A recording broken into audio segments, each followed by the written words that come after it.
Welcome to the lock-in, everybody. Friday night, Paddy's week, bit of a session tonight. Thanks for joining. We'll be going live to Irish Whiskey Auctions shortly, but we'll give people a chance to join us. Give people a chance to get something in their glass. What's in your glass tonight? Would love to know. What are you drinking? Where are you? Where are you joining us from? We'll be pouring all kinds of whiskies tonight, working through the shelves behind me, and Anthony and Katie are doing the same in Irish Whiskey Auctions. So you're all very welcome. There's Ed Powers in Columbus. Shane Moore, how are you getting on? Shane with his eagle eyes. Good man. Where are you, Shane? Are you up in Cleveland? Brandon, good evening, Brandon. How are you getting on? Welcome to the lock-in. Bit of fancy music behind me. What do you think? Should we turn it down? Turn this down a small bit. Okay. Let me know what you're drinking, where you are, what are you pouring. Brian Sharp is in Indianapolis celebrating Notre Dame win. The Irishman's 17-year-old, popular drop. Good stuff. Shane Moore in Lorain, Ohio. Clay Scholes in Seattle. Bushmills Distillery 12-year-old. Good man. Is that the distillery exclusive or is it the new 12-year-old that's hit the US? Guitar Man, how are we getting on? North Carolina. Brandon Gray up in Maine. John Mulcairns, how are you, John? Buenasera, indeed. Ed, is it snowing in Columbus at the moment, or have you managed to get through the snow all right? I'm pouring a small drop here to begin with of the 2 Stacks Polaris 9-year-old single malt. It'll be the first drop in my glass tonight. If I can ever open the wax, I can. John O'Donovan from Irish Malts, sneaking in there from Cork. How are you getting on, John? Johnny McNally. Sipping 12-year-old Tully. No fear of you. Stacy, how are you getting on from Columbus, Ohio? 2 Stacks Polaris as well. I got my bottle here. I suppose I'll have to pour it into a 2 Stacks glass. Be brand appropriate. The old copitas are going down a storm at the moment. Everyone's got a copita.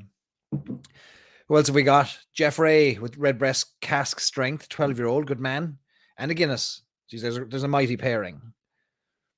Amy O'Byrne from the most famous home pub in America, Gilbert, Arizona, Redbreast Small Batch. And I see loads of you commenting about how Redbreast PX is after landing on the west coast of the United States. Thousands of bottles are finding their way to the west coast. Renee, how's it going, Renee? And probably Ron as well in Columbus. How are you getting on? Chad Miller, North Dakota, sipping some writer's tears. Lovely. Mikkel Puccin in Massachusetts for Nastasi Fitness. That'll make you strong. Tom Darling's got his Glendalough on Cape Cod. Great stuff. Lovely. I've got a small drop of the 2 Stacks latest release Polaris single malt from the Polaris collection, which I tasted when I was up getting our bottle, our two Stacks Whiskey Club bottling packaged up. And I got a chance to taste this a little bit, and now I've got a little bottle here to sip on tonight. So we're going to have a bit of a session tonight. Over the next 9, 10, maybe 11 hours, we're going to sip on some whiskey. We're going to tell some stories. We're going to go to the wee county, to the big auction house, and learn about the auction world and learn about whiskey collecting and Anthony and Katie's journey on Irish whiskey, and get a little tour of Irish whiskey auctions. Sip some whiskeys, tell some stories, hear from yourselves, and talk about what's in your glass and what we're excited about and what we're drinking and what's coming down the line and what just launched and all those kinds of things. So a chance to get together for Paddy's week, round out the week nicely. You don't think you could just end your St. Paddy's Day celebrating last night at midnight? God, no. We have to keep her going. Keep her going. Right, so send some PX to Northwest Florida, says Tony. I think it did arrive in Florida already. I thought it was in Florida already. Maybe it wasn't. Stuart Quayle, how are you getting on, Stewie? And Michael McNichols has got gold label Powers from Vancouver, up in Vancouver, in Washington.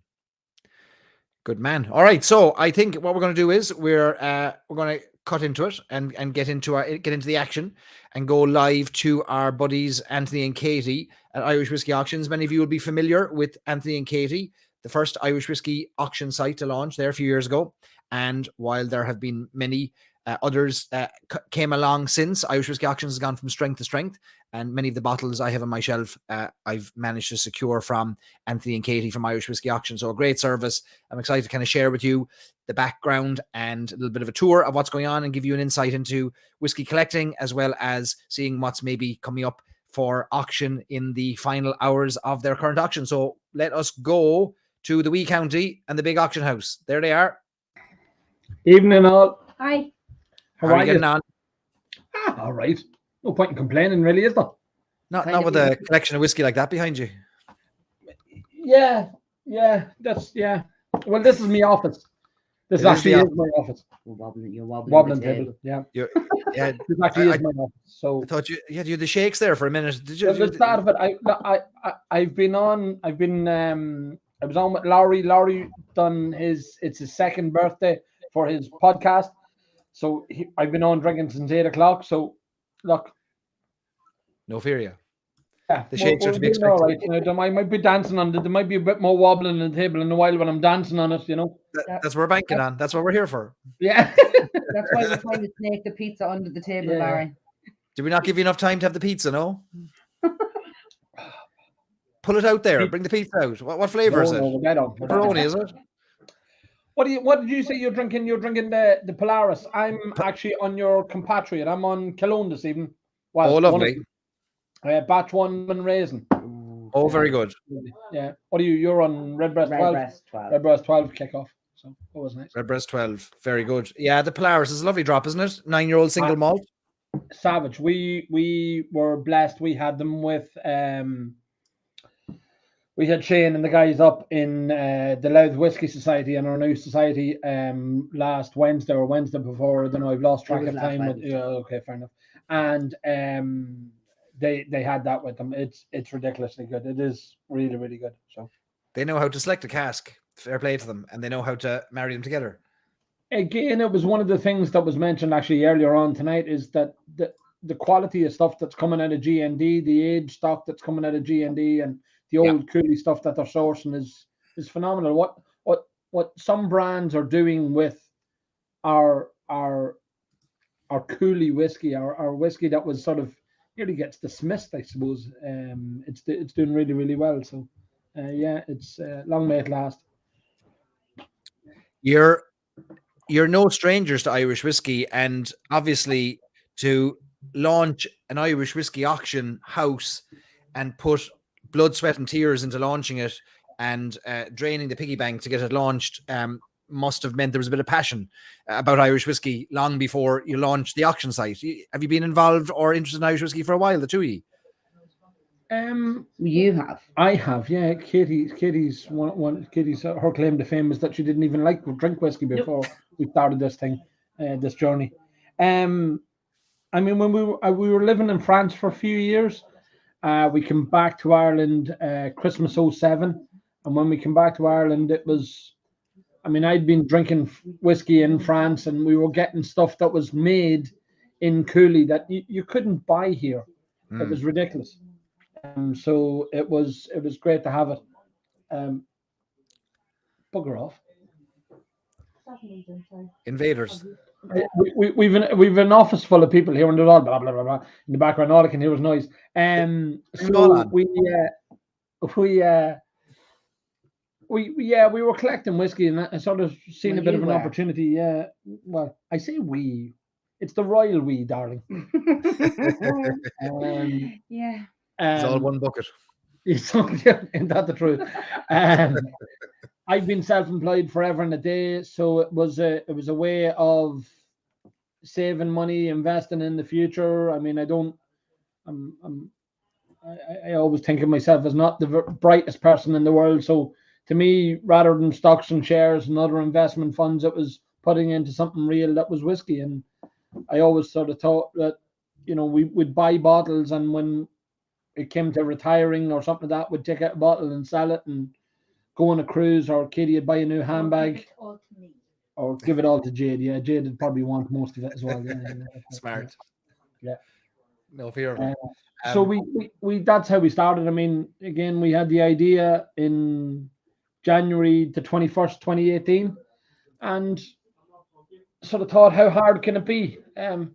We now know how hard it can be, but look, we're persevering, I think, is the best way. Were you buying from auction sites in the UK prior to setting up Irish whiskey auctions? Had you experience kind of buying from auction? Yes, and how it came about is this bottle here. So this bottle is the beginning of Irish whiskey auctions. Right. That is a bottle of Sleeve na Glock from the Cooley Distillery. So that very bottle was, well, it was the catalyst that helped us create it. So we Do you bought want the story behind the bottle? Yeah. All So we bought that for Katie's dad for Christmas 2017. We bought that very bottle. We've actually since got it back off him because it at a premium, at a cost. Yeah, my dad. A margin for him, hopefully. We bought it for him for Christmas. So that was distilled in the Cooley Distillery. Katie's dad was actually born on Sleeve na Glock, which is the mountain behind the Cooley Distillery. We bought it for him for Christmas 17. It got seized. We bought it in a German auction, whiskeyauction.com, and it got seized by customs coming into Ireland. And we were standing, one of the guys who's on here tonight, Stuart Quayle, we were standing talking to Stuart up in Mulligan's Whiskey Shop in Dublin, the 21st of January. It was a Sunday.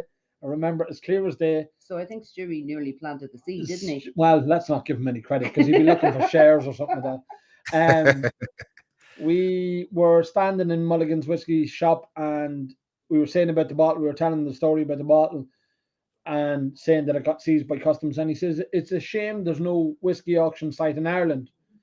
And my exact answer was, it is, isn't it? And thought no more, throw away a comment. But driving home the road from Dublin to Dundalk,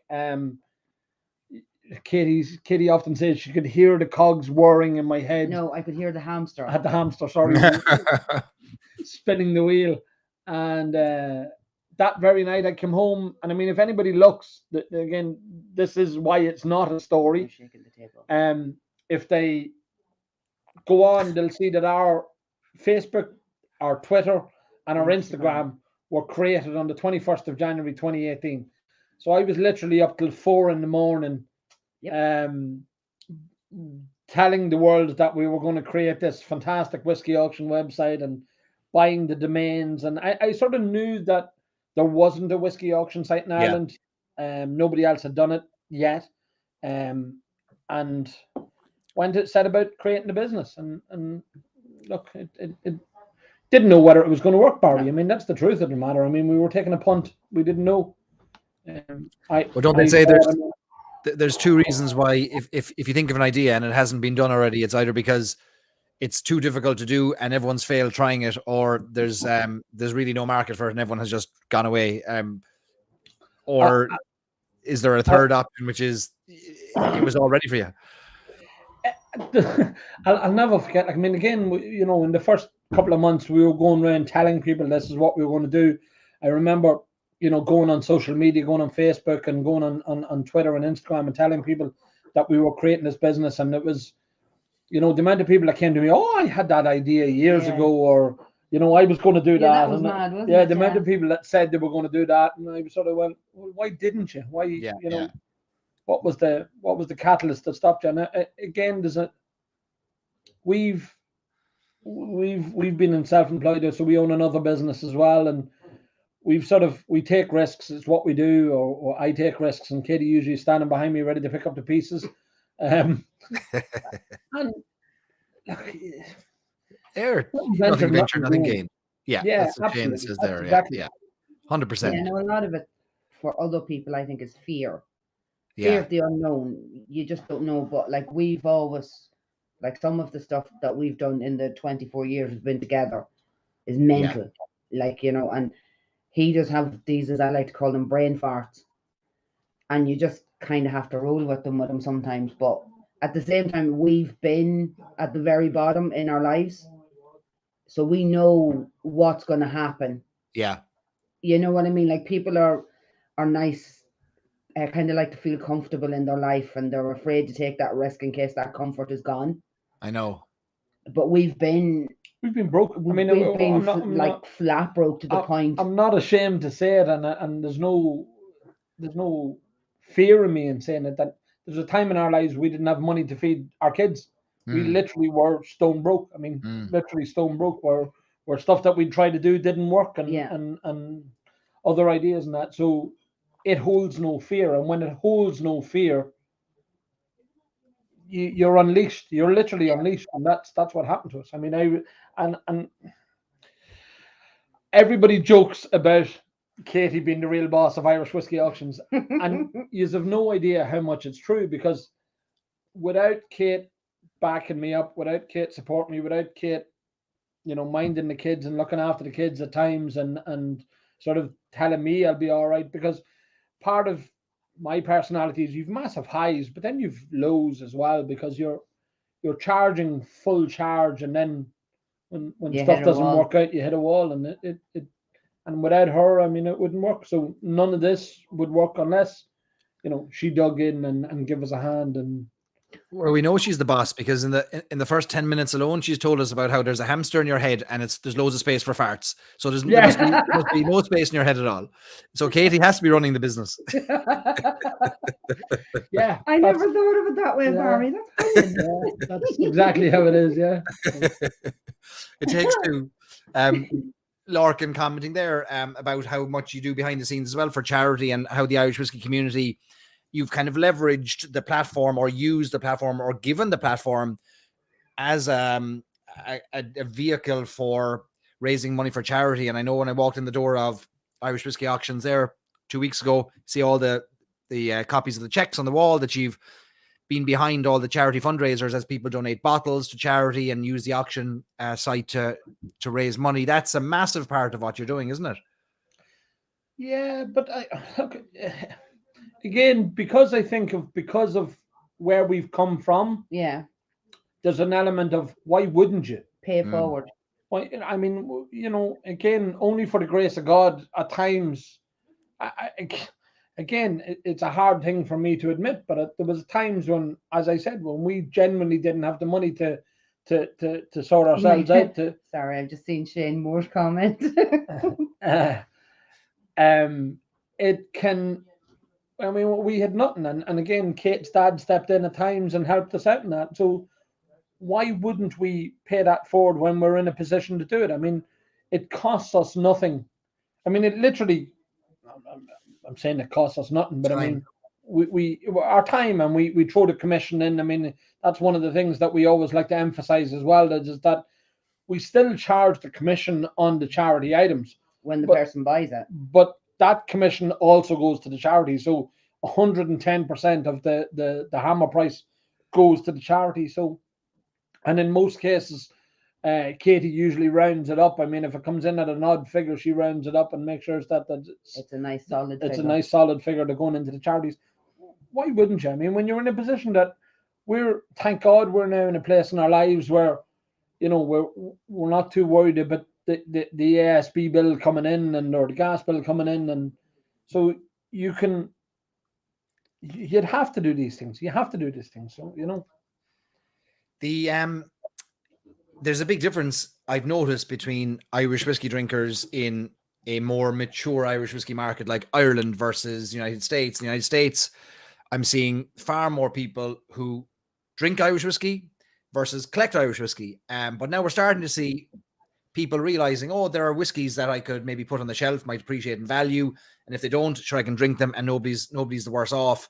The collecting side of it, though, is far more developed in Ireland. And do you see the American side growing now yourselves over the past, since you've started? Month on month, yeah. Month on month, we see it. We see our audience growing in America, our audience growing internationally as well, but particularly America. I mean, we've always, one of the caveats, or one of the add-ons that we're talking to people about the business, and the amount of people that sort of dismiss the business by going, so how's the money in that? We sort of go, well, maybe now we're okay, we're doing all right, but wait until the American community really gets involved, or wait until Asia has opened up to Irish whiskey. I mean, Scotch, and it's a statement I've made so many times that it's nearly become a punchline for me, that Irish whiskey gets treated sort of as a second class thing, that it's for getting drunk, it's for shots or whatever the case may be. Whereas if you mention the word single malt to anybody, they go Scotch, premium, prestige, and all that stuff. Yeah. Well, we're now getting to the stage where we can hold our own, and I mean, thank God Irish Whiskey Auctions has been a part of that we can show people that these bottles are increasing in value. So it becomes a real investment alternative, because the ridiculousness of it, I mean, money's no good in the bank anymore. I mean, they charge you for holding any money. I mean, obviously millionaires like yourself, I mean, in Irish bank, listen, I mean, would you go out of that? I've said it before and I'll say it again, we're always in your shadow. We're just in your shadows. so when you're on your second million like you are, the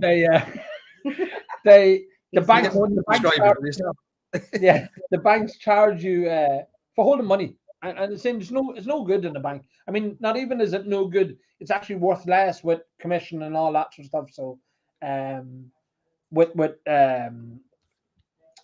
not recession, what's the word? Inflation. Thank you, Robert. Thank you, Robert. I knew you were there for a reason. So, it's you buy a bottle of whiskey today, and look, not every bottle is going to double and triple in value, but I mean, it's a steady climber. It's increasing. Middleton's everything's going up now, so it's great. Long may it last. I was talking to you the other day about how much I enjoy Jameson Orange. I'm unapologetically pouring myself a Jameson Orange and ginger. I'm going to get ridiculed now by the whiskey purists, but this is a lovely drop. It's a lovely drop. Barry, there's a barrel here in my office. I think you've seen it, with all the open bottles in in Anthony's office, and there's a bottle of Jameson Orange in that. It is phenomenal. Katie's eating pizza and drinking Jameson Orange. Sorry. What a night. It is cracking. I mean, it's unreal, isn't it? It is unbelievable. With a load of ice in it, a bit of soda water to top it up, or a bit of 7-Up to top it up. It's such a refreshing, easy drink to drink. And I mean, now, God love Jameson. They need a bit of help. I mean, they're not selling damn all at the minute. So God love them. If we can. We should dig deep. We should dig deep and help them out. Yeah. I'm pouring a drop of it here now. It's a lovely, refreshing. I've never smelt an orange flavored drink that actually smelled like an orange before. Whatever they've done, they've mastered it. Yeah, no. Yeah, look, I'll drink anything that's wet, so it's irrelevant to me, really. What'll I go for next? Irish. All right, actually, Barry, there's one for you. What have you got?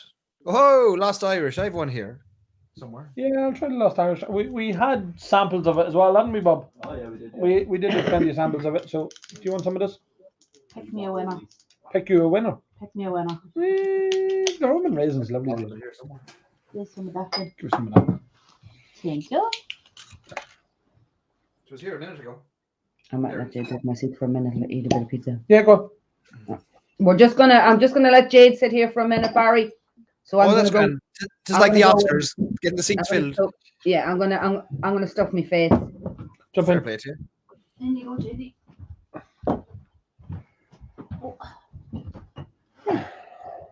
Now, the family affair tonight. For the occasion. St. Paddy's week, all green. Oh yes, indeed. Fair play. What did you get? The Roman raisin. Lovely, isn't it? I had some of it at that whiskey show in Belfast as well when we had them down. We did lash it out. Yeah, absolutely. Brendan was delighted that we were lashing it out. We were going to. We had the goal of doing tonight live in person. We couldn't get it all together in time because it was kind of a mad, harebrained idea that was dreamt up all of a sudden. And is there anything we want to say about that? Or are we still keeping things stum? Look, we'll keep stum because, as I said earlier on, I think there's still legs in it somewhere along the line. So we wanted to try and get us all together in a venue, and maybe have a bit of live music and the whole lot. But Hopefully, big things are coming. yeah, hopefully something's coming. They're yeah, coming. so They're coming. we'll Stay tuned. So Stay instead, tuned. we had to decamp to the Irish Whiskey Auctions headquarters, and we're here in my office, and yeah, we're all here. The gang is here. Everybody's here. Dave Cummins from Dingle wants to know if Katie got the field yet for the Highland cow. This seems a very unusual question to ask. Yes, Dave, she has definitely got the field for the cow. Contracts are being drawn up as we speak. Yeah, I want one too. Can I have one as well? yeah. Dave wants to know, did you get the field yet for his cow? For the wee Highland cow. For the wee Highland cow. Oh, I have the field, yeah. Yeah, yeah. That's no bother. Welcome to Ear to the Ground. If you've just joined us, we're here talking about farming in Ireland. Jade wants to put alpacas. Actually, Dave, do Highland cows and alpacas go well together? So that's what we need to know. Yeah, I have a bit of a fascination for The them. now, alpacas, since yeah. they're in the You got in-laws. some? You don't have alpacas. No, she was out in her in-laws, and they have in the field next to their house, they've got alpacas. So you So can go and walk them on the beach because they're down by the beach. So you can take alpacas out for a walk. And I turned around to Dad one day and I was like, any chance of a pet alpaca? Notions. Imagine. yeah, to be grand kettle. Imagine Anthony growing up in Ireland back in the 70s and 80s and asking for an alpaca. You'd have got a smack around the ear. I had a donkey in my back garden. Kitty, You had a sheep. I did have a pet sheep. I had Wooly. Very traumatic experience. Yeah, that's I'm still traumatized by that. Wooly disappeared one Sunday, and we had, funnily enough, we had a roast leg of lamb that Sunday too. And I don't know what happened. He'd gone to the farm down the road apparently. I don't know. There's loads of lambs around me at the moment now. The fields are full of lambs. It's lambing season here in Cork at the moment, and can't move for lambs. Can't move for them. So sandwiches tomorrow. I had Wooly, my pet lamb, and he went away to a better place apparently. So whatever right. happened. And then a sheepskin rug as well. And we did have a sheepskin rug, strangely enough, and we had a couple of lamb chops and all of that. I don't know how it just coincided together. I don't know what. John McCarran thinks it's far from alpacas. I was rare. He knows nothing. Well, there'll be Irish alpaca auctions. It'll be the next spin-off, I'd say. Yeah, well, actually, Dave, is there much criteria for getting the livestock auction business going? You know, if we can get Do you want to have your going, own side conversation? Do you want to talk on the side separately? Like, do you want to call Dave? Like, yeah, could we get that going? Katie wants wee woolly cows, little miniature woolly cows. Yeah, I just It'd be want like one. a petting farm and drink. Yeah. Good idea. I don't think the fucking herd would put through the full of your Whiskey and a petting farm? fun for all the family, like. Absolutely. It's either What's shear the- me or shear the sheep. Even Dave is saying, let's get back to the whiskey. He recognizes the agricultural takeover of the show. What are you drinking there, Andy, at the moment? Are you drinking the Lost Irish? The Lost Irish. So Tim, two Louth guys actually behind the Lost Irish, which is great. Yeah. Tim and Robert. Lost Irish. Tim and Neil. Couldn't think of Neil's second name. So Tim and Neil, two Louth guys, put together the Lost Irish. So Tim Herlihy is probably be known to a lot of Americans because he was to the fore for Tullamore Dew for years in America. That's right. And he's well known in the whiskey industry, and he put together that Lost Irish. We again were blessed that Tim gave us literally the first 5 bottles that were ever bottled of. I mean, they were still a bit raw in the labeling and all that sort of stuff. They were still wet when they arrived in the office. Yeah. And we done them for charity as well. So that was part of our charity spiel as well. So Alzheimer's Ireland. Yeah, it's something very close to us. So If we were to continue the agricultural team, Tim's an egg farmer. His family are into eggs. See, it all just intertwined. Yeah. But again, in Ireland, I mean, it's probably not a lot of the farmers. I mean, David Chemist Walsh, who we were drinking beers earlier on from, has been involved with Waterford and distilling. But again, a farmer. I mean, agriculture is such a huge part of Ireland that a lot of it has influenced nearly the whiskey industry. I mean, you know, for Cooley, I mean, it was an agricultural originally before John Teeling turned it into That's right. what became the Cooley Distillery, you know. Mm. And especially now, I mean, the Lost Irish, what we're drinking now, I know the distillate, some of the distillate from that is GND as well. So again, GND is doing great guns. I mean, it really is. It's Unbelievable. becoming a staple for the Irish whiskey industry.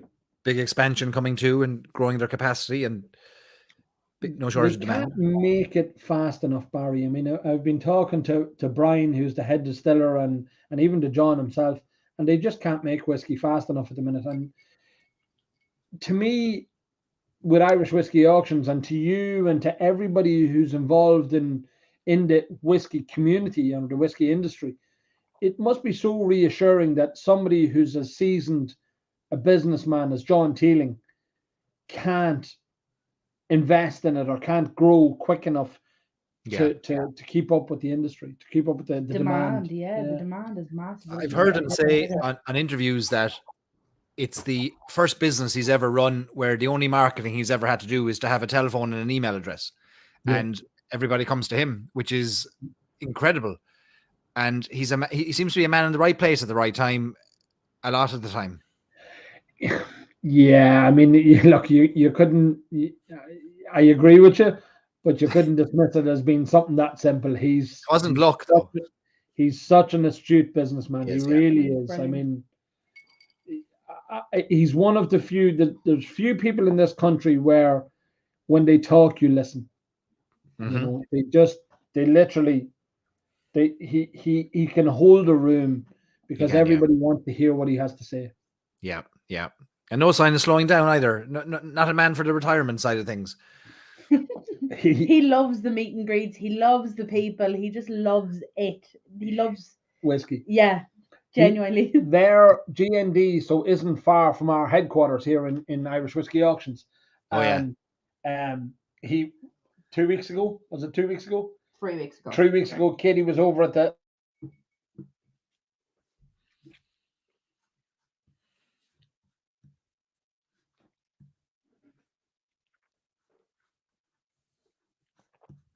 Did we lose their feed?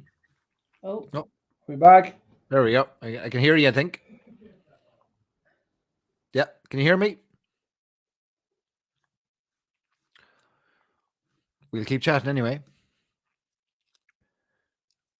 We'll let their feed come back there now. Hello.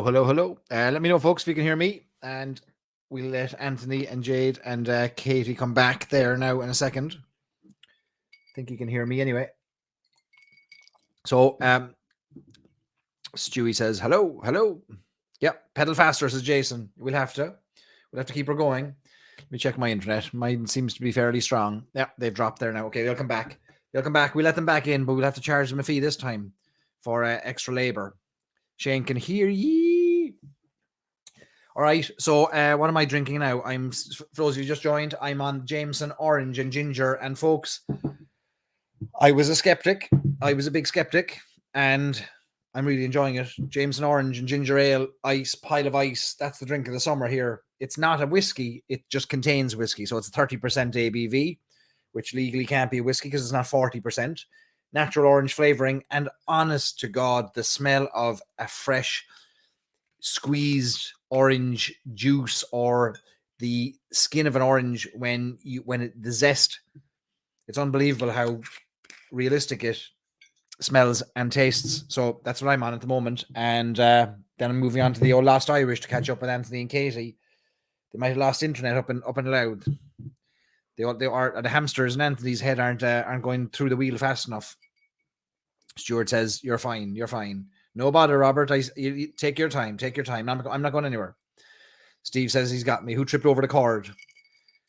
There's all the pizza and the people and the party they're having up there, I'd say. Stuart, I've no Tipperary whiskey here. No Tipperary whiskey. I have to remedy that, and I will. If there was one I should go out and get, Stewie, what should it be? Tell me your recommendation, and I'll go out and find it, and we'll put it on the shelf. Jason's going to buy a bottle of Jameson Orange tomorrow.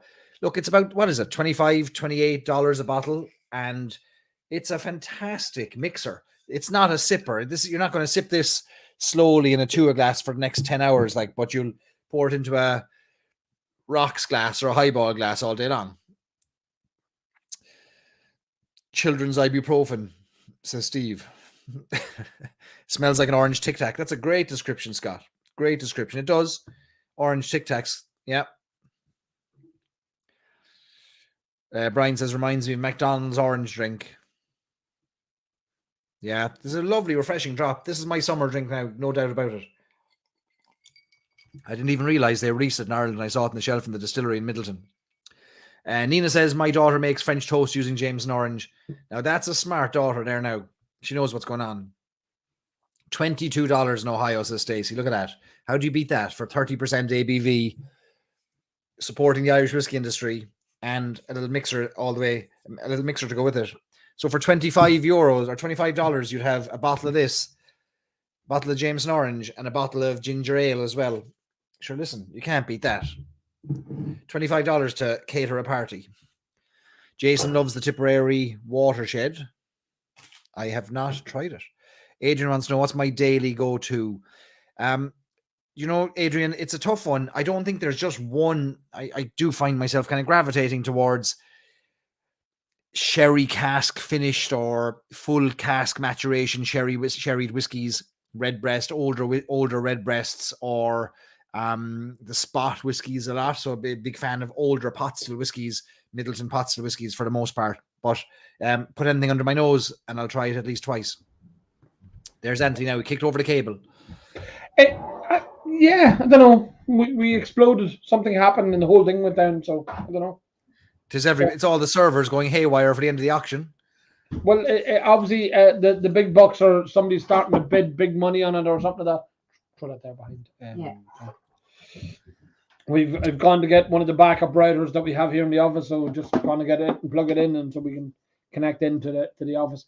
No theory. What was I saying? John Teeling. Yeah, again. Oh yeah. Some man. Look, again, I've a bottle of the Teeling Revival Calvados. I mean,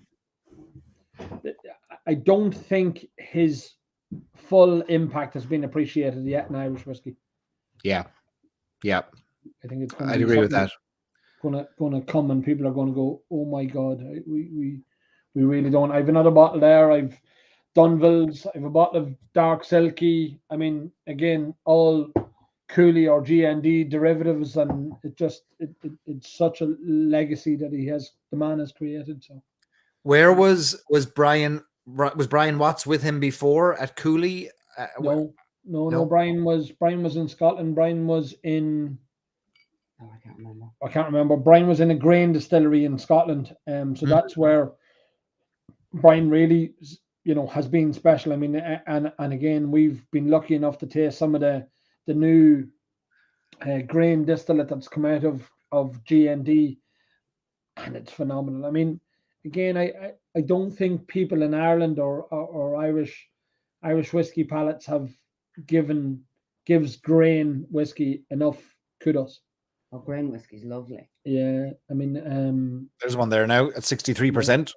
Yeah, from Cooley. Absolutely phenomenal stuff. I mean, it really, really is. I mean, it. We were at a tasting Wednesday week. Faircullen. We were at the Faircullen tasting, and one of the ones that we tasted was the Faircullen grain whiskey, and there was a woman who hadn't drank much experience with whiskey, and she was sitting across from us, and she even said that it was probably her favorite of the night because, again, it's such an easy drinking whiskey. I mean, the Greeno 8-year-old, the Greeno 15-year-old, the Greeno 18-year-old, again, seriously underappreciated, undervalued whiskey. So there's loads like that. The whiskies behind you on the shelf, then that's your own kind of personal office wallpaper. And are there whiskies there that you gravitate towards, be it like a style, a distillery? What do you chase? I suppose I chase everything and anything. I mean, for collectible wise, I think a lot of people would know I would be a Teeling fan. I've often described myself as a Teeling fanboy because, I mean, again, I just appreciate what they've done for the whiskey community, what they've done for the whiskey industry.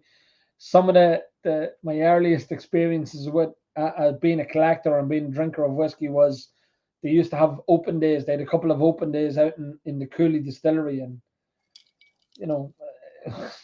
just, I mean, anybody who knows what Cooley Distillery is, it is literally a factory that makes whiskey, and it's not meant for tours. It's not the sleek, sexy distillery that everybody knows now for Rowan Co.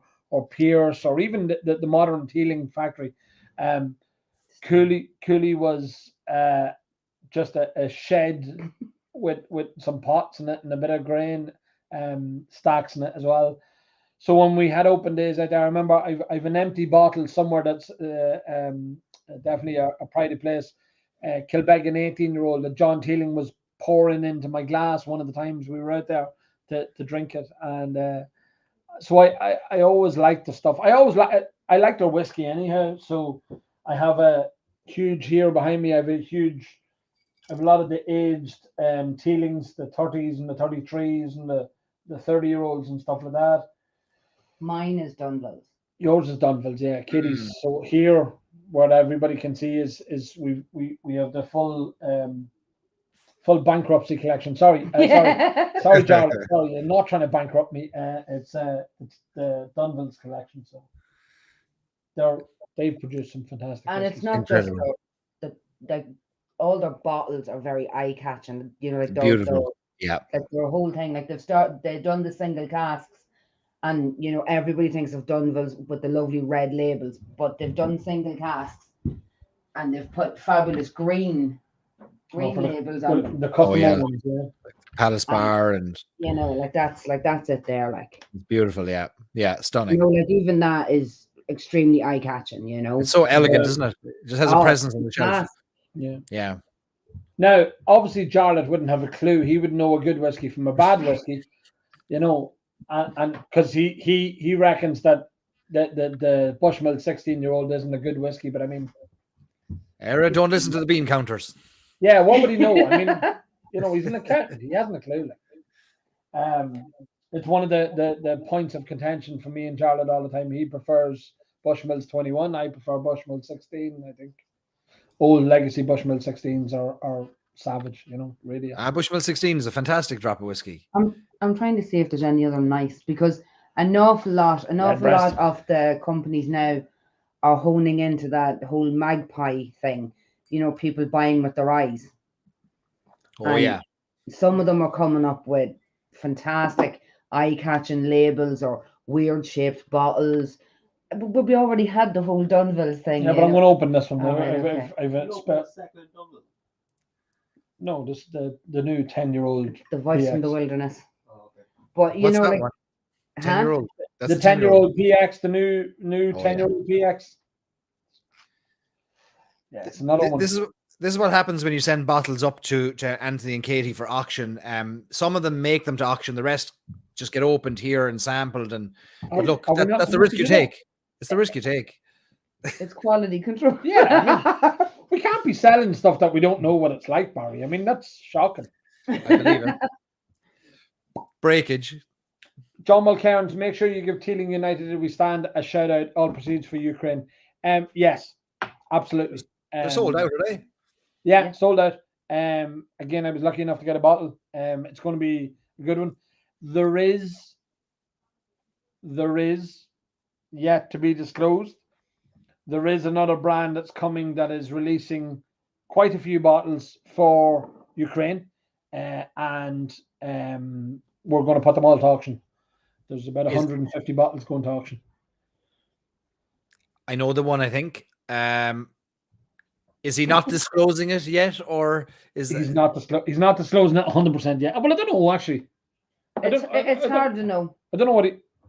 Well, I'm going to give him a boost now and just say, listen, Nick Ryan's going to be releasing some whiskies and Thomond Gate, and I was chatting to him early on when he was asking about what he should do with the label, and that'll be one to get. So and the label's lovely. Like he done a lovely job. Beautiful. He genuinely did. And you can and from talking to him, You know, he's such a lovely, lovely man. He genuinely is. Genuine, yeah, And very you genuine. could hear in his voice, you know, the whole passion of he really wants to do this. He really wants to help. Yeah. Yeah, You Yeah, know, I agree. and he's a sweetheart. He really is. You're only saying that because he give you 2 days drinking and tealing, trying to get your exams. I was getting educated You were drinking non-stop for 2 days. and had to do a multiple choice at the end of it. Yes, but you were still drinking non-stop for 2 days. And that's all back scratching. I'm telling you, Yeah. I'm more qualified than he is. He knows his audience. Keep him fed and watered, and they'll all be happy.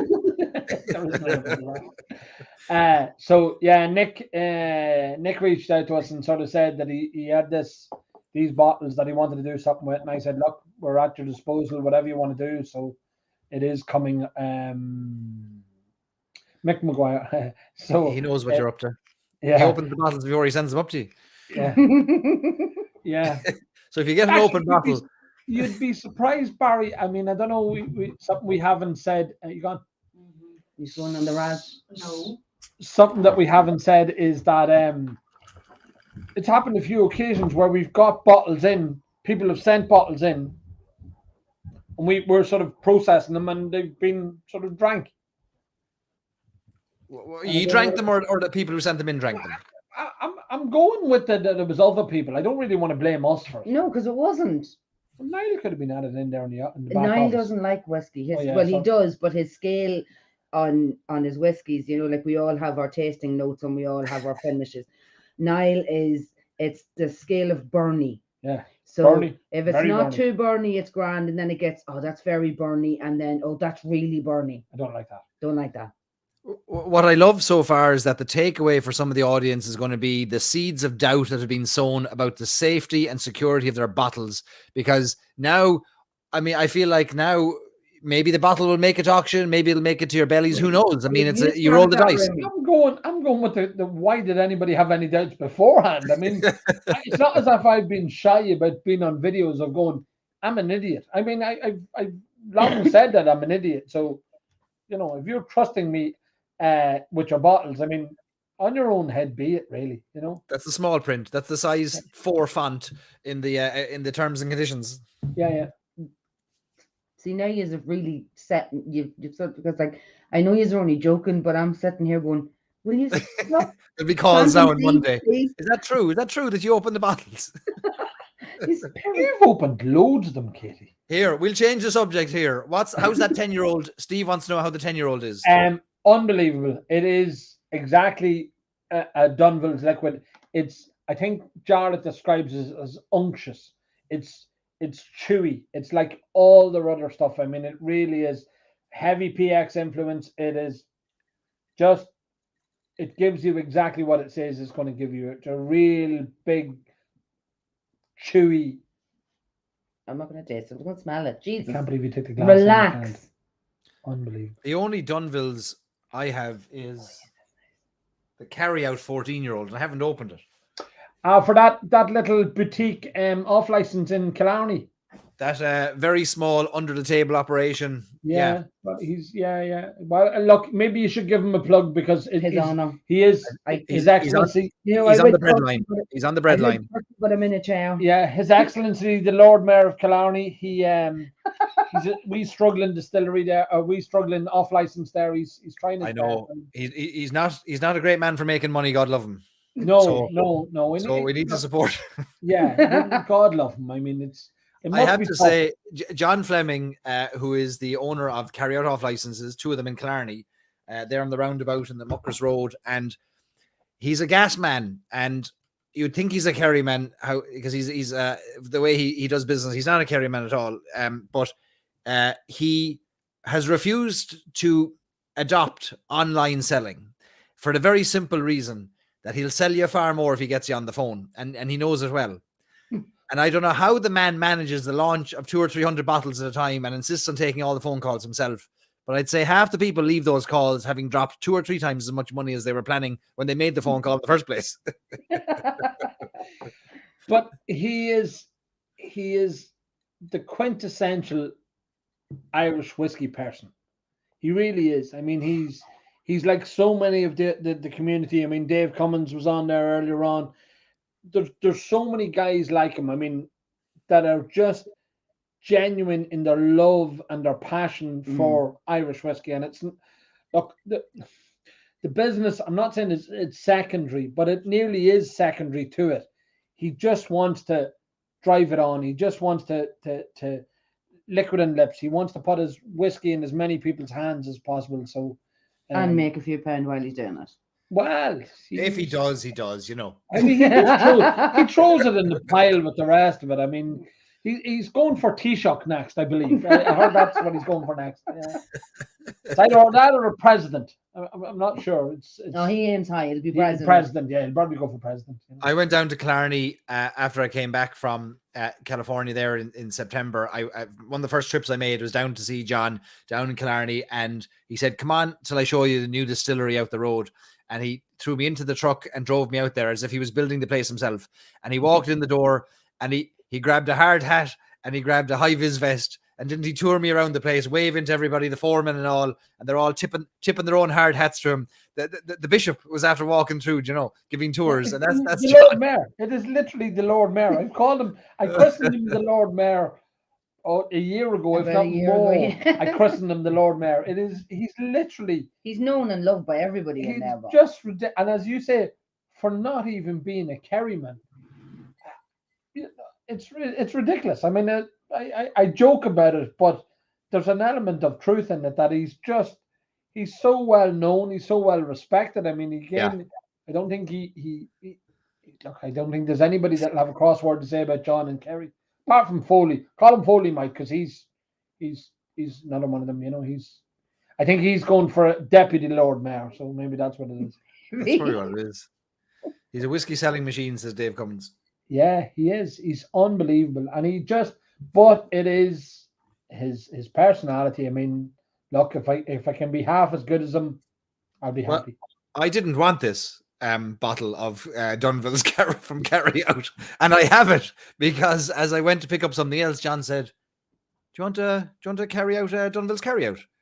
As if he was giving it to me for nothing, and then he said, "Yeah, that'll be €325." Yeah. And, well, you know, he is just a wee struggling off license, so I mean, he'll struggle away. It's nice to support him, you know. No fear of him.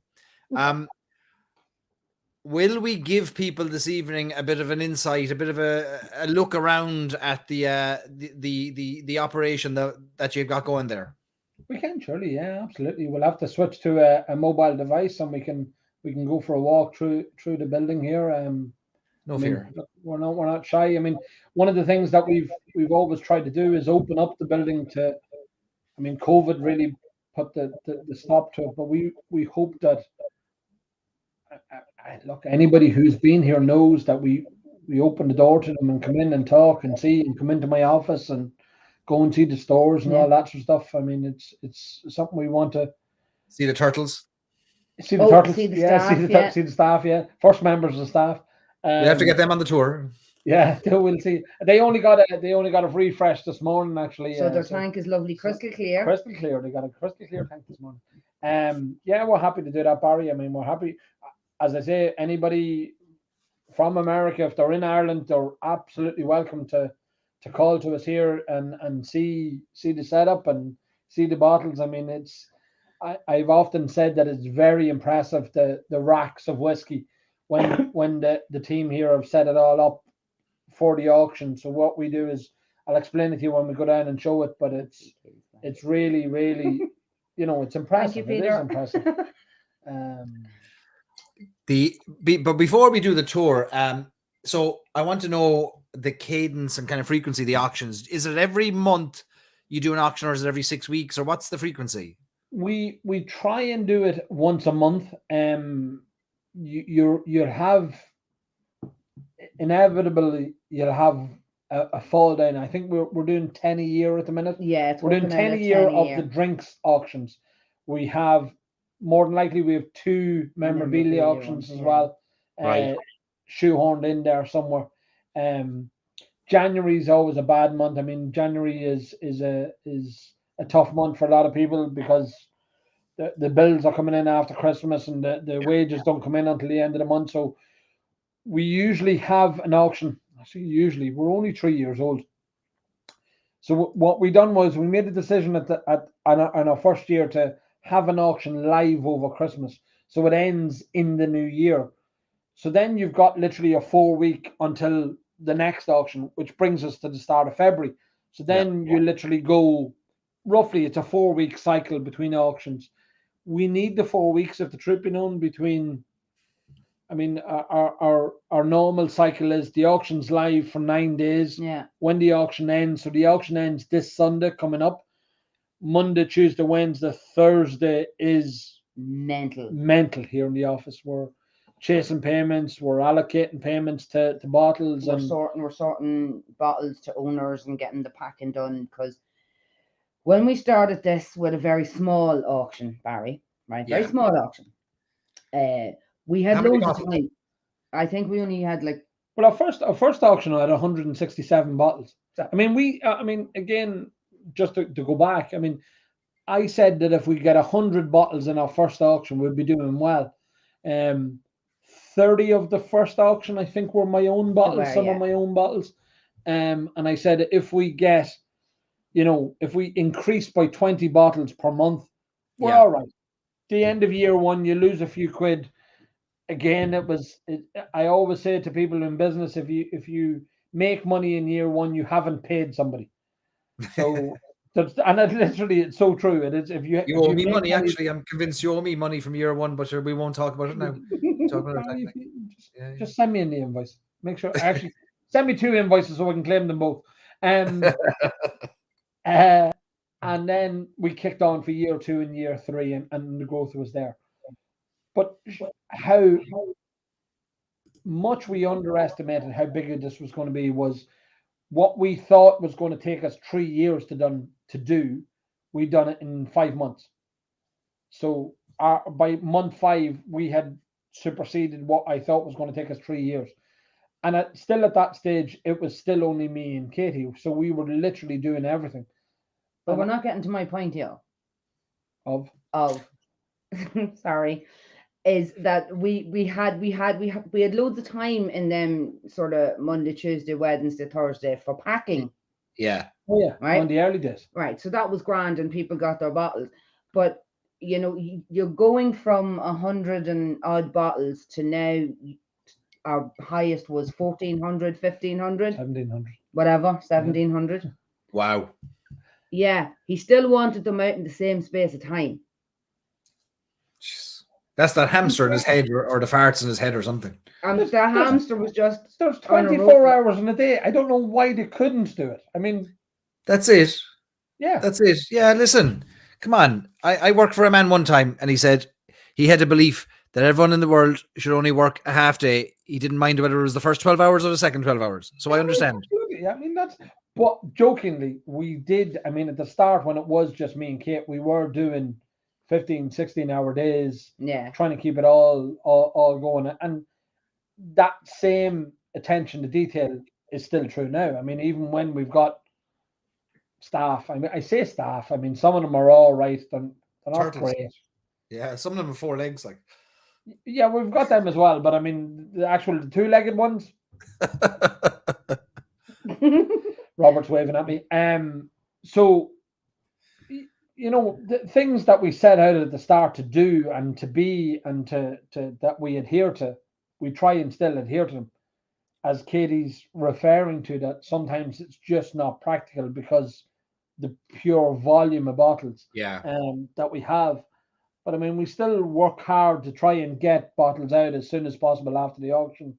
You're chasing all that sort of stuff. So it has been challenging, and the growth, I think, has been the biggest challenge for us, is that we weren't expecting. So that week that we're just having a small tiff about is sort of, it's nearly like a dead week, if that makes sense, sort of leading up to the next auction. So you sort of nearly have to take that week out of the equation until you have, the actual bottles gone and the payments in.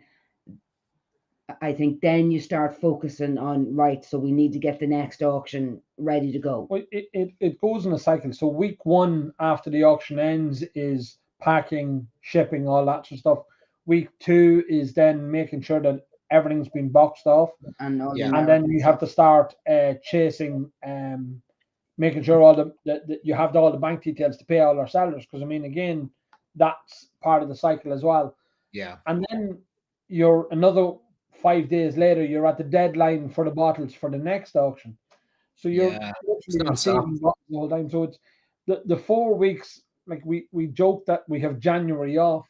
We don't really, because you're, as I say, your 2 weeks after the auction ends is occupied with dealing with that auction, and then the 2 weeks prior is dealing with the next auction coming at you. So we're Yeah. Yeah. you know, and there's an element of Groundhog Day here all the time, that Christ, we're only finished one and we're into another one and we start again and that. But I hate to hear myself complaining about the business, because when people go to me, well, how's things? And I'm going, Jesus Christ, if you only knew. But this is what you want. I mean, this is what anybody in business wants. They want the business to be a success. And when your business is a success, you nearly have to pinch yourselves and remind yourself that this is what you wanted. Yeah. Do you find there's much carryover from one auction to the other, where you've been chasing buyers or people who haven't completed their purchases, or are you finding like that kind of delays you, or is there much of that? There's a bit. I mean, we're it's again, we're trying to be strict, and I mean, again, I referenced the many other auction sites in the UK and around the world. I mean, a lot of them do. If you don't pay it within a certain time, they hammer you with late fees, and they put you in for late fees and so on. I've constantly threatened that and said that I'm going to, punish people for late payments. But we're personal. I mean, if somebody rings me and says, "Listen, Anthony, the hamster's sick this month, and the car needs a new gearbox," and I'm sort of, "Is it all right if I pay you early next week?" Yeah. In most instances, I'll say, "Yeah, look, that's fine," because again, we know that life. We've been there. We've things happen. Life gets in the way at times. Guys might want to buy a bottle of whiskey, but something else comes up, or a household bill comes in the way, or whatever the case may be. And I'll always, the ones that really bug me, really, really, really bug me, is the ones that don't do anything. Yeah. That don't reach out and say, "Listen." Yeah. But a lot of that's just fear. Like, oh my God, like I'm after committing to doing this. Yeah. And I can't, you know what I mean? And that's all it is. It's just trying to get the word out there is more important, to tell people that we are very understanding if it's genuine. If it's genuine. We've had lots of sort of not bothering you'll not believe what happened. And my hamster got run down by a runaway lorry that was driven by a blind man with a dog that, silly stuff. Oh. But 9 times, but genuinely, 9 times out of 10, it is people who have been on the auction and they've won a bottle, and like on a Sunday evening, and they're all, "I'm delighted," whatever, and then something unexpected happens on the Monday morning or Tuesday. A bill comes in the door, reach out or something. Just email us. Phone us, like it's. We've been blessed. I mean, again, just on that, not saying that it's common. I mean, we've been blessed that very few people have. I mean, there's probably a dozen in the 3 years that haven't paid for the bottles. And, that's not bad.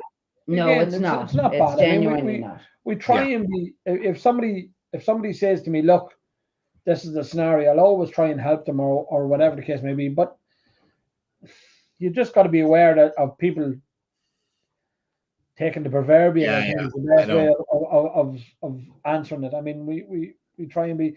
But again, it's because the problem is, if people don't pay promptly, we can't get the bottles shipped to them promptly. I know, yeah. We can't get the bottles shipped to them promptly. We have to hold up the payment to the sellers. Yeah, so we're constantly in a chain that we have to try and fulfill. Is Ireland yet at the stage where there are people making a full-time living buying and selling whiskey? I don't think that there's people doing it full time. There is a few people that would know that would each month would have a bit coming in and coming out, and they'd sell a few bottles and they'd make a few quid. And I know a couple of guys that I've had the conversation with. You know, again, people often ask us about the general run of the mill bottles, you know, that are readily available in shops, and asking me why are they putting in auctions. Yeah. We shipped to 23 different countries in November. I mean, I don't know, have you done the data on December, February? Slightly more for December. Slightly more for December. So we shipped to 23 different countries for November, was the last data that I knew. So when people ask about bottles, they say, you know, well, why are people selling them at auctions? Don't forget, the markets is expanding all the time. Our market's expanding all the time. So we're shipping to places that maybe don't have the bottles readily available. I mean, I see a comment there from Shane. I mean, you know, from being in America, some of the states, it's very difficult to get specific bottles. So I think that's where we fill a gap, is that, you know, bottles that are readily available with us aren't readily available everywhere in America, or vice versa. Yeah. You know, Yeah. so we can. And now it's starting to go both ways, isn't it? I mean, now you're starting to see Irish whiskies released in the US coming back to you for auction in Ireland. Oh yeah. Big. And like, we're shipping so much bourbon back to America. Yeah, that's one of the real weird ones. I mean, really? Yeah. Oh, really, really weird. I mean, the amount of Blantons and the Eagle Rare and stuff like that we're sending back to America is because, again, it's all available only on consignment. Not consignment. What's the word in some of the states? Allocation. Allocation, yeah. So when we've got it, they are sort of buying wild, it. So even with the shipping and everything else, it still works out cheaper than that's wild, isn't it? Yeah. It's a bit mad. 1% of the bottles sold right now shipped out of Ireland versus staying in Ireland. We're still at 60% Irish customers. Yeah. That's lower than I would have thought. Really? That you're shipping more out than I didn't realize you're shipping 40% out of Ireland. Oh yeah, I mean but again, between Europe, I mean we ship a lot to Germany. Germany's a big market for us. Yeah, a lot of the European states, Sweden, Norway, Slovakia, Czech Republic. Yeah, Czech Republic. Czech Republic's another big one for us. Asia, we've got a few in Taiwan, Japan, places like that. But America is probably the big one. Is the second biggest. England, maybe, actually, sorry. Post-Brexit, Brexit changed a lot for us as well. No, I'd still say America's the bigger of the out of Ireland.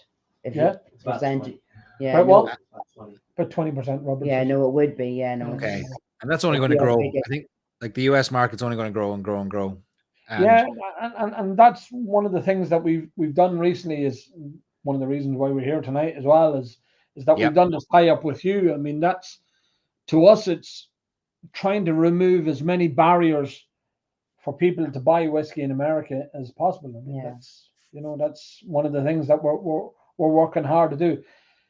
We constantly have to remind people is we live on an island, so everything has to be flown off the island. Yeah, that's right. So there's a premium to that, and I mean, at the minute, the fuel surcharges on shipping is not even funny. No, it's madness.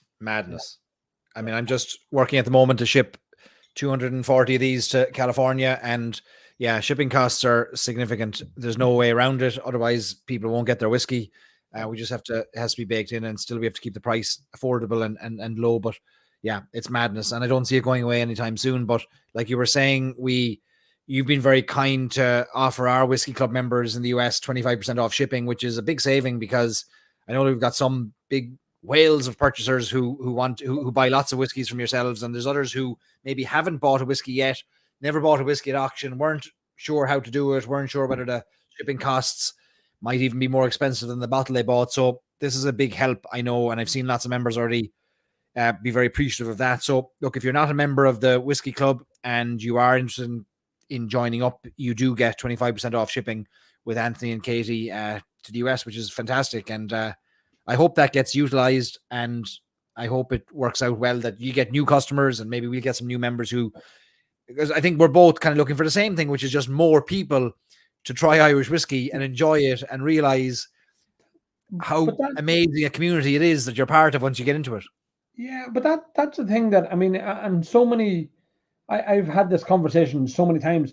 The amount of synergies between my business and your business, and my business and James in Sleeve League, or any of these other brands, is that my ultimate goal is to get whiskey in as many people's hands as possible. So, through whatever reason I do that. I mean, a lot of the American guys would know that we facilitate them buying a whiskey elsewhere as well, and going through us. And I mean, we do that to, again, there's no benefit to us in this. There's absolutely, it costs us money and probably headaches as well. But we do it to, the more whiskey that's in people's hands, the better it is for everybody. I mean, the more, the more staff the more shipping we're going to do, the more employment that's going to be created with couriers, the more packaging we're going to be buying, the more staff I'm going to need here in the office.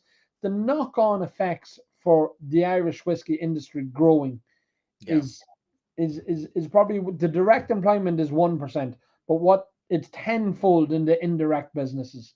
So couriers, packaging, label design, graphic design, marketing. I mean, there's all these knock-on businesses that we want to kick on and grow, because look, there's no negative to it. No, let's keep it going. It's all been alcoholics, but a minor technicality. And just having to stay up till midnight or 1 o'clock in the morning to talk about whiskey. But sure, listen, if that's the worst that happens, sure, we'll carry that cross.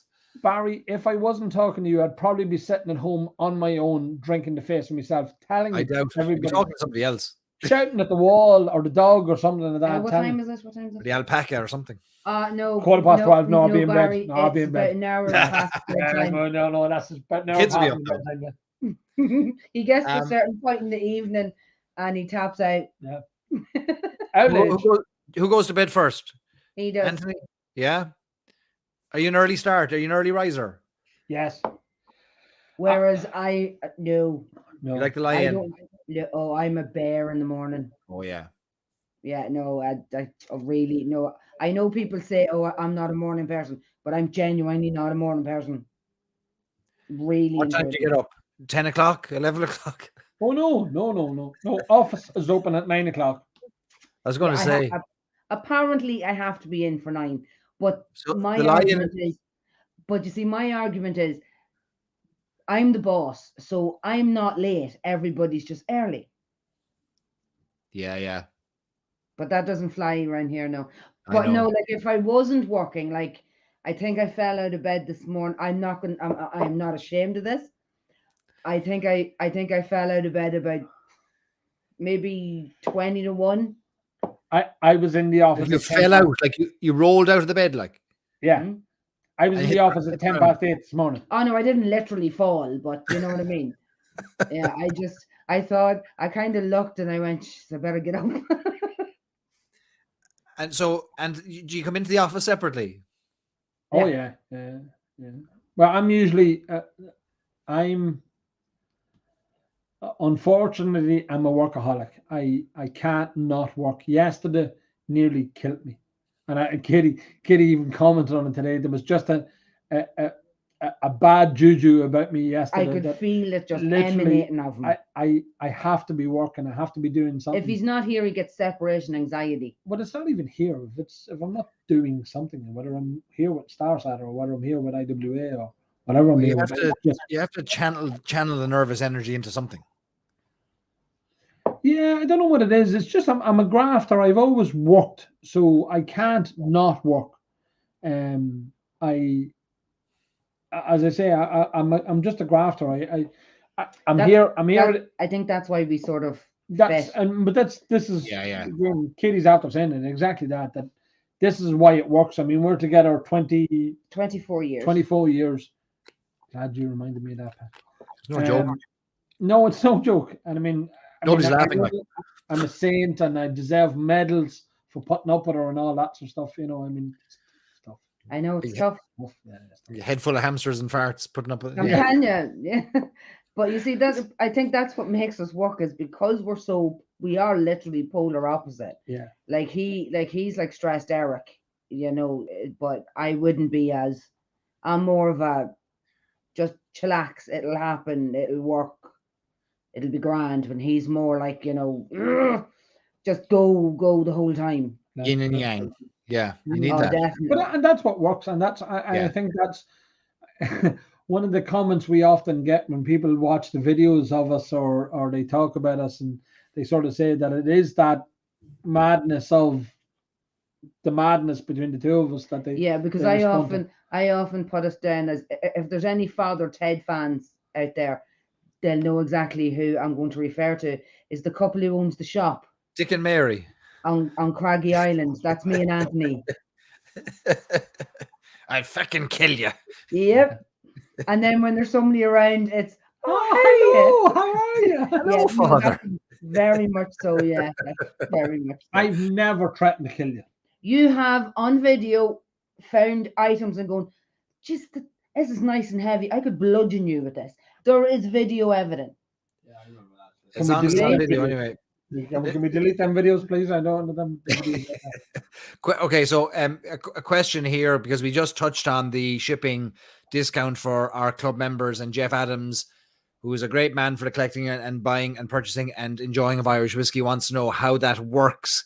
Do you pay and select collect, then get a manual invoice for shipping? So we discussed this in our video, which was there will be a coupon code at some point in the technical future, perhaps. Yes, Maybe. there will be as soon as I get to design it and build it. Yes, No there will bother. be. In the Yeah. meantime, any club member who wins at auction can just message you guys directly. And I know, Anthony, you've been in touch with me already asking, is this person a member? And then I'll be supplying you with a list of our members. There'll be no other data apart from just names. And Yeah. for those of you worried about that, and that way you'll know who's a member, who's not. So yeah, complete your auction checkout, complete your auction bidding. And if you're lucky enough to win, then reach out to Anthony and Katie and they'll amend the invoice accordingly. So what he referred to there, you can do it as collection, and so that means that there's zero shipping on it, and then we'll manually adjust the Okay. shipping invoice for you. We've got into a cycle where, again, no disrespect to our American audience, but or international audience, but what we do is Tuesday, Wednesday, Thursday is getting a lot of the local Irish shipping Yeah, out. it is. Yeah. And then Thursday, Friday is packaging all the American international stuff. So we get all that shipped on the Thursday and Friday. So that's, but I mean, again, I know Shane got his delivery today. I mean, the speed of delivery that we have at the minute it's nearly ungodly, because I mean, I can ship stuff on leaves here by 4:00 of an evening, and it's in New York by 12:00 the next day. I mean, That's I can't get the stuff to Cove that quick. No. I literally can't get the Cove that quick. There's no roads down there either. Well, your helicopter usually comes up and collects it, isn't that right, Barry? Listen, I told you to shut up about the helicopter. That's between you and me. Not mention it. So we the shipping and all that we can do manually at the minute. We will do it manually. There will be an exclusive coupon code for the Stories and Sip Club members at some stage whenever I get a chance to build it into the website. And yeah. But after that, we'll be nice and slim. But at the minute, we'll do it manually. We're happy to do it manually and get everybody going on that as well. So that's what we're at. So from the Stories and Sip side, the goal is that we'll have different partners in different areas of the Irish whiskey world and industry who we'll partner with and who we trust and have purchase from ourselves, and maybe we're all sharing a vision of what we're all trying to achieve. And this is the first partnership we've done, first discount and saving that we've offered to our members. And I'm delighted that we've been able to kick off with yourselves. We both kind of started our businesses around the same time, and it's been great watching you grow. And I've been a happy customer since, you know, for quite a while. I wouldn't be up there with buying the quantity that some of your illustrious customers do, but every auction I'm on there looking and sorting the items by what's the most expensive. Okay, then how do I reverse it and go to how's the cheapest? What's the cheapest one? And then search there and see where is there a deal there available on an old bottle of Redbreast or something. But I'm rarely that lucky. I end up spending far more than I anticipated. A bit like going to John Fleming down in Carry Out. You start off by saying, I think I'll spend €100, and 500 euros later, you're wondering, how did that happen? But no, but the service is always great. I mean, it's again, I suppose people often question about, you know, why we have the auction ending on a Sunday night, or why we have an auction at ending at a specific time and that. I mean, you're trying to catch all the audiences. You're trying to catch the American audience. You're trying to, Australia as well has been good to us. I mean, we've had a good few punters in Australia. So, I mean, look, we're an international business now, and we're trying to constantly catch them all. So it is a tough one to try and catch them all, and with timing and everything else. Yeah, and then, you know, like some people have suggested times for starting and finishing, but it's trying to find that one that sort of suits everyone, and you could be chopping and changing for months and months and months trying to find, and it'll not suit everybody. I know you can't. And we again, what part of the we were when we started Irish Whiskey Auctions, we were the first one to do it, so nobody else had done it previously to us. We were all we had as a benchmark was the UK auction sites. Yep. We wanted to be slightly different from them, so we done things. I mean, even to a color scheme. I mean, I remember the conversations about this color scheme. I mean, if anybody who shops in multiple auction platforms knows that a lot of the UK auction sites are similar in their color schemes and all that. We wanted green in ours, not because we wanted shillelaghs and leprechauns and to be Irish, to be sure. It was just to try and differentiate us from them. Yeah. The Sunday night thing was a differentiator to try and make us different from them. The 7 o'clock was a different thing. We've anti-sniping software, so that if any bids are active in the last 10 minutes of an auction, it only extends that one lot for 20 minutes rather than to the whole not the whole auction. Yeah. I mean, again, I remember myself, I found myself when I was buying from the UK auction sites, you find yourself setting up at 11, 12, 1 o'clock in the morning, waiting for the auction to end and knowing that you're maybe the highest bidder, but that fear of missing out that is there. So it's things like that we've done. I know. Two questions about payments. One is, will PayPal ever be a payment option? And the second is, will Bitcoin ever be a payment option? So PayPal, no. PayPal is just far too expensive. As a retailer, as a consumer, the cost to us, I mean, ultimately we'd have to try and pass that on, because it would eat into our margin, it would eat into the seller's margin. So PayPal is just not a possibility. We've tried to facilitate as many payment modules. I mean, the one thing about Stripe, our payment partner now currently, is it does accept all credit cards, and so whether you've got a preloaded credit card or a bank debit card or a traditional credit card, it accepts them all. Irish no, so PayPal's just not a realistic option for us.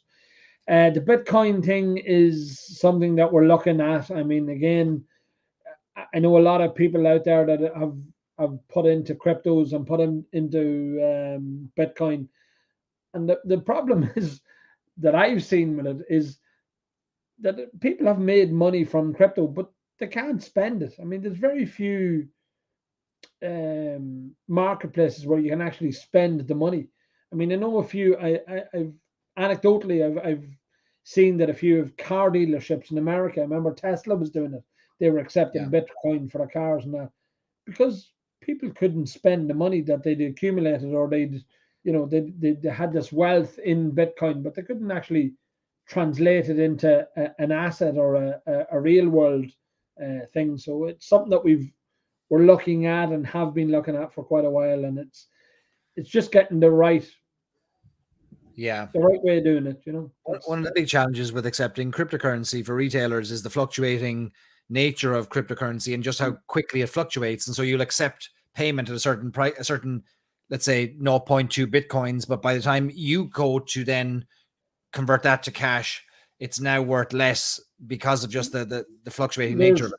Well, there's two. I mean, as I say, so much so that I'm fairly well versed on this at the minute. There's two ways of looking at it. You can do, it's literally a linear transfer. So it's a euro transfer snapshot here in this millisecond, and it's going to cost you that, and it transfers straight across to us in a euro form. So we don't hold the Bitcoin or the Ethereum or any of the other currencies for any period of time. It's literally a linear transfer. The other option available to a retailer is that you hedge it, so that you take the risk of taking the Bitcoin on, swallowing the Bitcoin at that rate, and then the punt of will it increase in value or will it decrease in value. And that's always going to sit on the retailer or the end user on that. If we are doing it, it will probably be a linear one, because we've got to transfer the payment to the seller. I mean, that's what we do. We're just middlemen for the bottles of whiskey, so we have to pass it on. Okay. Yeah, that's interesting. I know there's a lot of people who probably have cryptocurrency that they'd happily turn into whiskey if they could. But again, I mean, how great would it be that if you were an early adopter of cryptocurrency, that you bought in at whatever for any of them, and that you've accumulated a wealth in that you can translate that to a real world asset of a bottle of whiskey, so that, for talk's sake, a bottle of whatever. Actually, here's one. So the bottle of cider distillery that we have in the current auction, I mean, essentially it's near 1 Bitcoin. So if you had bought a Bitcoin at 4 years ago at about 9,000, were they even 7,000 euro? Essentially, you're getting a 50,000 euro bottle of whiskey for 3,000 euro or 6,000, whatever it cost you at your initial. So why wouldn't you do it? I mean, it's a great transfer of accumulated wealth, but it's a nightmare of logistics though. But even from the user, like every time you'll transfer, it's a taxable event, and it's a thing you have to keep track of, and you can't just transfer it. You know that you're technically selling and buying, but I suppose it's there's money out there to be spent, whether it's they pay the tax or they But as I say, for us, it's about trying to see, can we turn that wealth that exists out there in the digital platforms into a real world asset that is a bottle of whiskey, and that it in itself will accumulate over years. And that's one of the conversations we're starting to have. And you mentioned it earlier on about that we're trying to see whiskey as an investment opportunity, or see whiskey as a wealth asset that it hasn't been deemed beforehand. It was just deemed as a sláinte, a drink. I know, sure. I know. Will we do a wee tour and have a look around if you're open to it? Yeah. Fair play. So I can take you off the main screen there, and we'll transfer over to mobile. And if you hold the phone on its side, we'll get a better picture, kind of landscape style. Sheehy, yeah. Although you'll have to turn off your lock, your phone lock. How do you do that? I don't know. Modern technology. Swipe down and then press the lock symbol. There should be a lock and an arrow. No, I don't. Is that an iPhone? No, it's an iPhone. What? Can't work an iPhone. Millionaires like you. No, not millionaires like me. Give me 1 second, Barry. You're grand. Right. What else are you drinking, folks, in your glasses? Tell me what you're drinking. I see some unusual whiskies being poured that you're mentioning. I'd love to know what's in your glass. I'm going to choose my next whiskey. I've been nursing a bottle for a while here now that I'm going to pour a drop of, and it's this magnificent Green Spot from the Whiskey Exchange, 26-year-old Green Spot. I'm going to pour a wee drop in of that and sip on this. When it's gone, it's gone. They're not making any more of it, but we'll pour a drop of it. And Tony's drinking Redbreast 21. Chris Connor staying with the Hinch. Redbreast from Sweden for Dave. Look at the colour in that. Look at that. Beautiful. What is that, Barry? That's the Green Spot 26-year-old from the Whiskey Exchange. Savage. Probably one of the most undervalued bottles in the last 3, 4, 5 years. 100%. 100%. So do you want to kill my I will. current? I will. We'll throw on the there we go. Now. There we go. So now. Do you want me to find If you it? turn off the volume on yeah, your, I'm doing it. fair play. So we're on mobile now, and we're in, as I said, the rest of my office. So I'll step back, and then Katie will take over the camera itself. So this is some of our collection. There is a fair bit more of it at home, as Katie constantly gives out that she's lost Knick-knack space. knick-knack space and photographs of the children and kids and dogs and everything else. But that's some of our own collection. So that's here in my office. And Say hi, Robert. say hi, Robert. Robert's there. Hey, behind Robert. me. How are you? My desk has literally 3 monitors, so I'll try and switch around to this side of it. So that's my desk. So that's what my desk looks like on a daily basis. Pull up his bank account there, Robert. Let's have a look at it. not that one, no. And then this is the drinks barrel. So that's open bottles, and you can see there's a Macallan and there's a Maylog and a Nightcap. Dingle and Silky and Pierce and Kennedy Castle and literally a bit of everything. So we'll go out into the main office, and here is the main office and Kate. So the main office holds Putting on the heating for my son. the main office holds 4 staff here. So it's usually Robert, Katie, Sinead, and Olivia that's here in the office. And that's that. More drinks, more actually over something that has been discussed quite a lot is Katie's miniature collection.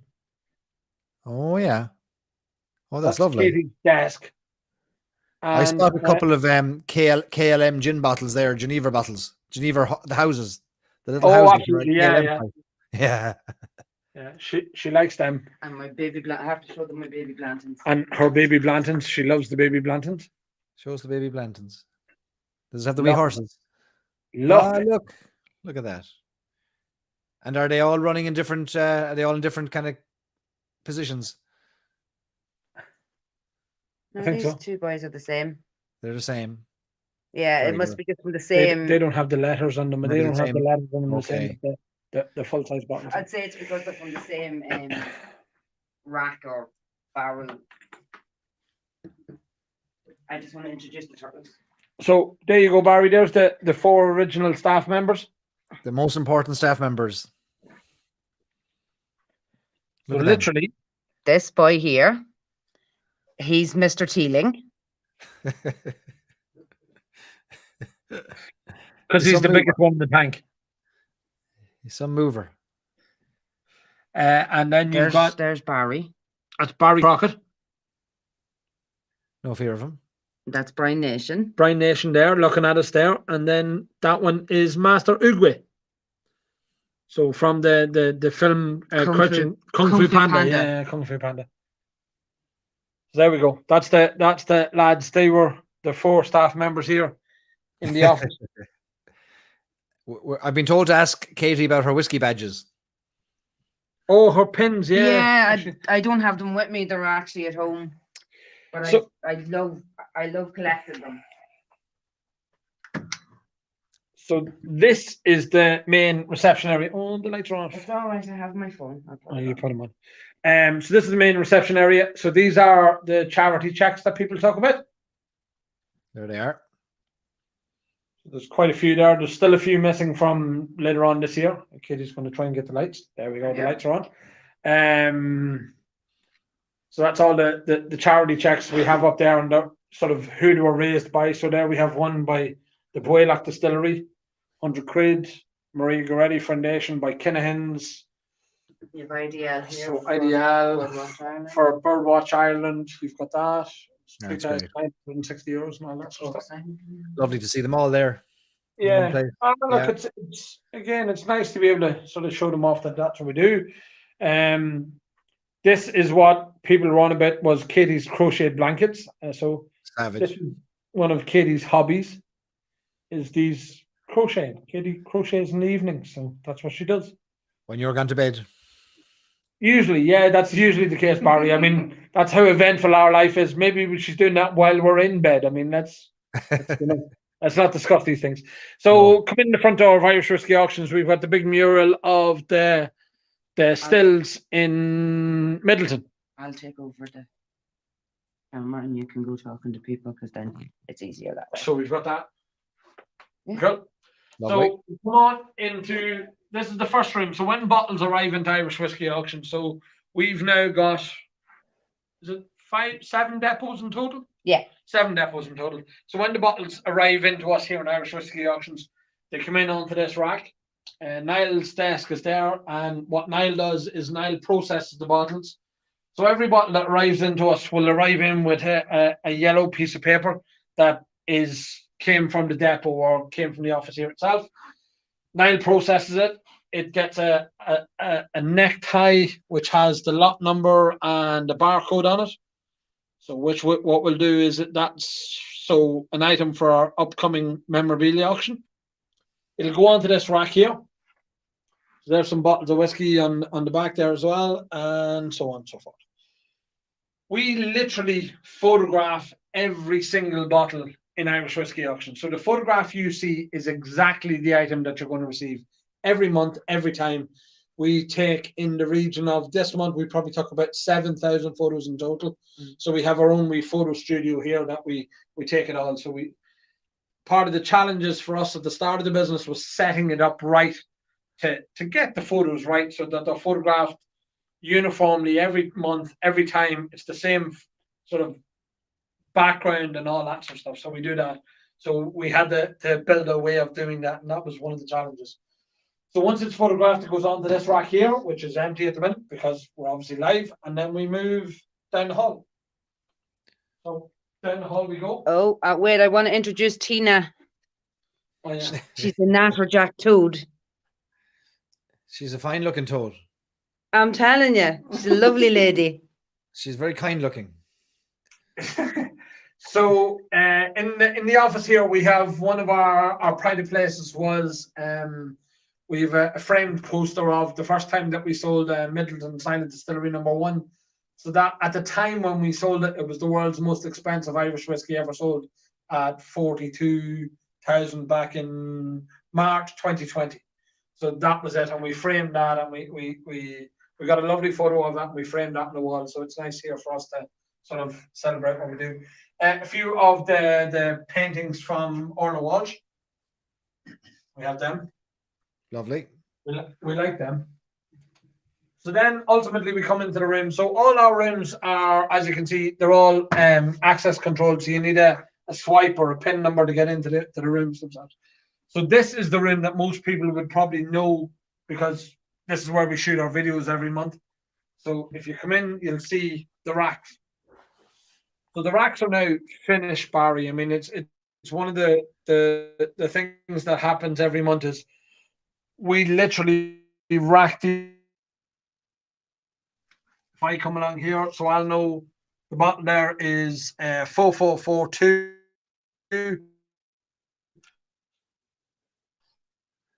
4414. I might be losing your signal a bit there now in the room.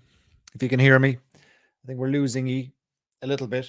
I wonder if you're on Wi-Fi there or mobile service, but you're cut out there now. That's the bulletproof room you're in, the bomb-proof room, doing its job. If you can hear me anyway, sure, maybe you can see if there's a different way to give us a look at the room. If not, come back to us. But you've cut out there now anyway. The vault is interfering, indeed. All right, they'll pop back into us now in a second. Yeah, I saw the room there 2 weeks ago, and the silent distilleries, which Anthony's going to show us now when he comes back on. He was just getting to them there. It's incredible, actually, and the just to see all the auction items that we're so used to bidding on and scrolling through, and then you see them all in the one room, and it's a fascinating setup and both a logistic nightmare and a logistics miracle that it's all pulled together. Here they come back there now again. Here you are. How are you? Sorry about that. Just moving. You're We grand. were switched off from jumping from one Wi-Fi to the other. So That sounds better there now. the racks are here. I mean, again, this was everything that we've done in here is sort of all new again because he didn't know how to do it and store and catalog so many bottles every month. And one of the things that I've said to lots of people is it is so impressive, this room, when it's ready like this here, so that the rooms are literally full of bottles. On the floor there, you'll see the 2 flight cases for the 2 silent distilleries. Yep. And Katie will swing around now, and they're here. They're still in their pride of place. So there is silent distillery number 2, and the miniature sample bottle, and there is silent distillery number 1. So sitting on the shelf there is close on 100,000 euros worth of whiskey on just them 2 bottles. How do you think they'll do if you had to place a bet on it in this month's auction? Do you think in the last hour they'll start to go up in price? What do you think is going to happen? I think number 1, I think the reality is for a lot of people that they will genuinely see number 1 for what it is. I mean, number 1 is probably going to be the one that everybody's going to look for in years to come. I mean, we've seen it with so many other brands. We've seen it with Dingle. We've seen it with lots of other brands that when people are chasing a collection, they're into bottle 2, 3, 4, 5, and then all of a sudden they'll be looking for number 1 and they'll chase number 1, and the price of number 1 will rise, exponentially. Mm-hmm. So to me, now is the time. Well, 2 years ago was the time to buy number 1, but I mean, now you'll never get it as cheap as it is going to be now, because in years to come, people are going to be looking for it. I don't know, Barry, is my honest answer on that, and there's no point in me saying anything otherwise. I mean, the auctions, if I've learned anything from the auctions in the last 3 years, is you just don't know. I mean, we've seen it month on month of some months a bottle's in demand, and you just get the right perfect storm of a couple of bidders going after a bottle, and it'll just drive the price up to, it's not in demand this month, or everybody who wants one has one. Yeah. So it's hard to know. I mean, look, there's a tagline on the bottom of the sample bottle for the sample that goes, and it says the pinnacle of Irish whiskey. And I mean, they're exactly that. I mean, you've been lucky enough to have bottle silent distillery number 2 open, to taste it, to know what it's like. I've been lucky enough to have number 1. They really are. There's nothing else in Irish whiskey at the minute that's comparable to them. Will they go the direction of the Macallans, like in time? Yeah, absolutely. I mean, when you say to people, say 50,000 euro for silent distillery number 1, and they go, "Wow, that's a huge amount of money." You go, "It is, but it's not." I mean, there's the current standing world record is a bottle of Macallan from 1926, $1.9 million. That's the world record. We're a long, long way from that. You've got bottles of Bowmore, that are selling for 100,000 euro. Japanese Kurosawas, the 55-year-old Kurosawa, is selling for $800,000 in bonhams in Hong Kong. So we're infants compared to it. I mean, we really are. We're kids compared to it. So will we look in years to come and look at a silent distillery one and say, Christ, do you remember when it was only €50,000? Now, 50,000 euros a ball of money, an absolute, you know, it's a good car, it's a deposit on a house, it's so many other things. But as an investment, and somebody only said it to me the other day, it's nearly worth borrowing money. Now, I'm not endorsing it, but not it's financial nearly, advice. you know, to buy it, because what it's going up. I mean, again, when that first came out in 2020, that was 35,000 euros. It's now in the region of 50,000 euro. So that's in 2 years, that's gone up 15,000 euro. Number 2 came out last year, as everybody knows. It was 40,000 euro when it comes out. It's now in the region of 45,000 euro plus. So again, you know, it's number 3 is coming out. As I spoke about in the video with Ger Garland, was we're working all the way up to 2025 when the final one's going to come out. They're going to be cheap. They're just going to be cheap. It's all relative. Yeah. No, I'm with you. So the racks are tight. I mean, again, I barely fit down between them. But I mean, we like to call ourselves chunky monkeys. Chunky monkeys. But you'll see there on the racks, you've got literally everything from Middletons to Jamesons to. I will do a nice wee walk down, and bear with me because it is tight. How are the Middleton 2022s doing? Are people already putting them up for auction? Yeah, well, I think we have a few in this month, but I mean, we made a conscious decision of limiting how many were in, because we did have bottle number 1 in for auction. So we were trying to be conscious of that. So Michael Cowman's champagne there, is it? That's well, obviously that's all he drinks every day. You know, he wouldn't drink anything else, only champagne. Some man. Is there anything very unusual that you've seen come in this month that you perhaps didn't have before, even if it's a lower price item, or are the silent distilleries the big focus this month? Again, I mentioned in one of the videos that we done, we have multiple bottle number 1. So we have the bottle number 1 of the Middleton Very Rare. We have bottle number 1 of the Powers John Fleming's bottle, and we also have bottle number 1 of tree number 5 of the Grinsels. Grinsels Wood. If you come back this side, yeah, I'm coming. Bear with me. So Grinsels Wood was the first collection essentially from Middleton and the Dark Gaelic series. They were, the way they released that was there was different releases for different jurisdictions. So America got number 1 and number 5. Was it number 1 and number 5, I think? And number 5 and number 7 was done for South Africa.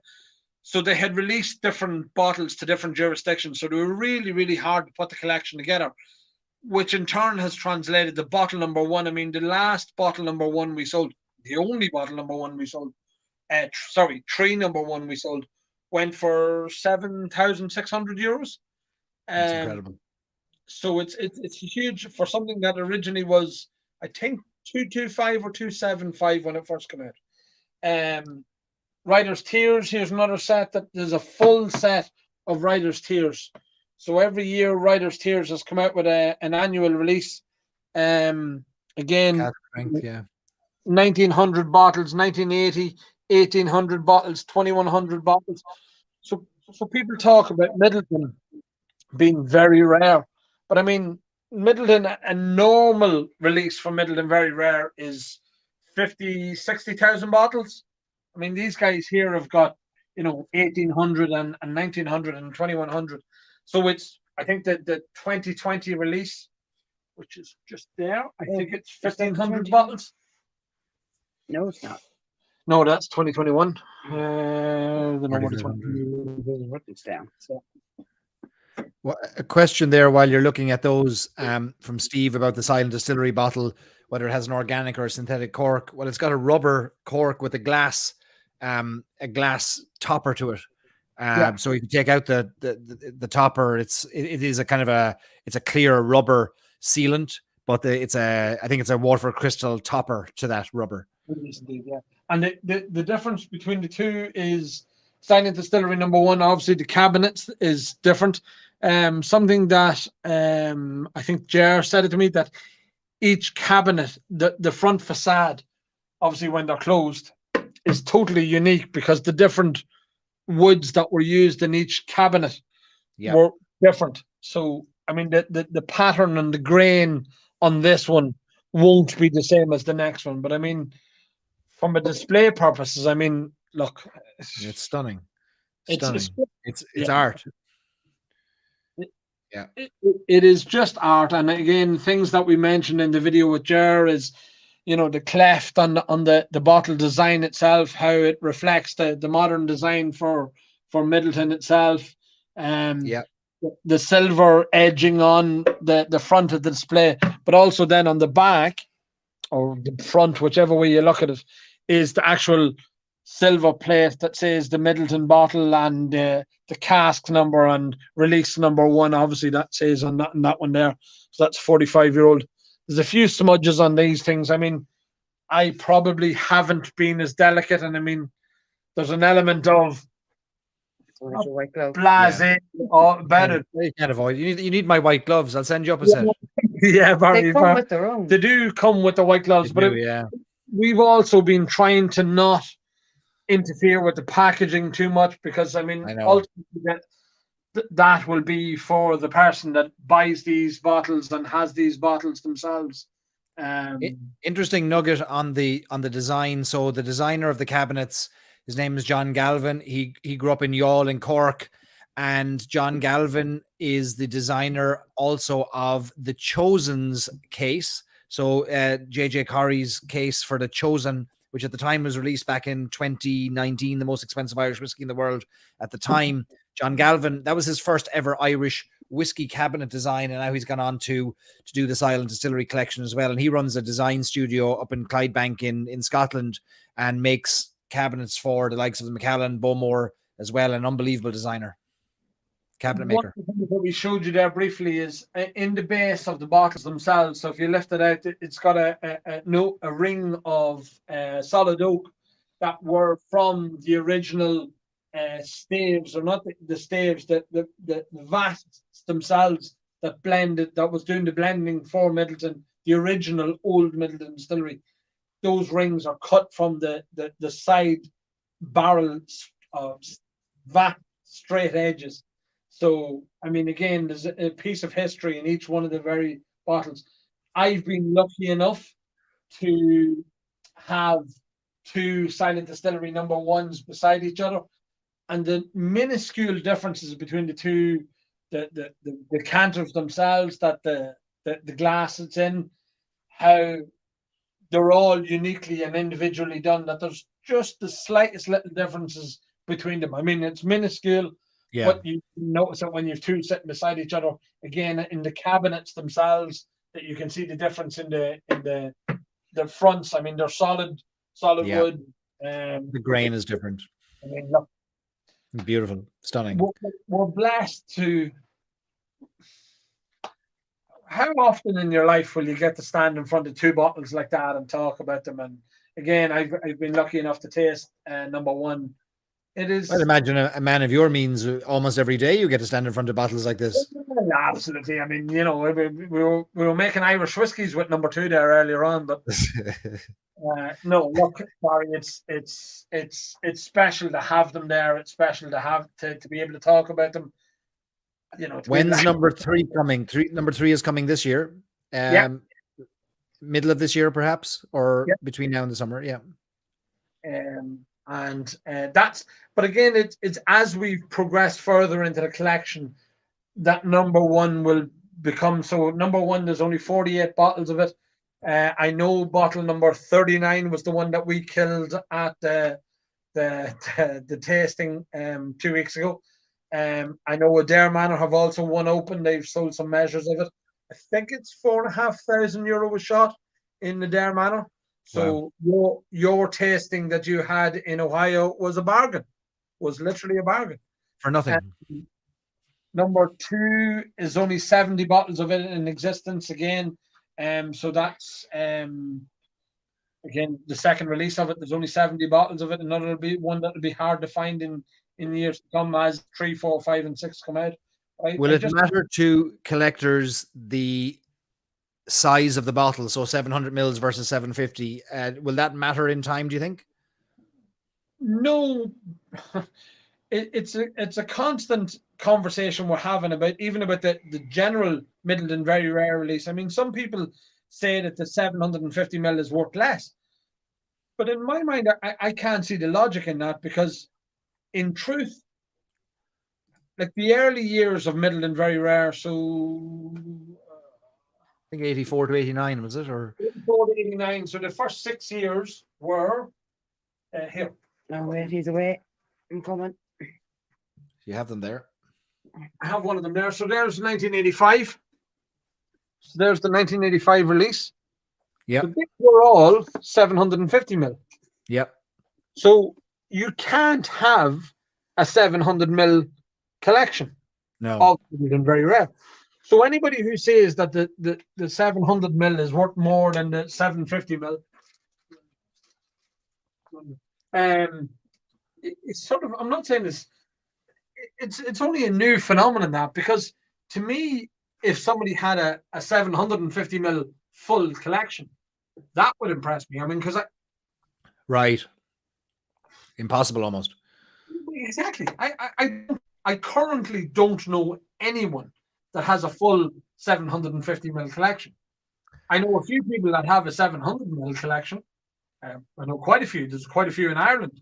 But I mean, a full 750 mil, there's an 09, so that's one of the rarer bottles. But I mean, look how pristine that is. That even has the film on the front plaque.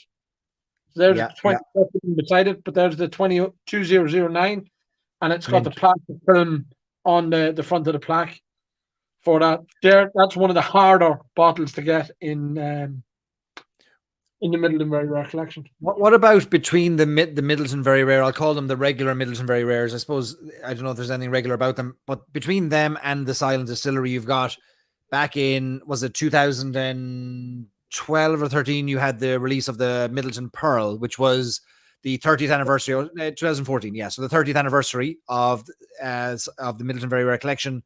You had Barry Crockett and Brian Nation collaborating, both of them signing one bottle, 106 bottles or something, 117 bottles, right?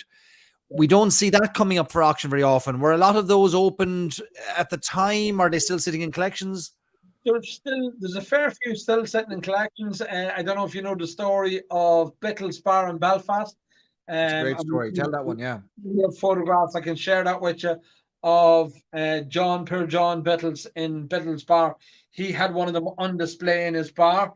It was in, so I don't know if anybody's ever seen the Pearl presentation case. It's a heavy oak presentation case. You open it out, it's got the two indents for where the bottle sits.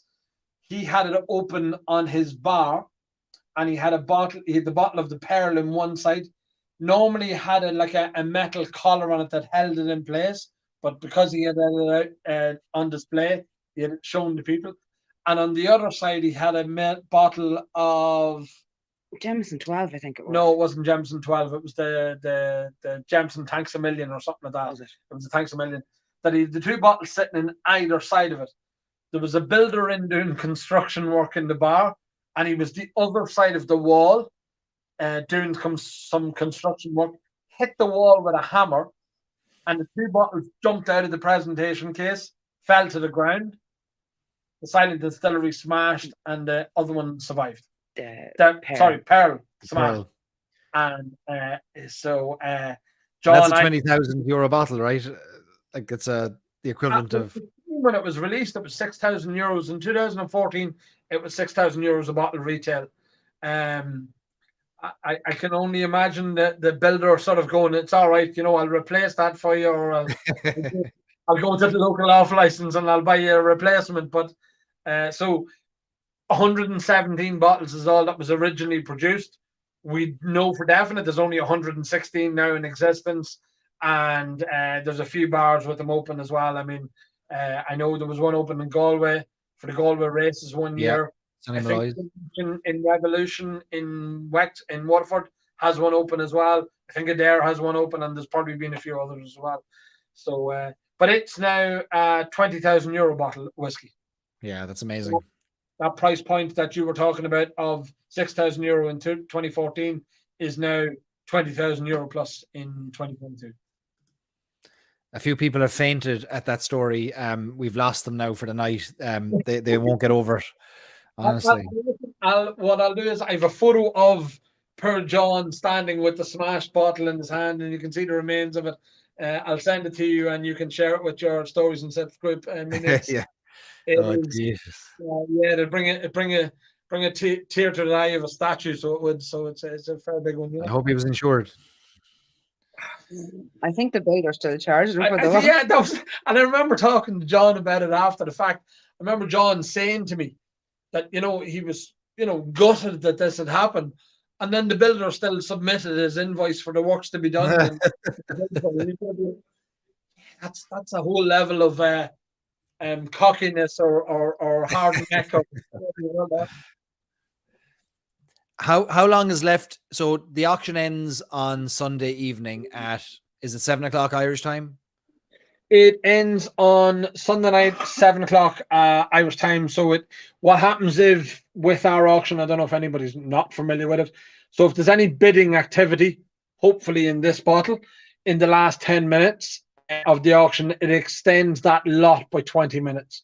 So, I mean, our record at the minute is in December, I think it was, we sold a bottle of 1920s Redbreast, and it went on till 2:20 in the morning. I think half the nation was up watching that. It was like the lunar landing. There was more people watching that. I'd say exceptional. All right, it really, really was exceptional. I mean, people were sort of going mad bidding on that, and there was 3 bidders involved in that. I don't mind saying that there was 3 bidders involved in that, and it just was. I mean, it was just went on and on and on, and I was setting up, watching it, and just going, there's an element of, is this ever going to end? But the other part of me was going, I hope this never ends. So I know. What would you say to potential bidders who see an auction item with a reserve on it, and they put in a few bids and they still haven't reached whatever the reserve is that's set? Some auction sites will declare the reserve. You don't. Help the audience understand how, what's the best approach when they see the reserve? Well, so we implemented new software last June, so that the whole new platform changed. Our whole auction platform changed last June. So if there's a bid now and we're within 10% of the reserve being met, it actually says on the individual item now, reserve within 10%. So we've now got that. The guide prices that we have are usually fairly indicative of where we expect the price to be. So if the reserve is, for an example, if the reserve is 500, then our guide prices usually say 500 to 700 or 500 to 600 or wherever. So the guide prices that we have are usually a fair reflection of where we expect the price to be. We've got wrong so many times with our guide prices, it's not even funny anymore, because we'd sort of say a guide price of something and then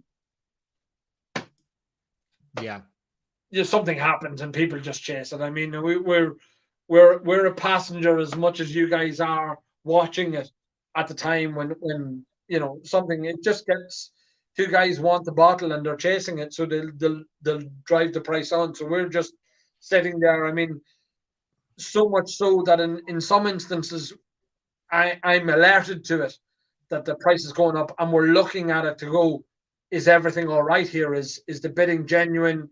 Is the bidders genuine? Are they known to us? What is it? Making sure that it's all legit and above board. So there is times when we see stuff like that happening, we're alerted to it, and we used to be here every Sunday night.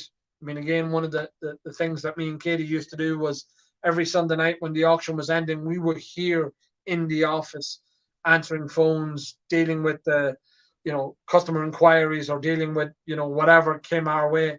We were also looking at the servers themselves, making sure that the servers could cope with the demand that was on them, and trying to mitigate any sort of potential fall downs that we would have. So we were always doing that.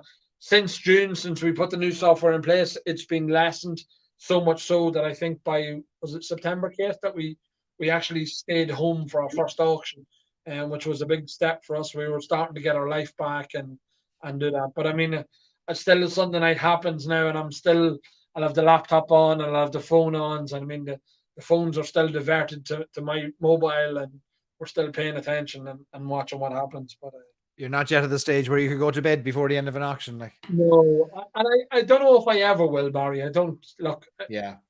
It means too much to us. It means too much to me. Yeah, I know. Put so much into this. We're so, forget the money side of it. We're so heavily invested in this. Something I've always tried to do in my life is that if you're going to do something, do it right. So we want to do this right. So anything that any potential pitfalls or anywhere it can go wrong, we're always trying to work hard to make sure we can catch it and sort of, make sure everybody's getting as good as they can get. Folks, if you're just joining us, we're live with Irish Whiskey Auctions with Katie and Anthony, and we've just had a lovely tour of the operation, and we've seen the most expensive bottles of Irish whiskey ever, the Silent Distillery Chapter 1 and 2. If you have any questions about the process, about how to bid at auction, about how to grow your collection, put them in the comments there. We'll make sure to put them to Anthony and Katie. I do have a question about the collecting side of things, which is for those who've enjoyed drinking Irish whiskey, they've become part of the community, they watch out for new releases, they drink those that they buy, but they might have an eye on collecting at some point. How does somebody go about starting to collect Irish whiskey, and what should they look out for as they begin their journey? Look, I don't think there's any. I'll switch to Katie now. No, I'll switch around. you Hey, go Katie. somewhere else. We'll welcome back into the office. Hello, lads. How's it going? What is the thing? I mean, identify what you want to do. I mean, again, there are conversations. Barry, if you want to switch to the other camera now, the other desk. Actually, they're going to, log on to it there from the desktop, and I'll switch over. And while you're doing that, I'm switching over to another whiskey. I've moved on to Redbreast Single Cask from Temple Bar. This is a 26-year-old sherry cask. It is an incredible whiskey. One of my favorites from the sherry, or from the single casks that have been released from Redbreast. This was available from the Temple Bar in Dublin, and they were shipping it all over the world. And I was lucky enough to buy a bottle, and it's a stunning drop of whiskey. The color on this will make you melt. Look at that. Oh, it is beautiful. Stunning. 26 years old, single pot still, all sherry. 618 bottles. And this was bottled in 2018. John, are you on the same one? Redbreast Single Cask, 26-year-old. That's what I'm drinking here now. It's an unbelievable whiskey. It's a stunning whiskey. It's the one I keep finding myself going back to. As you can see from how much is left in the bottle, I'm down to my last, what's that? I don't know, 3/8 of a bottle left there. They've put the price back up, I think, on that. So I won't be going back to it, but this is a stunning whiskey. We'll wait for Anthony and Katie to join us. So yeah, there's lots of you out there who are experimenting with collecting Irish whiskies, and I'll share a little bit from my own kind of approach to it. I would drink most whiskeys that I buy. There's occasions where I'll buy 2 if I can, where I'll drink 1 or I'll taste 1 and I'll try and keep another. And for me, my collecting would come down to passion and interest, in the sense of what's the thing that I'm genuinely interested in, that I think, if I'm lucky enough for it to appreciate over time, that's great. But things like, I grew up next to the Middleton Distillery. So for me, the Middleton Distillery holds a particular draw, and that's where I would focus my attention. It also doesn't hurt that it comes out with some of the greatest whiskies on earth, and as they age, they just seem to get consistently better. So for me, it's about starting with the passion and the story and things I'm familiar with and things I know, not from a whiskey perspective even, but things I know, like from the people behind it and their approach, and then finding the whiskies I like. But for me, it was Middleton. Anthony, you mentioned Teeling earlier was something that was particularly of interest to you, and it seems to be that people latch on to the collection based on some kind of connection or passion. Like there's Dingle collectors, there's JJ Corrie collectors, there's Waterford collectors, and they all have a different approach, do they? But it all kind of comes from one particular interest or passion for that one brand. Yeah, and exactly what you're saying is most of the time that you're getting a connection to the brand, or you're looking at someone. I mean, one of the things that I've commented on recently is there's 2 distinct markets. There's the here and now market, and that's the bottle that's released today, and there's 100 bottles of it, and it's snapped up, and guys are trying to buy it, and they're trying to sell it on tomorrow. I don't like the word flip. I won't use the word flip because I don't like the word flip. Some people are looking at it like that. I mean, is it any different than, a Rolex watch or a car, a Ferrari, somebody buying a Ferrari and trying to sell it on tomorrow and they pay more for it? It happens in nearly every commodity that exists out there. So when people talk negatively about flippers or people who buy whiskey today and sell it tomorrow, it's sort of, I'm not saying it irks me, but there is an element of it sort of just go away. It exists everywhere. So it's not exclusively whiskey. So there's 2 distinct markets, as I said. There's the here and now market and there's the long-term market. And I think 2 of them, they're both very different markets. You can buy bottles of Redbreast. I mean, I seen John comment there about a bottle of Redbreast. The single casks, I mean, when they came out, they were hard to find. So they've now got ones in Sweden and here, there, and everywhere. So they're the here and now market. But they're also a long-term project. I mean, again, we would have some Redbreast single casks ourselves, and you can get into any of them per se. I mean, as I say, the Teeling's one to be one, Dunville's one to be other. But it's to have a passion for it, and it's one to try and put the collection together. There has to be an element of reality in that the collections themselves, and we've seen it again so many times, that a person will have invested so much time in putting a collection together, and they have they'll attribute a value to that collection because they spent time putting it together. But it doesn't translate into the secondary market. So, guys come along to us, and we've seen it on multiple occasions. I've got a full collection of X and Y, and it's got to be worth this. And we'll say, well, actually, no, it's not. The individual bottles, if you sell them as individuals, will actually get you more of a return than the set itself. And we've seen that in quite a few different And you have releases. to take out that sentimental value as well. Yeah. We that's always one of the challenges we have. You're trying to handle people with kid gloves and try to say to people, I know that you've invested time and effort to put this collection together, but it means nothing. It means nothing. Or I've had this bottle. I mean, again, one of the things that we get said to us a lot, or I've had this bottle in my house for 20 years or 30 years, it's got to be worth something. And you sort of go, well, who cares? I'm sorry, it's not. It's only worth, 200 euros or whatever the case may be. And that's that's or the ones that get me, and is, you know, like even now, you're still having to explain to people. I suppose I'm saying I suppose it's easy from my side because I do the whiskey and whatever, but you know, somebody has a 10-year-old that their grandfather bought 40 years ago. Mm.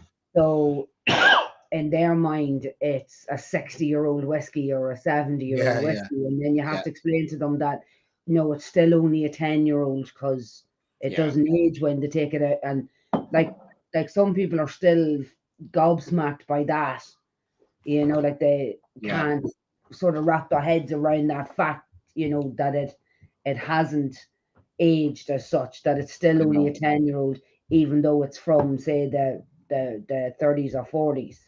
But there's an element of that. I mean, I one of the things that we've said so many times is there's an awful lot of bottles. I mean, some of the bottles that we've sold, your group, your whole model is stories and sips, and the stories that go along with so many bottles. I mean, we've had bottles, as Katie says, that people have inherited over time, or they've gone home to the family house, and again, you know that, you know, there was the good sitting room in so many houses in Ireland. There was the posh sitting room that was open on Christmas Day, and when the priest called, you know, there was bottles of whiskey in those front rooms that was never touched. I mean, they were given as gifts, and we've been lucky enough to sell a few of those bottles for people. I remember one of the people that gave us a bottle of 1988 Middleton Very Rare. They had it under the kitchen sink. They had it beside the bottles of Jif and the bottles of Fairy Liquid. They didn't know what they had. We ended up selling it for €12,000, I think it was at the time. Yeah. Amazing. You know, a huge amount of money for something that they had. But something I've said is that how many houses around the country is that repeated in? Yeah, yeah. And did you I saw somebody a while back put an ad in the paper, maybe it was a collector or somebody who was encouraging people to go check under their counters, under their sinks, and under the stairs for. Wasn't me. Wasn't you? Yeah. So for bottles of Middleton Very Rare, because There was a guy, a lot of houses had them. He sold his bottle, and he was in he'd sent his bottle to England.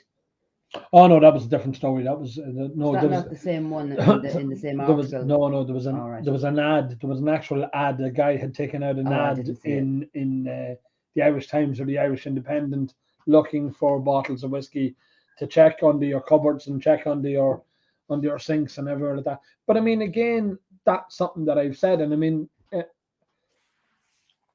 one of the challenges we face is how many bottles of pre-prohibition Irish whiskey are in America.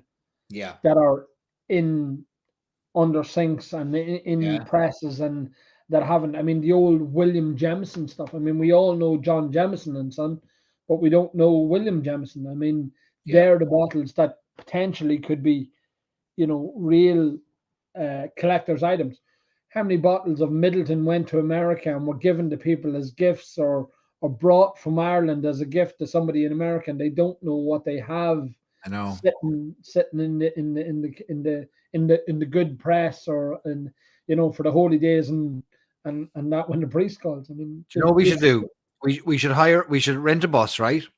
And we'll drive around America with a big sign on the side of it saying "Check under your sink," and we'll roll up to houses and we'll wait while they check under their sink, and then we'll drive on and we'll see what we find, and we might get a few bottles of bleach, but you might get a few bottles of Middleton.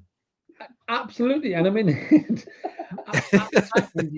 I've said there's something in that. I mean, again, people have made TV shows out of less, you know, trying to go around and talk about these things. I mean, again, how much fun would it be to have a televised show of myself and yourself going around the country talking about bottles of whiskey that have been pulled out from under the kitchen sink and we'd be cancelled after one episode. well, I'd probably have to be restrained. I wouldn't be allowed to swear quite as much as I probably do in real life. But I mean, again, we have a driver already. Brian Sharp's going to drive. Brian Sharp. I'm sure Good man, Brian. I know your reach in America. We could probably put together a load of pit stops as well along the way that we could get. Oh, sure. We wouldn't put our hand in our pockets for accommodation. Absolutely. But Barry, how many places is it like that? I mean, again, as I say, America now is getting so many releases that we're not getting in Ireland. I know it is vice versa as well, and it has been the other way for a while.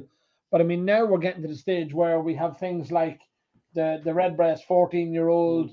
You have the small batch. I mean, that's probably one of my favorite drinking whiskies. PX is only hitting your guys now in America, but I mean, again, there's so many releases like that. 9,000 pit stops. There would be and more. But there's so many releases like that. So again, go back to when Irish whiskey was at its height, was at its real pinnacle, and we had all these distilleries in Ireland. You had this. I mean, there's a bottle. I mean, you know, Burke's. I mean, the old Burke's stuff that's in America. How many bottles of that are hidden in walls and hidden in presses and hidden in cupboards? That's basements. Use of basements in America. We don't have basements in Ireland. Yeah, only certain states have basements. Some states have no basements. You got to know which states have basements. You see. You see, you know all these tricks, Barry. We wouldn't know that. I would have gone out to sort of California looking for a basement, and they mightn't have had them at all. Our audience will be very quick to tell us whether they have a basement or not. Ohio has basements. I don't think Florida has basements. I don't think California has basements. We can get that confirmed for us now. Do you have basements? Ireland's when you really started flashing out the old garage, like, you know. Yeah, you're dead posh if you have a garage. Could you imagine how posh you were with a basement? Yeah. Given the price of fuel, you could run it on the bus. I don't know what you mean there, Mark. We're not allowed to comment on that. But yes, I have actually talked about that recently, that it's probably cheaper to run it on whiskey than it is. I think you said that to the guy because we were putting diesel in the truck. In your truck. Yeah. I was putting diesel in your truck. Yes. Right. We've moved on from ear to the ground agricultural show. Now we're more kind of a room to improve or something. Now we're saying no basements in Florida. Michigan has basements, just in case you're wondering. Pennsylvania's got them. Right. California doesn't have any because the earthquakes will just destroy all the old bottles. Ohio does, yeah. I used to have a basement in Ohio. North Carolina does have a basement, and you can't look in it. Right. Oh yeah, that's Michigan when you can't look in it. Is the one you want to look in. Oh, Chad Allen's dead posh. They've got basements and but he's from Dundalk, really. I mean, so he wouldn't know. I mean, Connecticut does. Jeez, we've had more engagement from talking about basements than we ever had talking about whiskey. New York has basements. North Carolina, no. You see, we need a map of basements so we can organize our trip. We'd be like the Dead Rabbit guys who came to Ireland in the camper, but we'll go the other way. We'll go to America in the we'll get like an Airstream or something.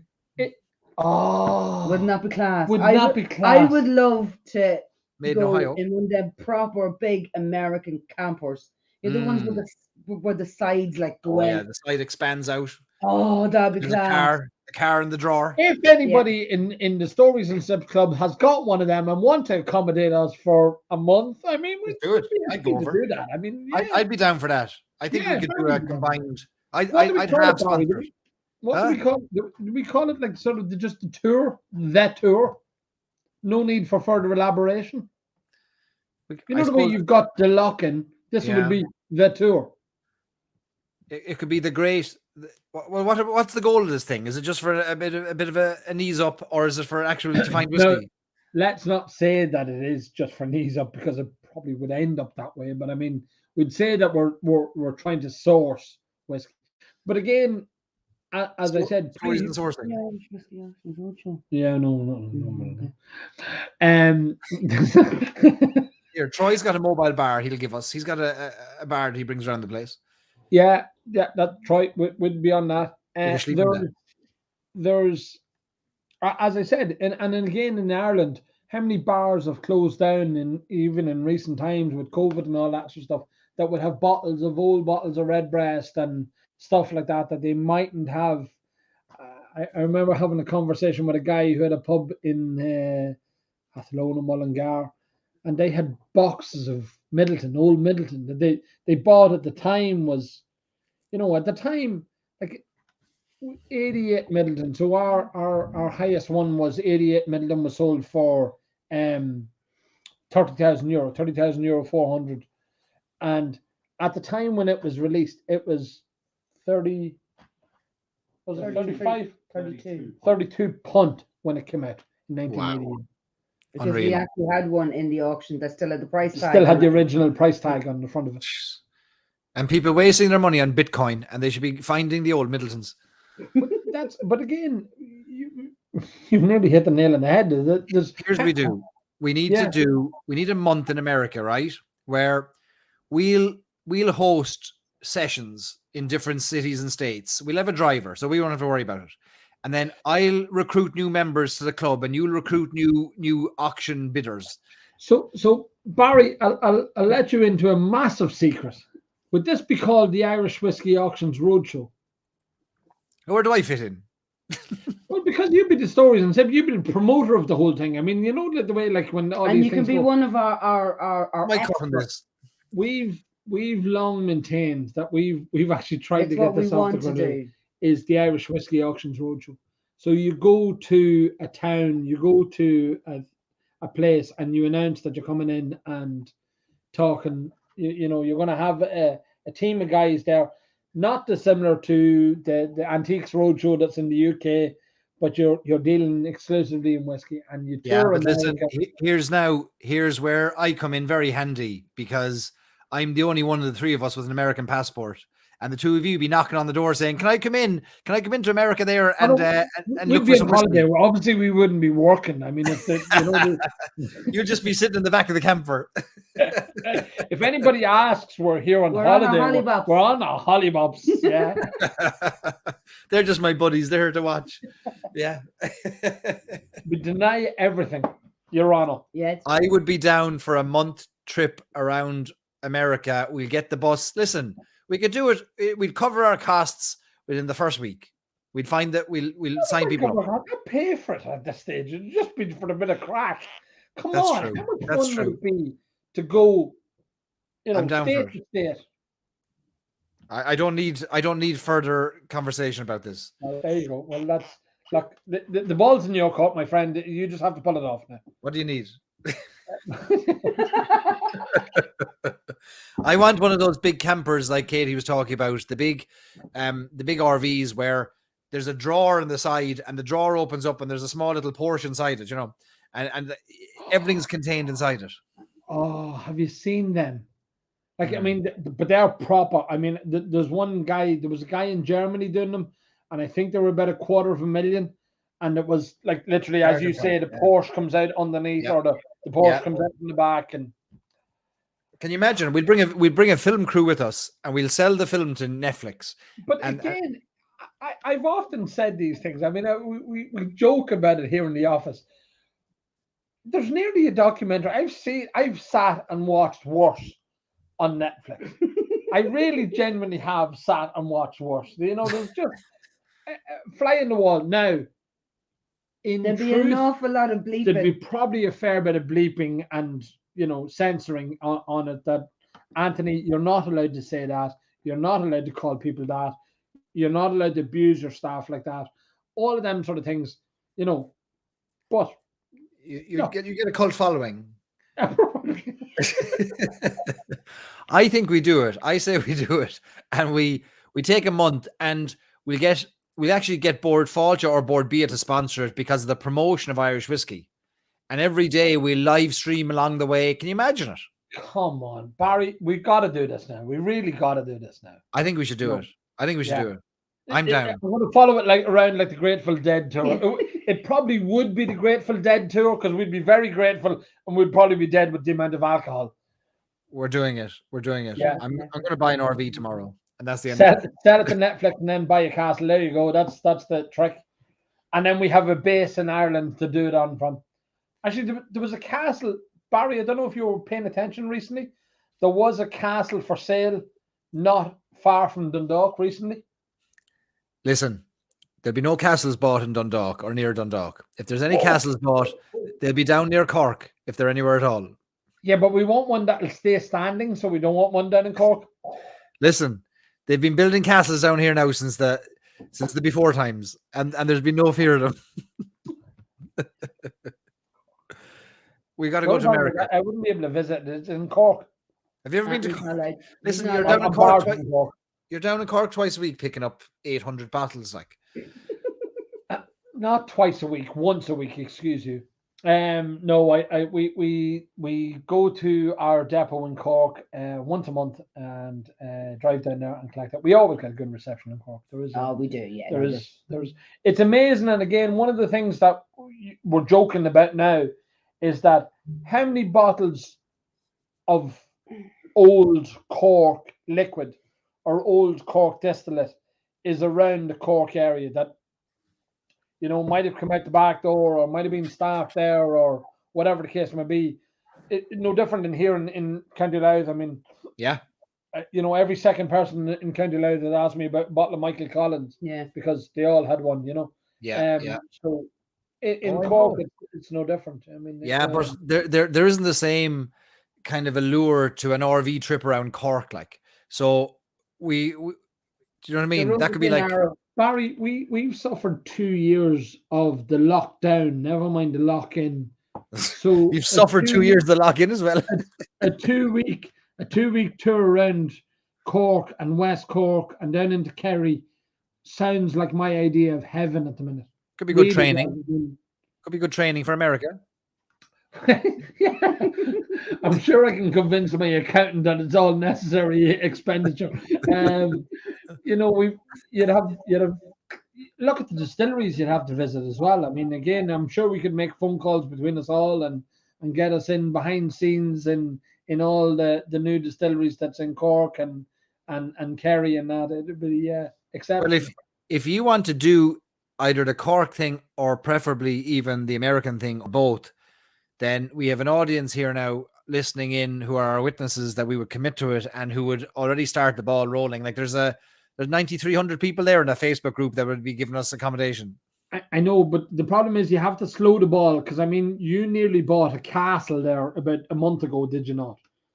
You had to sort of just go, oh, hold on a second, lads. Just wait till we just think this through a wee bit more. There's never been a benefit to thinking anything. You just have to go for it.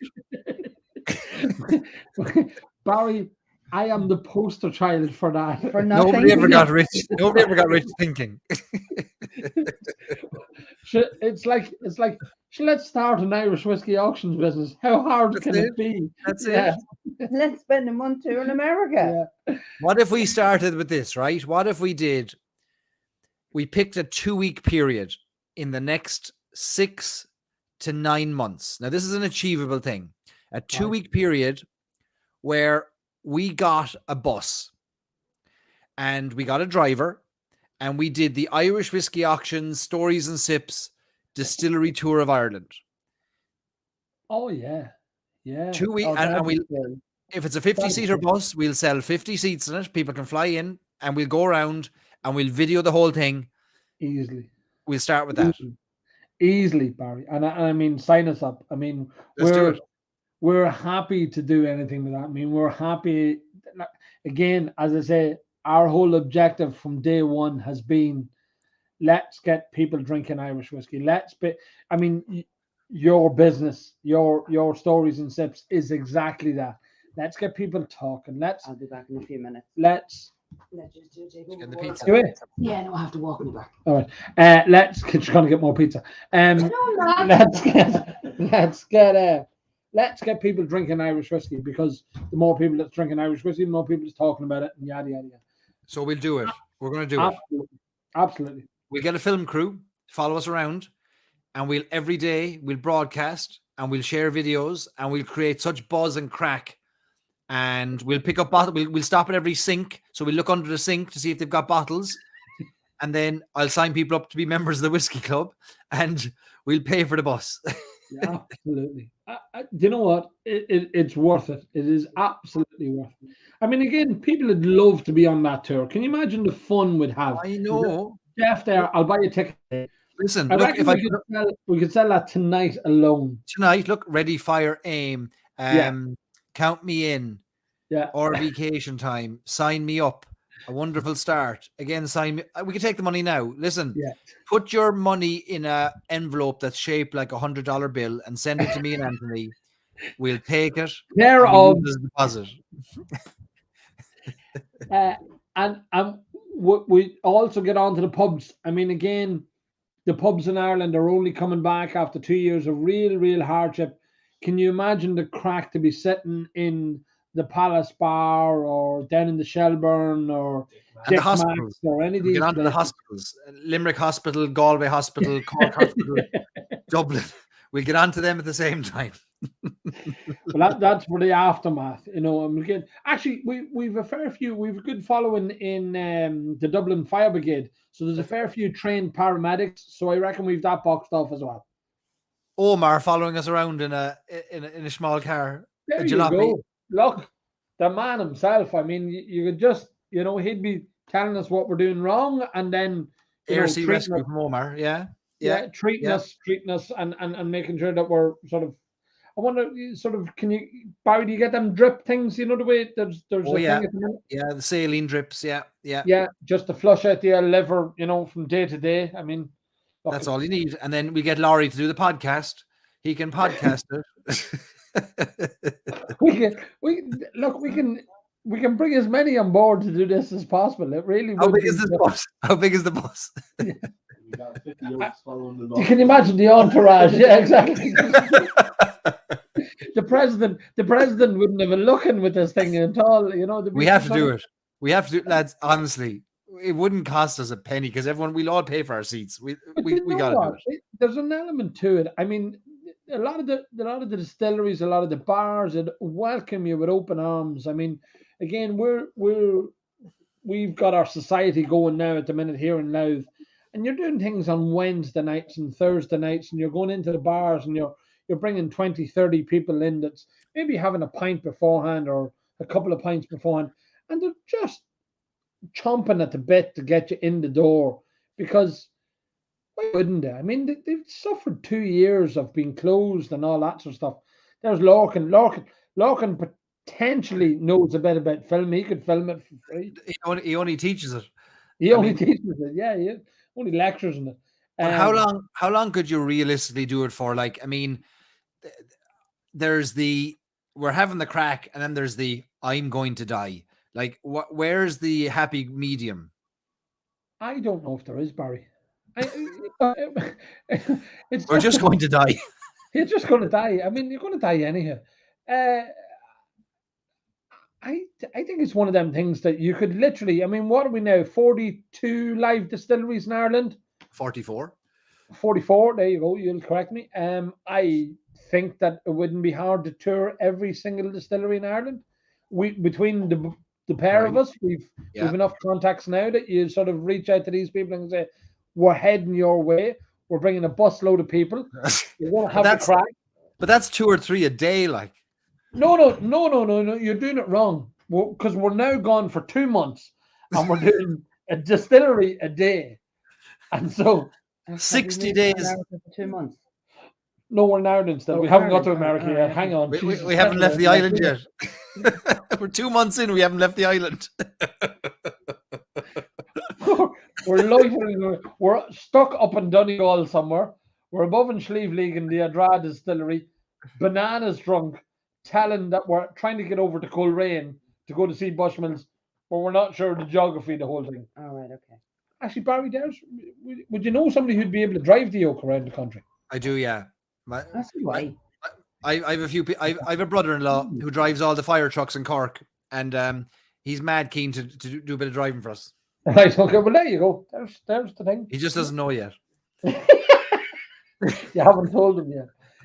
It is. There's so many. 2 months. I just. Literally, but Lisa, it would be 2 months. I mean, come on. I mean, to do it. I mean, you've got to give the distilleries respect, because the effort that they put into getting to where they are, you know, building a distillery and getting the pot stills in place and a whole lot. You can't just sort of Fly in No, and fly no. fly in and fly out Yeah, and yeah. wash past them in an hour. That's it. You'd have to give Middleton a week. You'd have to be a week in East Cork. Well, then we're into 3 months now, Barry. Here, will you settle down? But sure, Will look, you might as well get hung for a sheep as a lamb. Sure, look, we clear away the year and we'll give it a whole year and we'll do it right. Barry, just minor technicality. We both have businesses to run here. Do have a couple of businesses to run here. Don't worry about that. We get a bit of Wi-Fi. We'll get Elon Musk to put a satellite dish on the roof, and we can manage it. We'll manage it from the bus. It wouldn't be the first time that I put broadband on a camper, so it won't be the last time. We'll Robert, and listen. how you The fix? We're kids. looking after the business for a couple of months. I should belt away, yeah. Grand. Listen, you'll be like Donald Trump. You'll be stepping away from the business and letting the kids run it, and that's what'll happen. And the kids can take over. I'm yes, but I'm too much of a Control freak. yeah. But this will That's help not- you. This will help you separate yourself from the day-to-day that you don't need to be part of. Or that I'll be so inebriated that it'll be irrelevant. Yeah, that's all. But either way, you'll be happy. That's what we got to look at here. Like, look at the big picture. All else is irrelevant. Actually, here's- we were in Galway 2 weekends ago, It was 2 weekends and we ago. were walking down Shop Street in Galway, and the place was a buzz. And you're walking past Garavans, and you're walking past Frainie's, and you're just going, I could Mighty. just, oh, Oh, it was Mighty. amazing. it was just, we had the van over, and we were collecting a few bits and pieces, and you just went, actually, do you know what? I'm sure we can get a hotel for tonight, and we'll stay, and we'll go in here, and we'll have the crack. And it has happened to us so many times. Yeah. Gone down to Cork or gone down to Killarney. I mean, Killarney's, Oh, sure. Killarney and Dingle is just a trap. It is just a trap.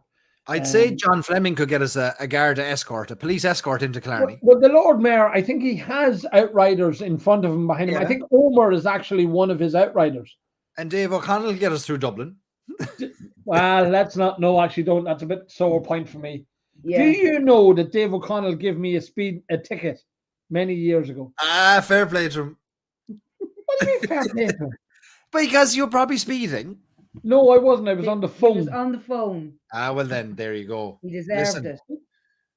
it. And I'd say you probably charged him for his auction wins as I well, do charged you? him twice. Nice. Yeah, there you go. I charged him twice. Yeah. Dave's by the book. Dave's by the book. Will you be And going? Garda Síochána, he has to be respected. Will But you be going on the whiskey train? Will you be I going? didn't On Oh, the, we're going on the whiskey train. Yeah, we're going on the whiskey- we we're are. going up as well. Yeah. We'll see you up there. Yeah, we'll see you up there. yeah, you're going on it as well. Yeah, the two of us are going up. Yeah, yeah. We stay overnight. It'll be a good one. I can't wait. I think it's a brilliant idea. But listen, we can't leave this idea behind now. And this is not drunk talk, right? This is. Says I he. think. I think we start with the most engaged distilleries, the ones that we all get on with, that we have a relationship with, that we could formulate a good 2-week tour out of. We can't do them all immediately. So what you do is you say, we build a 2-week itinerary. Hotels, pubs, hospitals, court cases, distilleries. We get a Clinic. lawyer, a doctor, a hotelier, and a publican, and a distiller, and we have it all covered. But we do 2 weeks. Maybe we do an East Coast one, maybe do a South Coast one. But whatever you do, we'll start off with that.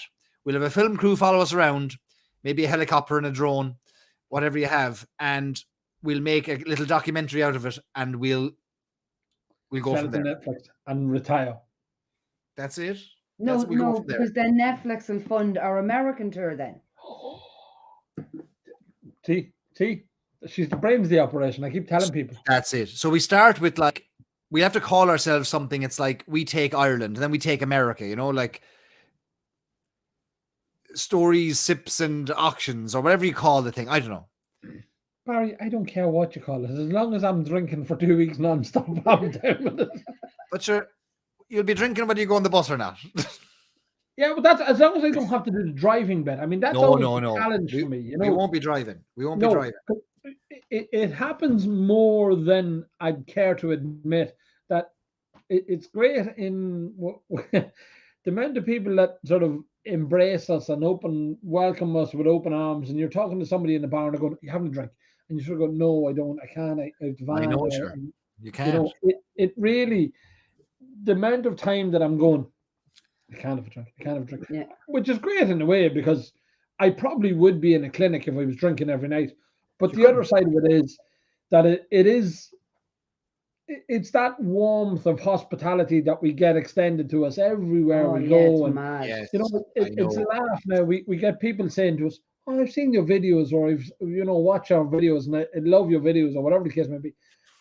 And they're asking you to have a drink with them, and you just want to have a drink and stay and I know. And just chat have with the them crack and that, but you can't because can't. you're driving Yeah. or you have to be I back. know, on the sure. road.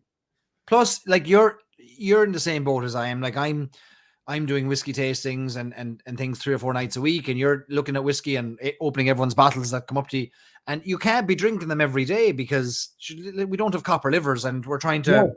Yeah, we're trying to live a can't. longer life. Yeah, no, I would be. I genuinely could feel the repercussions of. So the last 2 weeks before the auction went live, there I had a fairly hectic 2 weeks, and I'd some. I'd tasting sort of 2-3 nights a week, and it genuinely took its toll on me. It really genuinely took its toll on me. Yeah. And I knew I had to sort of try and take it easy. So like, I've been saving myself up for tonight. To save myself up. Oh, save me. Make up for tonight. Huh? You'll make up Well, for I'll it make tonight. up for tonight. But like, it has been a long night. I've been at this since 8 o'clock, so I'm doing all right, I think. But Are you flying? yeah, but it's you could be, and again, there's an element of it. Wouldn't it be great to be doing it? Wouldn't I'd love to be out socializing every night and out with groups and out with societies and out Would you? tasting whiskies. There's an Well, element of it. Why wouldn't you? we've done, a lot of the tastings and like the same as yourself, and been invited to things and done some Yeah. of the sort of other societies around Ireland, and like the guys and the girls in them societies, you could spend days with them, with the crack you to have with them, Great and people. like the genuinely great people, like like I would only know a lot of the guys through selling on and off, and know them from phone calls and stuff. But see, when I meet them in person, it's like you have known them for years. I know. And you want to hang out with them. You want to drink with them. Exactly. Yeah, I know. And because of we're grateful to each and every person that does business with us. I mean, nobody has to do business with us. They choose know. to do business with us. So when they do, no different than when they call here, I really want to spend, time talking to them and showing them the place and saying, look, this is what happens and this is the process and all that sort of stuff. And no different, when what I done with you guys there, because we're just so grateful for it. But the other side of it is, then I come back in, and I mean, it happened on one day this week. I can't remember even what day that I was doing. There were so many people arriving here in the office. I came back to the desk and I went, fuck, I have a load of work to do. And I was literally here till 9-10 o'clock that night trying to catch up. I had people here all day, and we were talking to them and just having a crack with them. And I love it. I really do take great pride in bringing people in and talking to them and having, like, if I can have a drink of whiskey with them, or I can give them a sample, or if they've said, if I've something here that's open and I can give them a sample, I will. But there's just, I'd probably be in a clinic. You would. If I was to do it all the time. That's it. Yeah. And here we are discussing how we do a 2 or 3 month trip of every night drinking whiskey in different cities and towns and pubs and homes and under I've sinks. decided, Barry, you're a bad influence. Listen, it's been decided long before you. But I think the 2-week trip is a goer, and it's a goer this year. Yeah, we do it this year. We could do it. I think, and again, you can imagine some guests coming in from America doing a couple of nights, 1 or 2 nights with us. 14 part of the tour. They'd love to do it. I mean, there's loads of. I'm sure if we can figure out the copper level. Actually, I don't know how. Yeah, what do you do there, Rob? Is anybody a doctor in the group? That's what we need. Brian Sharp's a doctor. Right.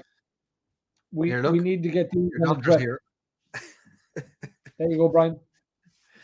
We've everything. We've a driver in there. We've a doctor. We've a fireman. We've a lawyer. We've a couple of lawyers in here at the moment. We've it all covered. I think we could even get sponsorship. And would we? But listen to me now. Here's a question: we get this lovely big bus. Would we wrap it? We'd have to wrap it. Oh, we could. we Oh, probably could, yeah. definitely. Yeah. Barry, I don't know. I don't really want to move the camera, but I mean, the guy who does all our branding for us, our sign writing, you can see it on the wall there and the tabletop. I mean, I reckon I throw him biscuits and he does it because he just loves doing stuff for us. It's a big mural wall that we have inside. He done that for us. Your van is, and my the two whiskey wagons, the Katie's Jeep. I mean, the Whiskey Ranger. I mean, he's on the ball with branding. It's easily done, babe. Easily we'll do done. that. I mean, Right. Look, So we'll wrap the bus and we'll fill it and we'll hit 14 nights. I mean, this is a session. Like we'll have gout by the end of it or halfway through it. Right. But listen, you do it for the Irish whiskey industry. And worthy sacrifice.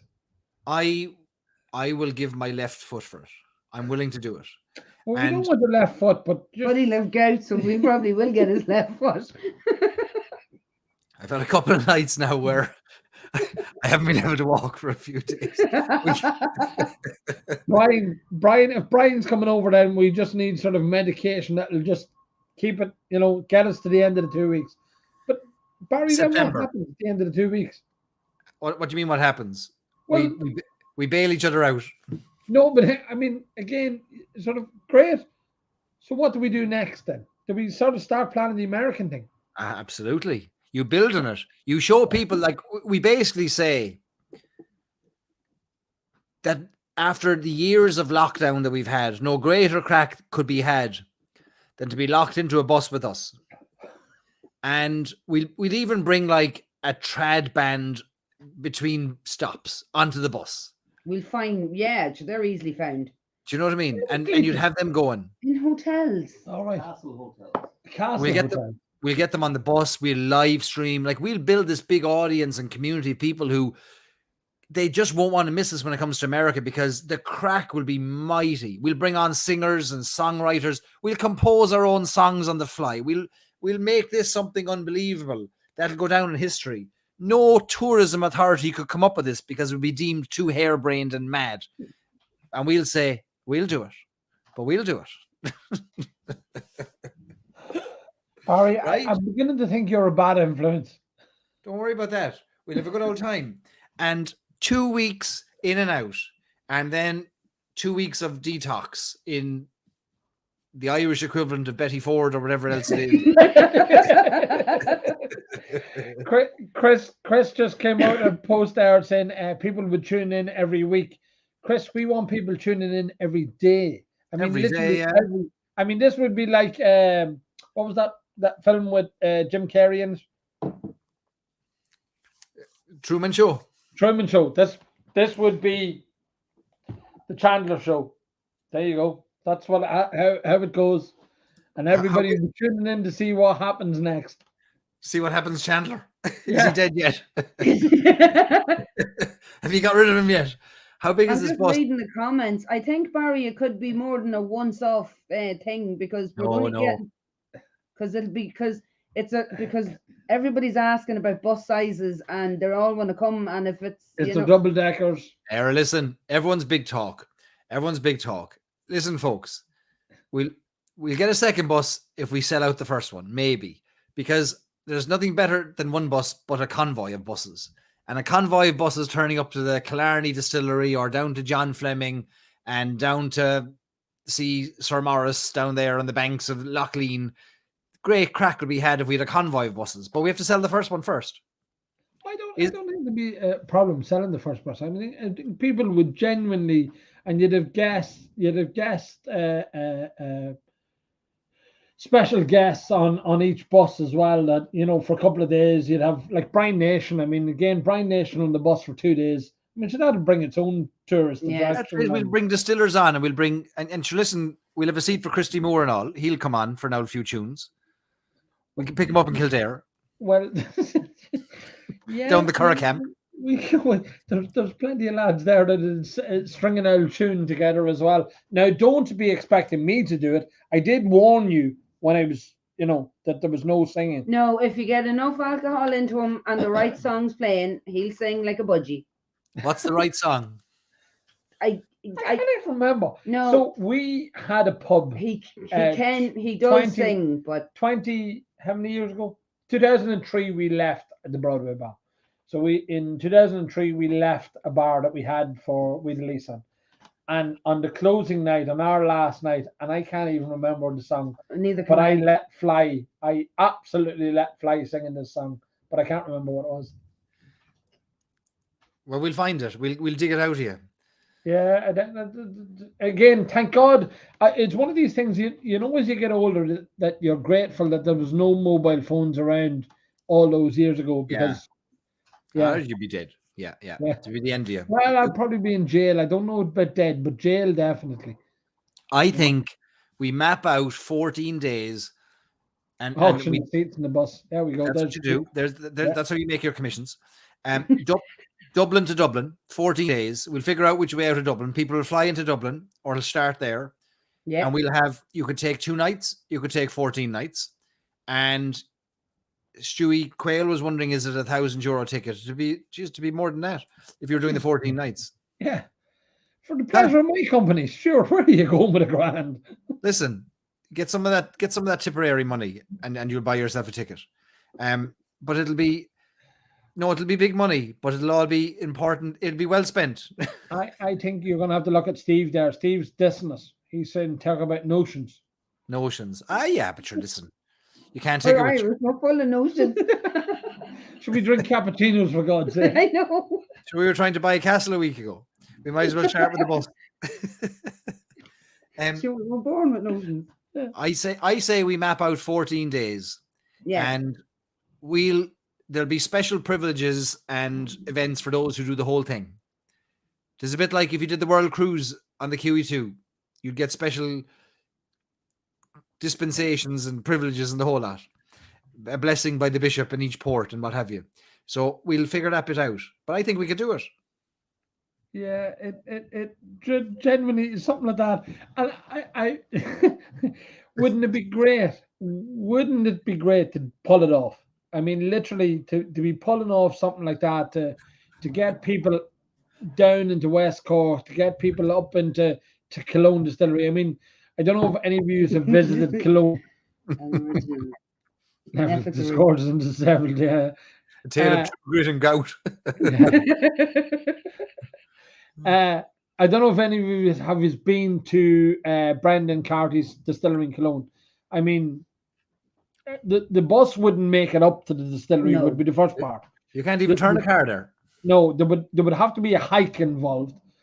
Then you've places like the Boylock Distillery in Donegal and Mulroy Bay. I mean, it just bus wouldn't get near the place at all. Yeah. Never mind anything else. We could drive past the turn for Brendan's and pick Brendan up on the end of the road, right, and take him, up to say to Ecklandville or somewhere like that. With Barry, us we had Brendan in our society, in the Loud Whiskey Society there 2 weeks ago, and he was talking about the new one, the Bulkin. I couldn't think of the name of it. The Bulkin that he has, the new release he has coming out, Bulcon that he has coming out, and such a passionate man talking about Irish whiskey you've never met. It does your heart good to be in the company of somebody like that who's so interested, who's so passionate, who just wants people to be drinking his spirit. It is phenomenal. I mean, it inspires you. And something that we were talking about John Teeling earlier on in the evening, and John Teeling's a guy that when he talks in the room, he holds the room. You want to listen to what he has to say. So Brendan's the same, or Ned Gann in Waterford. you know, again, I had the pleasure of sitting with Kevin O'Gorman only 2 weeks ago, and Yeah. I was literally like a schoolgirl sitting beside him, and I was just like, you know, just Gentleman. doe-eyed, Gentleman. Yeah. listening to every word he had to say. It's phenomenal that these guys are in charge of leading our distilleries or our whiskey where we're all following afterwards, and it's Yeah. phenomenal. I mean, That's unreal. Unreal. Yeah. And they'd all roll in on this. Like those lads you'd mentioned, from Kevin O'Gorman to Ned to Brendan, they'd love to be part of this. Yeah. Absolutely love it. yeah. We're doing it. Yeah. September. I've decided. It's official. If you do August, we could probably pull it off. August. Yeah, because do we August. don't have an auction in August. It's one of the months that we skip over. So we Let's have. do it. Let's do We'll it. aim for August. Yeah, there you go. Wouldn't it be some crack to be standing, you know, talking to these people and broadcasting it to the world of, Imagine. no, you'd have to get a translator for a few of them, like the likes of Jarlath. Michael Boyle above in Buellock or Jarlath. You know, you'd have to have translators translating for the American audience or the European audience of what they're actually saying. Because of the big, strong Nordic Yeah, accents. well, something like that, all right, yeah. Well, the lads are coming together with great ideas, lads and lassies in the group here, like getting a little passport together. You know, the more places you stop at, the more stamps you get, and maybe there's a prize at the end or something. But That's a good one, yeah. incentivize Apparently, it. you're in New York in September. Oh yeah, I forgot about that. Oh yeah, we're taking over McSorley's and maybe the Dead Rabbit in September. So we'll have to do this in August. Geez, I'll need a stretcher to take me from one continent to the next. All right, we can do it. Troy's in for August. Troy Stuckey's in for August. Yeah, Who's there you in? go. Right. Who's in for August for like 2 nights to 14 nights? And we're going to get a bus and we're going to wrap it. And Stewie can do the Northern Irish ones. No, Stewie, we're only going south. We're only hitting south. Brexit's affected that we can't go north. After a while drinking, we may all need translators. There is that of it as well. Lisa's So in. I can make August. I mean, a lot of people would say, but doesn't it show the strength of Irish whiskey that lots of people would want to get involved? That we're growing to a place where, I mean, I know John Teeling has sort of said that, you know, by 2025 we're going to be outselling Scotch. Isn't it fantastic that that's where we're at? I mean, that's the conversations we're having. That Irish whiskey, all the brands that we have there, that all the bottles you have behind you are all being sought after and, you know, looked for all around the world. That's the most diplomatic way I've ever heard of saying, isn't it incredible how much people drink today and how many drinkers we have? What a sheen you've put in it. Well, or you can look at it, isn't it great that they're all buying whiskies, and Irish Whiskey Auctions probably has most of them bottles available if they want to buy them. If anybody would like any of my bottles, they're all available on Irish Whiskey Auctions. Go find any one of them from top shelf to the bottom. Actually, saying that, Barry, you are one of the people again that have opened many bottles. So you've opened the things of like the Jameson Rarest Vintage Reserve, the old Gemini 15, the single pot still, a lot of the Redbreast single casks. I mean, I'm a drinker. Yeah, there is a not a fine line between drinkers and collectors. I mean, I have lots of bottles on collection, but I also have genuinely lots of bottles open. So I mean, I do open bottles as well. It's great that we're in a position that we can 100%. continue to open bottles. And 100%. Dave says, I see that Mizunara are looking at us. I'm not opening that one now tonight. I'm sorry, but we'll open that another night. The Japanese, the 33. Yeah.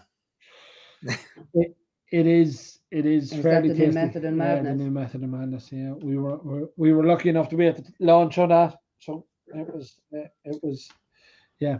Anyhow. Oh, and just things It'll be open though. The whole I'm getting my spoken because them journalists at the tasting had robbed my tasting note because they just thought it was fantastic. So I'm getting it out there that I am the one who come up with that. It tastes like really expensive tiramisu. Interesting. Just I'll look putting out. that out there. I'll look out for that note. You're right. Yeah. And they all were scribbling. That's brilliant. So they're all scribbling it down in the wee notebooks for their articles and stuff. It was my idea. I will credit you with that. If we share such a tasting note, if we detect it, we will credit it to you when we open that bottle. I'm opening that bottle actually in what date is today? There you 18th. go. I'm opening it in 13 days' time. I'll be opening that bottle. Oh, 13 days. why is there a specific event? I have a friend coming over from America who's both a friend and a client of mine, and he deserves to enjoy a whiskey of such caliber. So we'll be opening that bottle. I thought it was your 25th birthday party. That's in 5 years. All right.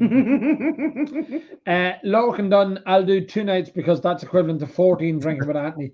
I don't drink that much. There is a reminder of there's a lot of carcass to fill. I do have a lot of space for alcohol. It's all hamsters and farts. Rob Leonard wants to know, do I log all the tasting notes? I don't, Rob. I'm afraid I don't. And I wish I had done. But, I've had a pretty amateur palate, I'll be quite honest. For the most part of my whiskey drinking, I'm only feel like I'm starting to be able to identify correctly and maybe accurately, maybe some of the notes now.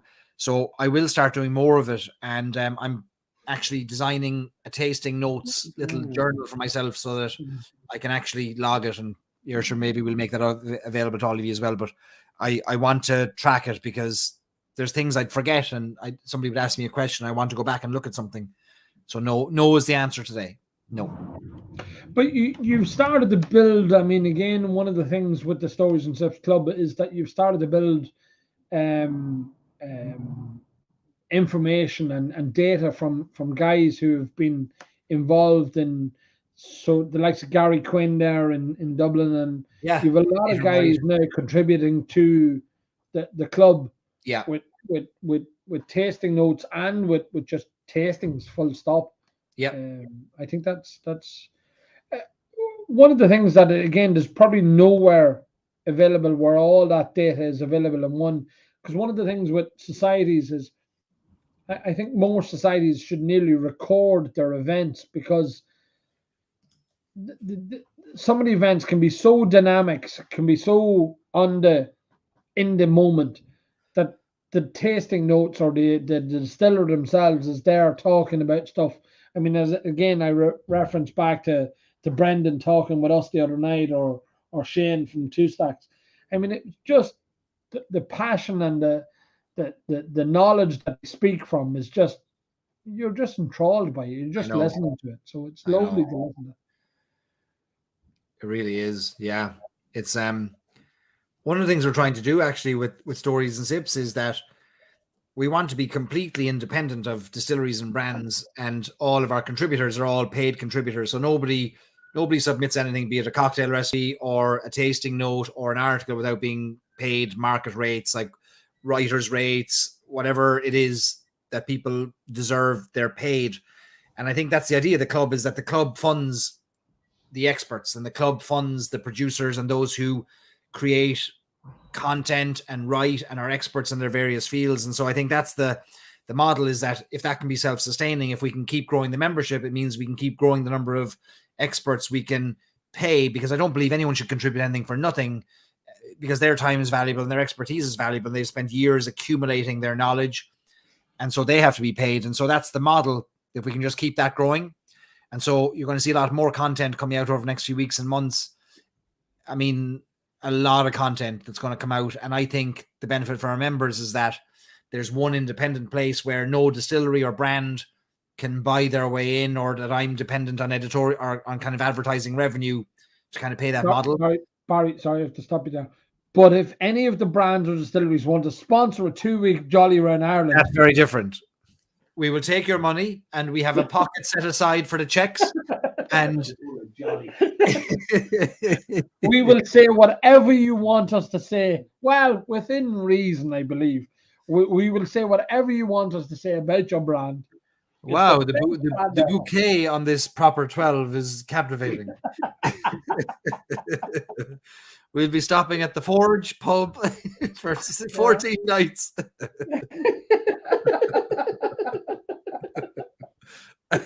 Yeah, no, Well, that listen. wouldn't work. Trust me. They're fairly conscientious of where they spend the money. We're going to do it. 2 weeks. August. In August. Throw some random dates out there for August. Kids, check the calendars there, please. Robert's there over there going, Christ of Almighty, what are they at? Robert, it's fine. We'll be grand. We'll be grand. You've said that before. We haven't been grand. The corporate fuel card. Let's not worry about the minor technicalities of fuel cards and buses and all that sort of stuff. Oh, sure. Listen, where Anthony's from, you can get all kinds of diesel. Absolutely. Don't worry about the diesel. All shades of green can be found up there. That's terrible. That's slander. Except for the load of diesel that the coppers got the other day. Yeah, they seized a load of diesel the other day, Barry. We're a bit tight at the minute. Well, listen, you'll make it back. You'll make it back. It was my home parish as well, where they seized it. Terrible. Really, really. Yeah, so we definitely will do August. Yeah. We just have to find out when in August that's going to suit everyone. Yeah, let's do it. And now we have to be practical because we have to organise a bus. Okay. And then we have or two, depending. Haven't we a yard full of them around now? It's almost like it's almost as if we'll have another phone call or something between now and then to figure that out, like to get all those pieces together. Oh, you mean we don't have to work it out tonight? No, I mean we can like punt it down the road for like tomorrow or like in a I week. was about to phone John Halfney actually at the minute. He's got buses. He's only around the yard there. I mean, it's only 2:10 in the morning here. I mean, and I don't think John would mind us wrapping his buses either. No, he wouldn't mind us wrapping. He'd love that, in fact. The phone call at 2:30 in the morning. He I don't wouldn't, know, not at all. No. Yeah. And if he's stuck, I'll go to Cronin's Coaches down the road here in Blackpool, and we'll get sorted very Actually, quickly. Barry, there's a bit. I mean, this could actually unravel the whole thing. Where are we starting from? Dublin. Despite Cork, my upbringing, it might have to be Dublin for the lads coming in from America. Cork, I'm telling you, you're lucky you didn't take Cork there because we were out. That was it. We were deal breaker. I'll grant you that one, but as long as Cork has to be a big part of this though, because I got to keep the money. I have to keep the money in Cork. Who wants to go to Cork? They've only got an ale. What's that wee distillery that they have in Cork? That ale Middleton. Yeah. They've only got a wee distillery down there. I mean, nobody it isn't even a whiskey shirt. There's only 30% that they're making down there. Like. Can't even call it whiskey. Yeah. We'd have to spend. We start in Dublin, and we'd have to go north for a little bit. Well, you've got there's a thing we can't talk about, but we will talk about. But sure, listen, we'd have to do a thing with G up there, you know, the thing. Yeah. We'll do your thing, and then we'll come south. And we'll go down via Tullamore and Kilbeggan, and then we'll hit Cork, or we could even go to Waterford, and then go to Cork, and then go to Kerry, and then back to Dublin. That would be 14 days. That'd be 14 good days. That would actually, yeah. So it's 14 days before we get out of Dublin. 14 days going around the 4 distilleries in Dublin. Oh, sorry. just 14 days to get out of Dublin. It'd take you that to get off the M50. 14 days. And Bushmills. Brian, there's lots more up here now as well. You've got Hinch and Ecklinville and Copeland and Shortcross and Radamore. We can't do it all. We can't do them all. No, G&D. I think it'll have to be a two legs. Two north and south. We can get all the Nordy distilleries to come to here, and then we only have to come as far as Dundalk. I know that Lauren McMullen from Bushmills has been promising a jet painted in the Bushmills logo that she could fire up and ferry us around from north to south. And I think we can get it done. But I think we have to be realistic. I think we have to either go north Why and start do now? kind of do Dublin and the north, or you do Dublin and the south. Yeah. 2 weeks. We're talking a month now. Jesus Christ. This just could spiral out of control. It really could. Well, no. Well, he is. Is there any he is there any money to be made in this?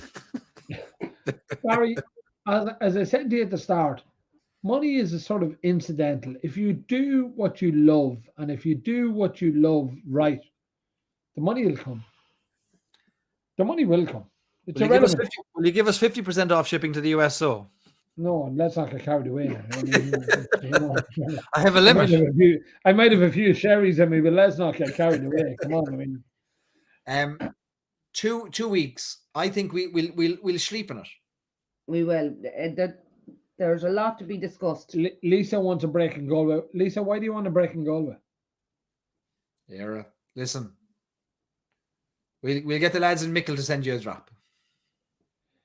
There is Lauren McMullen. Hey, Lauren McMullen. Here she comes. Lauren. She's in there now. She just wants comments. Right, Lauren. Sending you a link now. We're bringing you in. Which distilleries would host the best crack? There's a challenge. Actually, there is one. They're all unique. I mean, again, I don't think we've been to a distillery yet where we haven't been embraced or we haven't been engaged with. The master distillers usually is coming out and talking to us. Yeah. The BAs are coming out and talking to us. I mean, there's no distilleries in this country that I don't think that they wouldn't engage with you and they wouldn't want to show off what they're doing because they're so proud of what they're doing. And whether it be from Buelock, Michael, Richard, Francis, or whatever he calls himself today, up in the north. I mean, he made an impact. yeah, but no, but he uses different names. It depends on which form he's filling in. But he's doing 350 liters. He can do half a cask a week at his current output. Middleton can do 10 to 12,000 a week. That's They the do range of the 3,000 casks a day in Middleton. How many? 3,000 casks a day. A day. A day. That's ridiculous. Like that's mental. That's mental. Like again, from how can a distillery like Buelock or Cologne be had in the same conversation with Middleton? Yeah, Dingle's doing 2 a day. Middleton does 3,000 a day. Yeah, how are they even in the same conversation? And it's great that they are because the little guys, the Dingles, the Colognes, the Buelocks, they're all holding their own. They're all getting their own following, and it's But could they host a bus full of 50 people though? Neither Buelock or Cologne could definitely not hold a bus full of 50 people. No. So we could do something like you do in one of the overnights in Dublin. You bring in a few of the lads. You bring in Brendan Carter. You bring in James, Mary Plunkett, Joseph Francis, whatever his name is, and you do a night with Mary Joseph Plunkett, and you have the night in the Shelburne or the Palace Bar or whatever it is you do. Absolutely. I mean, again, what a better place to hold it than Shelburne and Cork. You have me there thinking about Cork, not in Cork, in Dublin. The Palace Bar. I mean, wouldn't it be great to be upstairs in the Palace, and having the guys walking in again? There's a bus full of people, about 50. I'd say that upstairs in the Palace would be full. Yeah. Oh, listen, they'd love it. You'd have your distillers walking in there and having a conversation with us all. Yeah. I think we need to map this out kind of broadly, and then we put it in front of the distilleries and the ambassadors and say, lads, what would you do for this?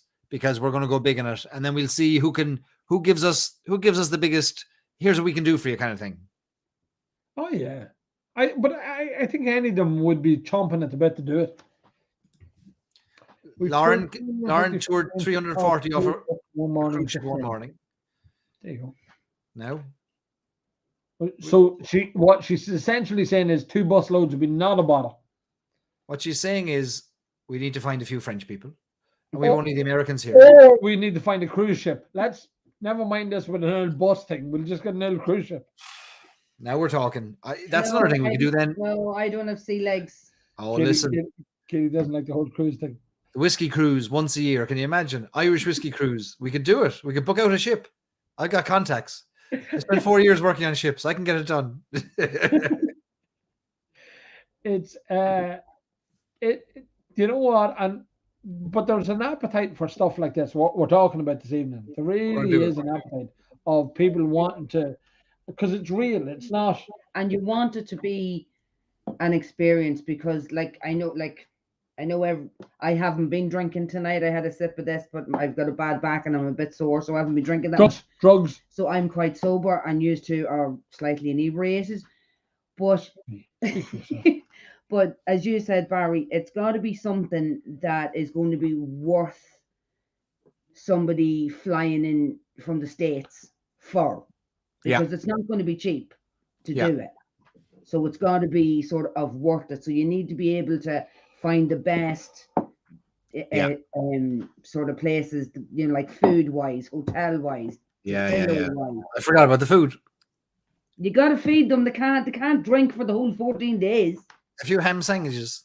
Yeah, I was going to say on the bus, in your lap, with a potato. A paddy bottle filled with orange.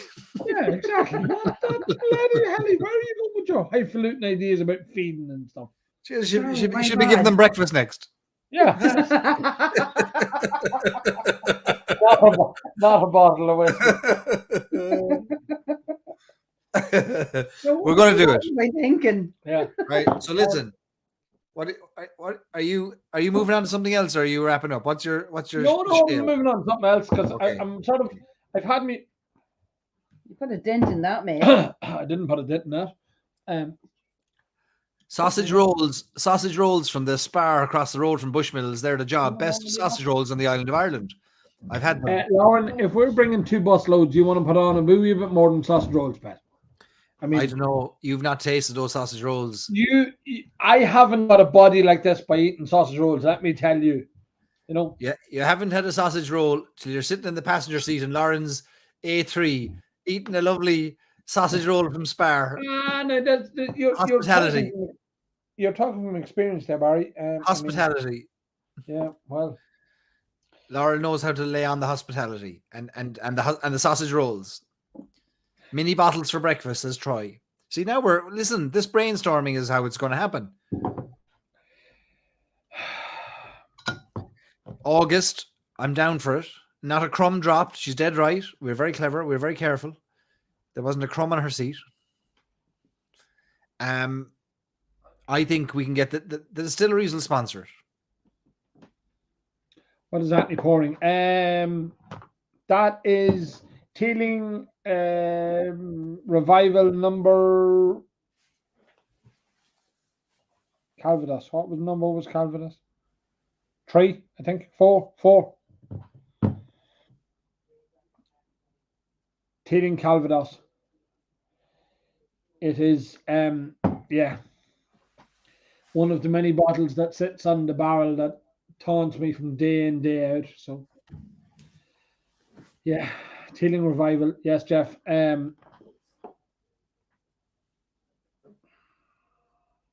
2. Sorry, you know. Number 2. No, 2, not Stuart, not 5, 6, 4, 6.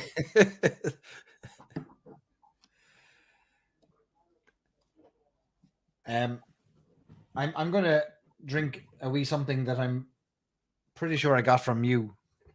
Did I get the Bushmills 32 from you? Did I, or did I get this somewhere? You potentially did. I can neither confirm nor deny because whoever buys and sells off us is private.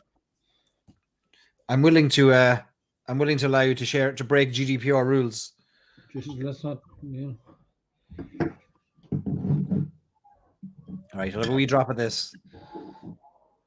It is ridiculous. Yeah. It's it's maybe one of the greatest whiskeys I've ever tasted in my life. It's phenomenal. Seeing as Lauren is there, and there was a conversation. Somebody mentioned to me the other day about the Millennium casts, that 1975 and the 1982 releases. That how can it not hold its own against the likes of the Middleton 45-year-old or the Middleton 46-year-old? I think Bushmills is probably one of the most underappreciated distilleries in this country. 100%. 100%. That stock that they have there, the 32, the 30-year-old, the 20-year-old, never mind, don't even have to go that far. The 16-year-old crystal malt is probably one of the greatest single malts that ever existed. The greatest injustice that has ever been served on the Irish people is the locking away of the casks in Bushmills and not letting them out to us. Yeah. 100%. And if Bushmills, and again, you've been the one who's been lucky enough to have a good tour up there. There has to be casks that are comparable to Middleton. And actually, I would hold them perhaps in higher esteem than Middleton, because there's single barrel, single cask, single malts in Middleton that are probably better than anything we have in this country. I would have a hard time choosing between Bushmills and Middleton for best whiskey on the island. A very hard time. And I'm a huge Middleton fan, but if you look at what Bushmills went through over the past 20 years and the lack of investment and at the hands of various owners, and to still today be able to release a 32-year-old world-class whiskey like this, it's phenomenal. And what they have in there that they haven't yet released, and there's things coming that'll blow all of our socks off. Unbelievable what's going to happen up there. Unbelievable. The 400th anniversary Middleton, the 1608 or whatever it's called, I can't even remember the name of my head. It is probably that crystal malt that they had in the late 80s is probably the best whiskey that's out there. And then me and Jarlath Watson, who obviously he hasn't a clue about whiskey, but if he knew about whiskey, he'd say that the 16 was the best ever. He reckons the 21 is the best ever. It is just. But even and Stuart touches on something there as well. The Black Bush. Yeah. When the regular Black Bush can genuinely hold its own. Oh, savage. So Kate, one of Katie's, the whiskies that featured early in Katie's life is her dad drinking the Black Bush. He was a Black Bush man. He drank his Black Bush after his pints of Guinness, and it is just again another so underrated, undervalued bottle of whiskey. We've had a few of them go through the auction here, the 9 medal ones or the 12 medal Black Bush whiskies. They're just phenomenal whiskies that were so well constructed for their time. That were way ahead of everything else that's come out. It is just unbelievable. And cheaper than everything else too. Yeah, but they still are. I mean, again. Best value blends out there. I'm not going to say, because Lauren's listening, but I'm not going to say the 32-year-old is great value when a 33-year-old Teeling is a lot more than what the retail on the 32 Bushmills was. If it said Middleton on the front of that bottle, it would be a hell of a lot more than what you're paying for at Bushmills. But Bushmills just doesn't seem to get it. It doesn't get the love. Doesn't get the love that it deserves. It's where the value is today. I believe it 100%. The value is in Bushmills, like getting hold of the Causeway collection. That's where the value is, and what's coming next. That's where the value is. Yeah, 100%. The Moscatel is ridiculously good. There's so many good releases from Bushmills.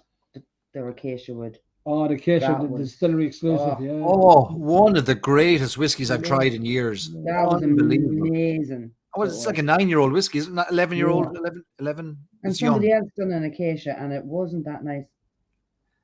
I had that in the Bushmills Inn, not 2 months ago for the first time. I didn't even know it existed, and I saw it on the menu in the Bushmills Inn, and I thought, right, I've never heard of it. I'll try it. First sip, I turned to herself, I was like, what is this? This is something special. Like the first sip, you know it. Unbelievable Yeah. whiskey. I'm just reading Lauren's comment about the Black Bush. Yeah, I'm saying that about was a yours. staple in my house for me dad. Couple of pints of Guinness, and then he'd go on to the bush, and then he'd fight with his fingernails. It was brilliant. I don't think that's a selling point. No, but Dad was a happy drunk. Dad was, but again, he'd fight with his fingernails. It's I still a think- retry Bruno. With this much love for Bushmills, I'd say they could dig deep into the Proximo pockets and sponsor that bus.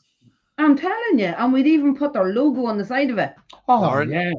Lauren, we'll bring Alex and yourself, Lauren, for the tour. Absolutely. You'd be cheerleaders at the front of the bus. Don't mind Honestly, that. I think we should do it. Lauren, give us that corporate American Express card that you've been telling us about.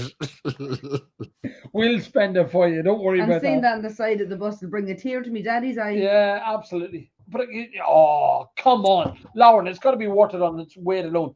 Driving round Cork in a Bushmills Yeah, bus. I'm bloody telling you. Oh, come on.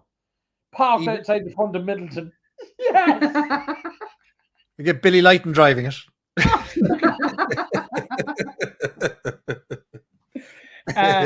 But there's and I remember one of the things that was said to us. I remember we had a few American guests over, and it was the element of, oh, you don't be drinking that whiskey. That's not the right whiskey to be drinking. We've had that conversation so many times that I reckon that Bushmills doesn't get. Come a little bit to meet the turtles, little bit with Daniel. Happens all the day. It doesn't get the credibility What and the is he love. at? Look, What's he got? What's that? Special- Bushmills visitor. Oh, look at you. Look at you. I stole this from Bushmills.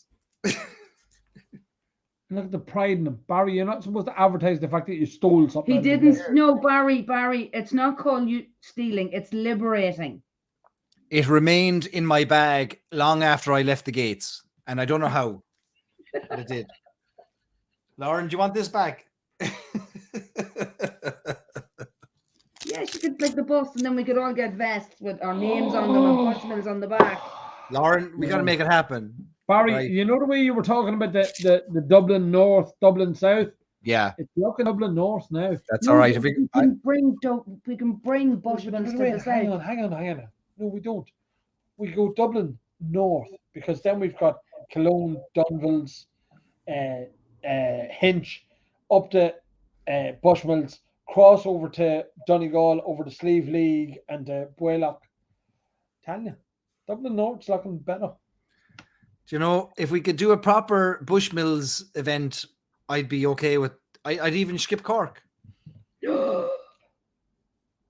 That's a Like big if- thing, Barry. Barry, that's a momentous occasion that you've just said that. That is Yeah. that is a massive sacrifice, Yeah, Barry. Barry, I can't believe you're even saying that. I'm sorry. I mean- I rolled back. I rolled back on Yeah. that. I'm very sorry. I was a bit You- rash there. I didn't think that through. Let's not get carried away. I got very Barry, sentimental you didn't say there. that. I got Barry, very sentimental Barry. after our first live event after 2 years of lockdown was up in Bushmills with Alex and Lauren. And while I might have gotten gout in my foot after the 14 cask strength whiskies I drank, it was a great night. So there's reason enough alone just to go north for the tour. I mean, we can come up out of Dublin. Obviously, we spend a fortnight in Dublin touring the 3 distilleries. That's in Dublin. We get to Bowan. We go to Slane. Tell you, That's true. you know. Maybe we make it so good that Middleton sees the videos and they say, do you want to spend the night in our warehouses? We'll put tents and the whole lot in there. Like we could do it right for leg number 2. That's it, Barry. You know, treat them mean, keep them keen type job. We want them chasing us. That you know what? See, I'm an idiot. I keep telling people I'm an idiot. They don't believe me. Your brain's the operation. We You want and Jurg. Katie, Here's what we want. We want Jurg Ireland driving up the M50 after our bus, going, come on down to Cork. Come down to Cork. Poor Ger. Ger be on the bus with us. He probably would. Probably would be on the bus with us. Yeah, In fairness, actually. Himself, he and wouldn't. Seamus Lowry in the front seat, talking about the old days, like. Yeah. No, Tanya, there we go. It's Lauren. You know the ball is now firmly in your court. You've got to talk to Barry about this and pull this off, because it has to happen. It just has to happen. Now, Barry, are we allowed to do a stop off in Dundalk? Sure, what's in Dundalk? Really? I mean, Yeah, no, we'd have to. Would we do could we do a kind of a behind the scenes Great Northern tour? have you ever done a behind the scenes? I've never even seen Great Northern. I haven't even seen the place. You need John Teeling to do the tour, right? So, Right. John Teeling, Oh, one of the times when we were over in the distillery, Brian near had a stroke. this is not a word of a lie. John Teeling brings you to the bowels of the building. I mean, literally, you're downstairs and there's steam coming out of pipes, and it's all sorts of health and safety risks. And I remember we come back up, and Brian Watts, who's the manager over there, was going like, "Please tell me you didn't bring them down there." And John said, you know, and health and safety out the window, be damned. John Teeling is just so proud of what he's doing over there. He just wants to show it off. He wants to tell everybody what he's doing. But yeah, just health and safety, it just mightn't be the greatest thing in the world. Well, there's a lot to be said for disclaimers and for well, actually, you have the legal representation there. There's Brian Redden and a few lads on there who could, make sure that the document. Everybody signs a waiver. There's a document that they sign before they come on the tour that says, whatever happens, you're on your own time. In fact, there'd be so many waivers. There would be the waiver tour of Ireland, and that would probably be the best thing. Oh, could you imagine? You're not allowed the bus till you sign these 47 forms. On your head be it. We're not saying you're going to get killed, but if you were killed, it's not on us. Yeah, exactly. Simple enough language. Any lawyer can interpret it. I think this can be done. August is where it's at. I think we start putting out the feelers, and we're going to figure it out. Lauren, we have a bit of a graw for Bushmills, and it's yours to lose. Tanya, it really is. Lauren, come on. I mean, how much fun would it be to have a busload of lunatic? I mean, sorry, valuable whiskey consumers, 50 lunatics, heaving drunks coming to your distillery. What distillery wouldn't want that? Sorry. Valuable consumers. I said the quiet bit out loud. That's how she sells it to the marketing and management in the distillery. Oh yes, these are serious consumers. We'll get discounts at all the gift shops so that people will buy. People will spend money, and we'll arrange to all back to America. Yes! That's it. Irish Whiskey Auctions will pay for the shipping. Yeah, they'll cover the shipping. Tell you, we get it all on the way back. We can stop off. We can stop off at IWA, and we can leave everybody's stuff in here. And it'll all be cheaper. You get if they're members of the club, they get 25%. They have to be members of the club. You can't do it if you're not a member of the club. No, exactly. Yeah. 25% discount off if they're members of the club. They get it shipped to America. Oh, hey, this will be the lad. This is the gift. This is the gift that keeps on giving. I mean, I don't know if it's too early to talk about a Nobel Peace Prize, but I think we could get it. Bringing people together, cross country, cross borders. Barry, I think we're up against it at the minute. There's lads out there fighting wars and stuff like that at the minute. I don't know if we can get that ahead of them. That is true. I won't even make a joke. That is true. Yeah, no. I reckon we're last up Dundalk for shipping. You're right, Brian. Absolutely. But now we're Dundalking. So Lauren says we can get it done. We're Dundalking. Lauren, the ball is absolutely in your court. Actually, between yourself and Barry, you just organise it all there. We'll just come along for the crack. Lauren, I'm going to call you tomorrow, right? Get ready. We're going to figure this out. And imagine 2 or 3 nights in Belfast with Bittles and the Duke of York, the friend at hand. I Come just on. had an idea. I just had an idea, Barry. You know the way you're kind of looking for your little things for people who take the 14 nights. Go on. It could be like, instead of 25% off their shipping, it could be more of a percentage off their shipping. Oh, here we go. Leave her alone. Disregard that. Leave her Ignore alone. that statement. Leave her alone. She's thinking. No. Stop thinking. You're going to hurt yourself. No. She's onto something there. Don't worry about that. You'll make it back in goodwill. No, stop it. Lay it down now. Excuse, whose pocket? Stop. You'll hurt. No. Don't Brian worry, Brian Riley heard it. He said, I heard it. 26% off. No, not a word about it. Not. Jesus. I think. That's me. All right, here's what we do. If Bushmills will entertain us in the manner we've become accustomed to, Will you shut up and let Barry talk?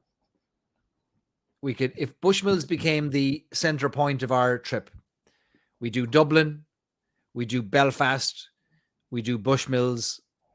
That's 14 days of unbelievable, like Bushmills. You do Bushmills, Bowan, Slane, you do Hinch, you do Duke of York, Friend at Hand, Bittles. You could do 2 or 3 nights in Belfast. Oh, you'd have a ball. You'd have a great time. We could probably book out a corner of Bittles. We could book out at least one table in the Duke of York. We could get it done. Lauren knows people. Merchant Hotel. We get rates in the Merchant Hotel. You see, look, the hamster's going. See, here we go. He's thinking. I heard it here Brain too. farts and hamsters. There you go, I heard Barry. it in Cork. You I have heard it just in Cork. witnessed this. That's brain farts and hamsters. Listen, we can do it.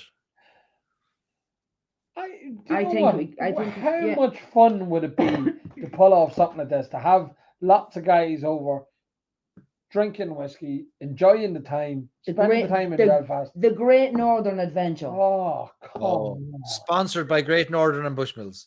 Oh, look. Life's short. There we go. That's it. Sold. Actually, Lauren, you don't need marketing anymore. We're your marketing department now. That's it. We've decided now. That's it. It's just done. Come on. I think we can do it. But a night in Belfast is so hard to beat. You're right, Lauren. I mean, a night in Belfast. Oh, we love staying in Belfast. We love going to Belfast. I love Belfast. A night in Belfast is second to none. There's so many good. I'll say it out loud. There's probably more good whiskey bars in Belfast than there is in Dublin. Yeah. And certainly than there is in Cork. Yeah. Yeah. It is just unbelievable. I mean, to get up to Dublin, to get up to Belfast for a night. Now, the only caveat I'll add to that is they're getting a wee bit, the pricing of hotels is just getting up there with Dublin. We used to love going to Belfast, and it was. We'll get a rate. We'll get a rate. We'll get a rate. That's the Irish way. We'll get a rate. Yeah, of course we will. Lauren, do you know any people who own hotels that we can get a rate at? Great Northern Whiskey Run. Great Northern Whiskey Run, yeah. There'll be the runs, all right. Maybe the morning after. Barry, have you considered any sort of recuperation time? Well, I'm glad you asked, because in the 14 minutes we've been discussing this idea, no, that hasn't come into my thinking at all.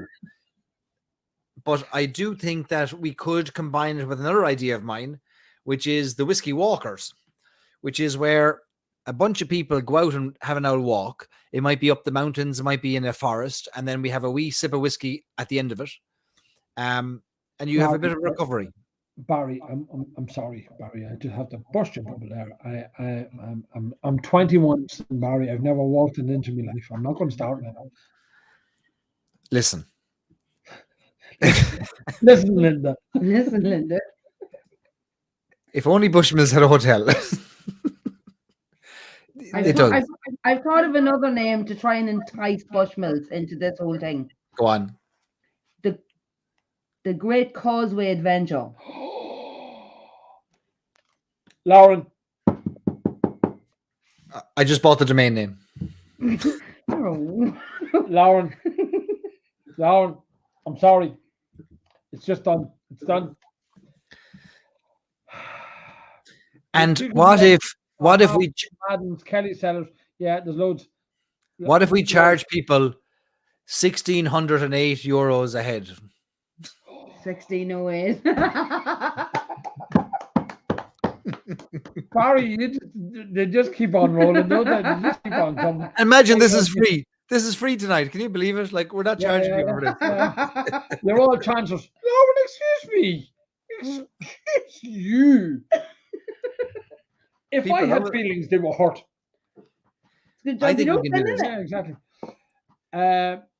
Come on, Lauren. I mean, you've got to sort of have a word with who owns.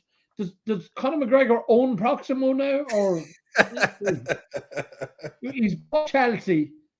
So he bought Chelsea. I presume he bought Proximo as well, and he bought MMA as well.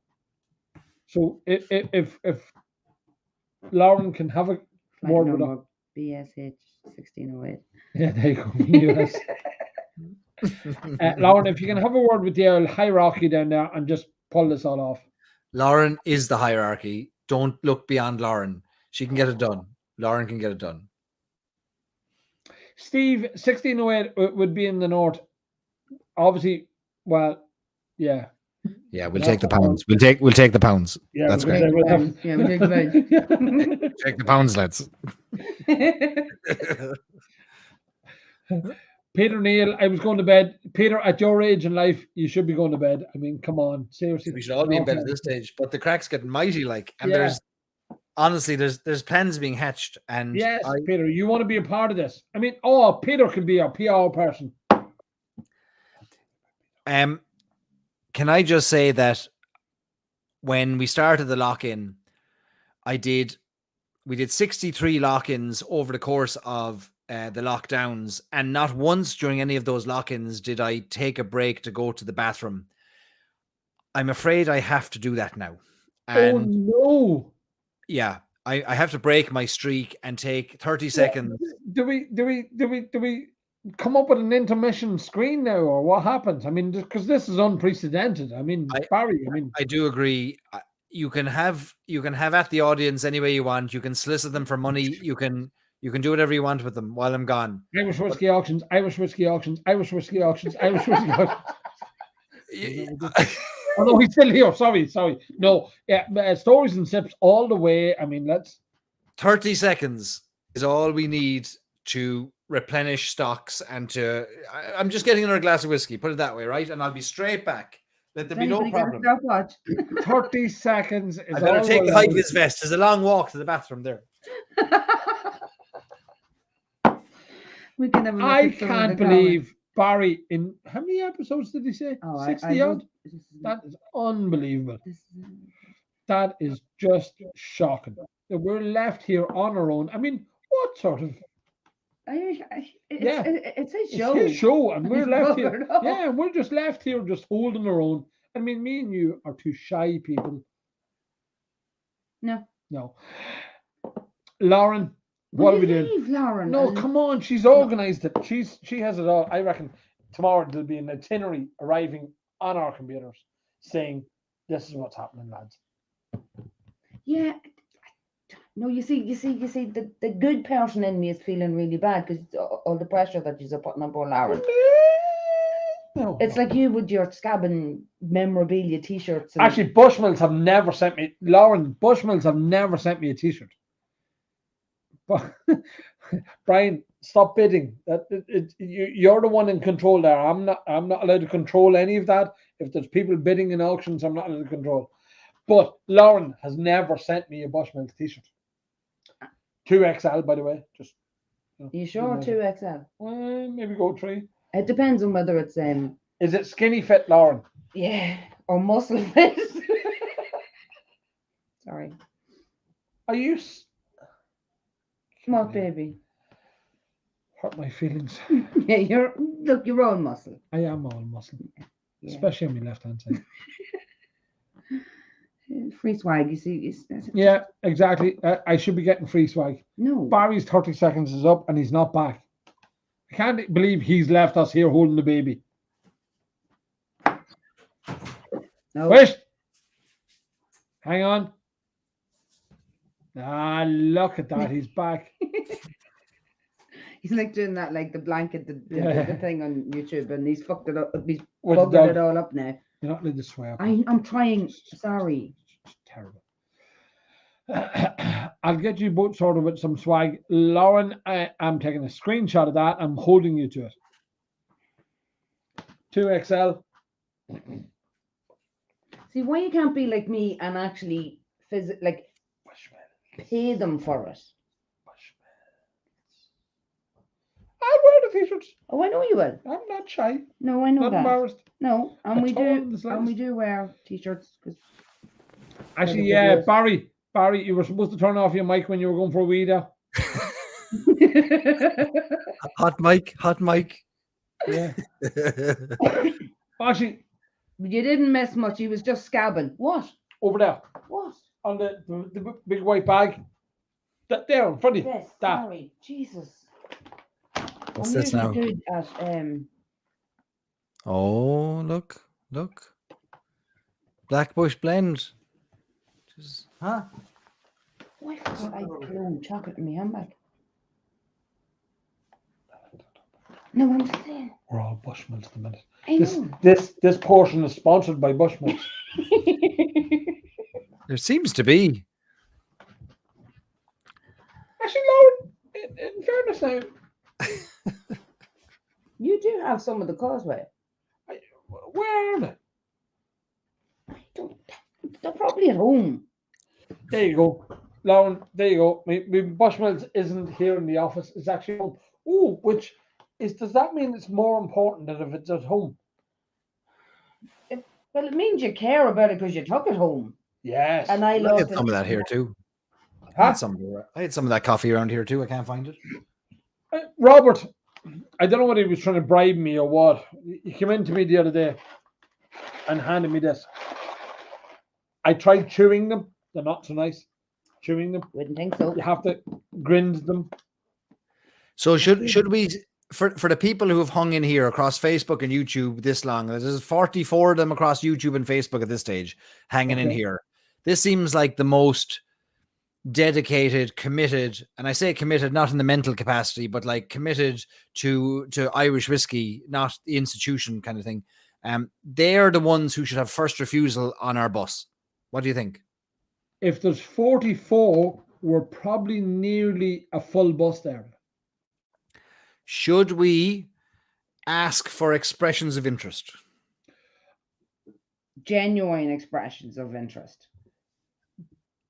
Yes. Because What's your email address, Anthony? No, they all know yours. yeah. Okay, I'm going to put my email address in here, and I mean this. Genuine expressions of interest of 2 to 14 nights. 2 to 14 nights. Right? And email me. I cannot promise you any kind of a reply in the next 72 hours, but just know that it's been received. That's how you express your interest. You're the first here now. You're the first ones, the first people to give me the email will be the first ones offered the chance. That's the fairest thing. And then from there, we'll move on. We got to do this. We are going to do it. I know. We're doing it. We really got to do this. No, it's Lauren, already started. we really got to do this.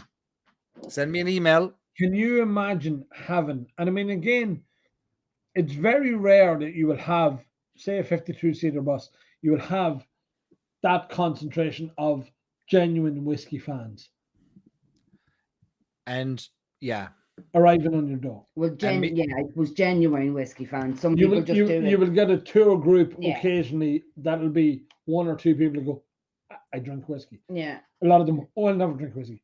But Barry's group would be whiskey fans. And they're all going to be on a bus, so they're all not going to be concerned about driving. So they're all going to go into the bar after the tour. That's because we're probably sleeping in the warehouses. Everybody would just. we also have our first emails. Like people are already emailing me. Like I have the emails here already. Like that's how fast these people aren't messing around. This is like the hardcore group. The doctors and the lawyers hold my fate. That's all right. Why? That might be just a wee bit too personal to ask. No, but again, Well, I suppose we're Irish, we're nosy, Yeah, so we we're need to from- know the answer. why are the doctors and I have 7 emails already. We've got 7 seats already filled. ridiculous? That is ridiculous. It's great, but it's ridiculous. 1, Come 2, on. 3, 4, 5, 6, 7, 8, 9, 10. They keep coming in. I guess we are doing the Great Causeway Adventure. The Great Causeway Adventure. Lauren, get that Amex card ready. We're going to swipe it. Barry, if we could tie this in, and again, this is just thinking out loud. Go If ahead. we could tie this in with within a week of Whiskey Live in Dublin. Oh, yes. Yes. A lot of people coming, there's a lot of people coming for Whiskey Live. So we're bringing it now back to June. No, September. Wait, now, when's it? June? Oh, June. wait. June. This year it's June. Oh, Because God. it help was us. supposed to be in March and it got cancelled. But then we're bringing it back a couple oh, of God, months. And help us. people have already committed to August. August. Yeah. Wait now. So stop putting people up. I feel like my brain can't process this many dates at this time in the morning. No, I think you're right. Stick it to August because, in fairness, the events, a lot of people are coming in for maybe Whiskey Live itself, but then have another event in August 2 months later. We've already Yeah, filled a you- minibus. We have 14 seats sold already. Well, then there you go. It's definitely August. I think you do August, and then if those people are still alive, they get to go to Whiskey Live in September or June. Well, no, it's the other way around. Yeah, so June. I've lost all track of If sense. they survive Whiskey Live in June, and as Lauren said, Whiskey Live is absolute carnage. That would be a fair description. Yes. Yes. So if they survive Whiskey Live, then they're absolutely welcome on the August. What's it called? The Great Causeway Adventure. The Great Yeah, Causeway so Adventure. we have an event in July. Steve has just Actually- reminded me. Thank you. Lauren, is there any legal issues there with calling it the Great? Causeway Adventure. Yeah, just in case. I doubt there is. The Causeway Coast is a geographical landmark. Yeah, but again, you don't know what these are like. You know, I mean, you're not allowed to call stuff Middleton whiskey because, like, a Middleton has the. Well, if we copyright. called it something like, no, I won't. Okay, I think we can't. There would be another word added to Causeway that might prevent us from doing it, but it wouldn't be coast, I don't think. But if we just did the Causeway, but look, we're actually we're smarter than this. We can come up with a cooler name like that involves the Causeway Coast, but it's our we have to. The Causeway earn- Coach Tour. Anto's Coach Tours. No, don't. Leave Anto out of this. And if my solicitor, if either my accountant or solicitor asks, deny everything. It's like do you ever see the Only Fools and Horses episode of the Jolly Boys Day Out where they go down to the beach and the bus catches fire? And I think that would be us. Whiskey Live is in June, Tony. The email address, Dwayne Barry at storiesandsips.com. Greg is saying, don't forget about the plus ones. Well, at this stage, I think we have the bus sold. I'll be putting my PayPal email address in here in a minute. All right, so there we go. Nina's been gone for a minute. This is how fast things are moving. Nina just went to the bathroom and she came back and the entire bus was sold out.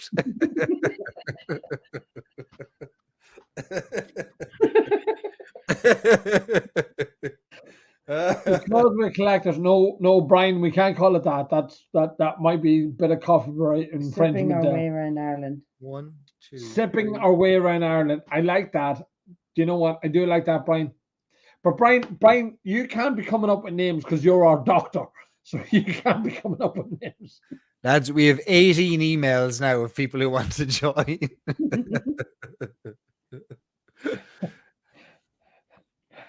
But I do also like the idea of a convoy. Like if the bus sold out, that we could just do a deal with Hertz or Avis or and people can, 9-seater minibuses is streaming out behind it.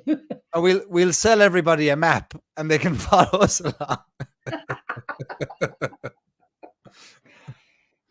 Could be 2 buses. I think we start small. Yeah, let's not get carried away, Kitty, for God's sake. We start with a double-decker bus.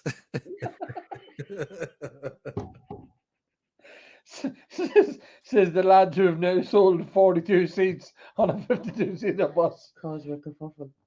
The Causeway kerfuffle. Yeah, that's the one actually. Yeah. Well done, Steve. Steve, just for that, you get 1% off your ticket price. And you only get 24% off Irish whiskey auction shipping.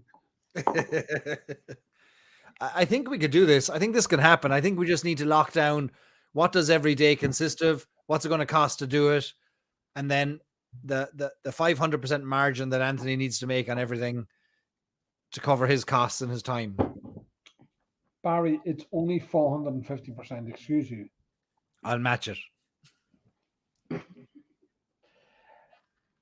Stuff like this, and you jest, but stuff like this, I would literally, I do for free because, come on. No, How he does much fun jest. would Like that be? he does jest. Like he definitely doesn't do it for free. Causeway Carnage, yeah. He'll find a way to get money out of you. I nearly paid for something once. Well, he does it. Spends most of his time in our videos scabbing, so I'm surprised he even pays for anything. Lauren's giving me t-shirts. Causeway Crack Tour. That's a good one. Causeway crack. That no, don't, you can't sell that in America. That might Oh, should just it? get to the wrong type of clientele. Customs will get us. Yeah. Customs will get us down there by Newry. Yeah. Causeway Carnage. Brexit. Brexit's going to bring all sorts of complications into this. We're going to need a Why tour. not? We'll probably need a tour Lauren, operator. Yeah. Because why not? Because why not? Nah, listen. Come on. There's a reason she runs the show up there. Absolutely. You could have like a big Bushmill sign on the bus and then have, because why not? Yeah. Oh, Honest to God. Lauren. Honest to God. Listen. There's a reason we keep her around. Next thing you'll be calling yourself the crackheads. I have called myself a crackhead loads of times. I've said that to Katie. I'm not- Lads, 4 more emails. and the bus is full. Cronin's coaches were just on to me. They said they're in too.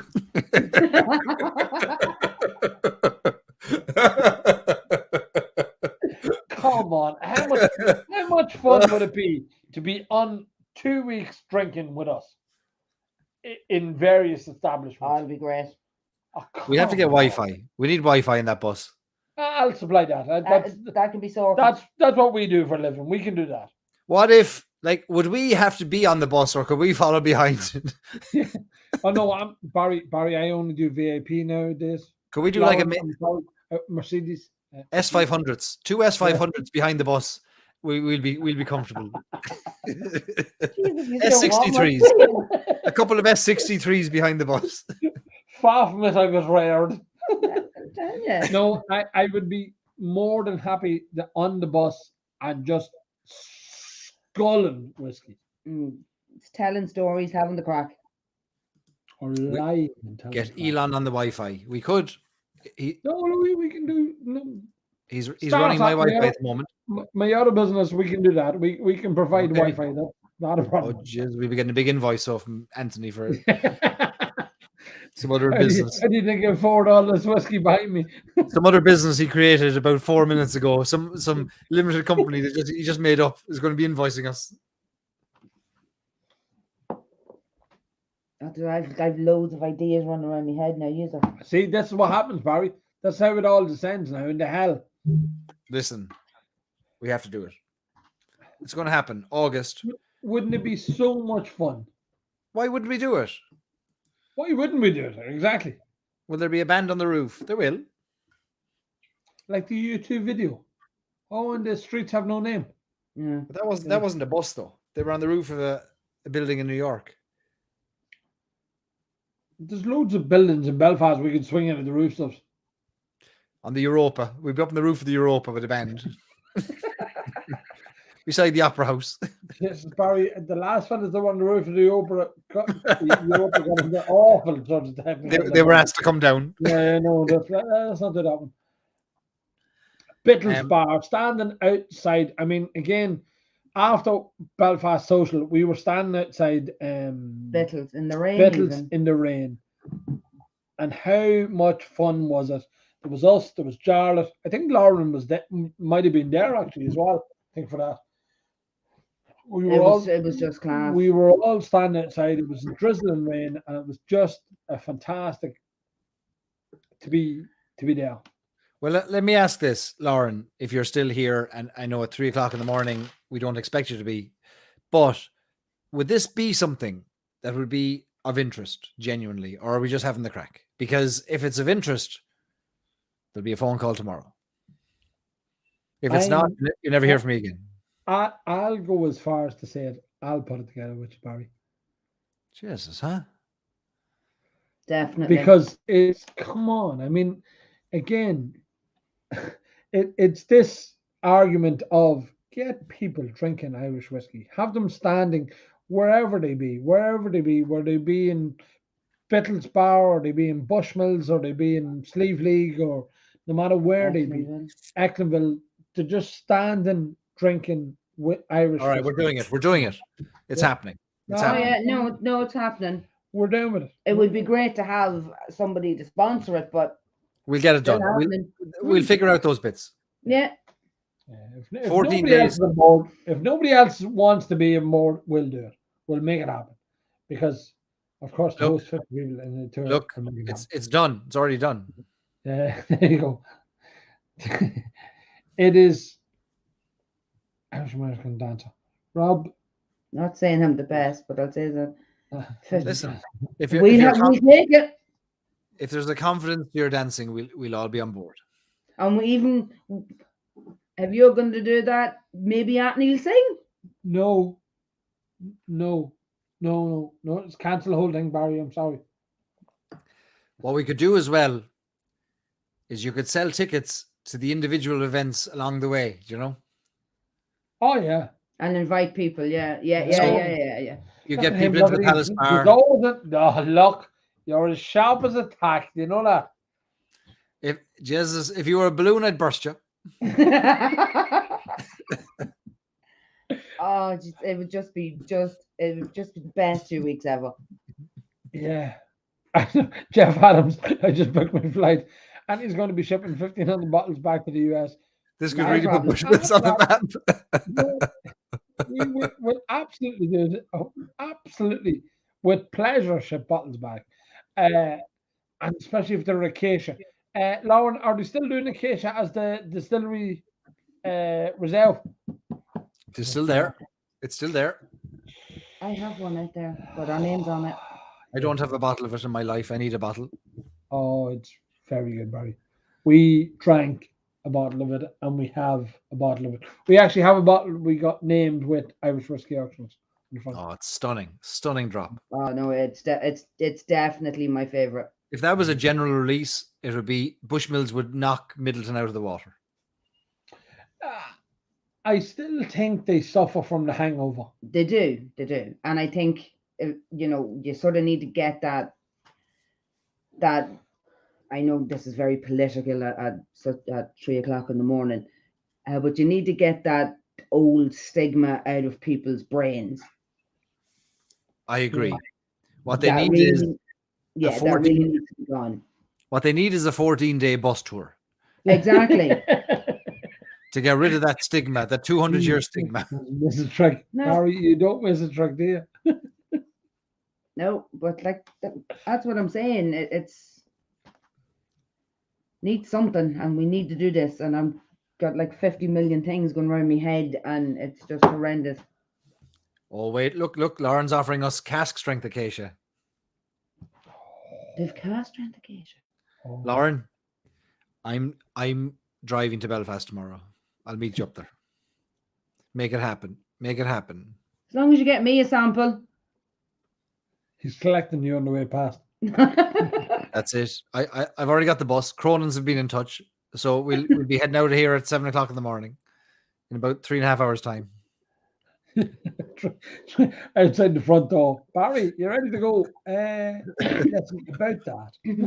Oh, it'll be great. Lads, listen. This is how it happens. This is how we take Irish whiskey to the next level. Experiential. After the lockdowns, after COVID, people all stuck together in close quarters in a bus should solve all that.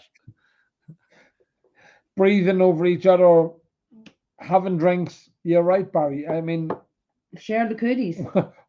where could possibly be the issue? We'll be bringing a doctor. We'll be grand. I think we're going to do it. You know what? Like, can you imagine how many bottles the distilleries would sell if every trip or if every stop was a distillery exclusive or something just for our group? Come on, yeah, no. And knowing that there's a way to get them home. Yeah.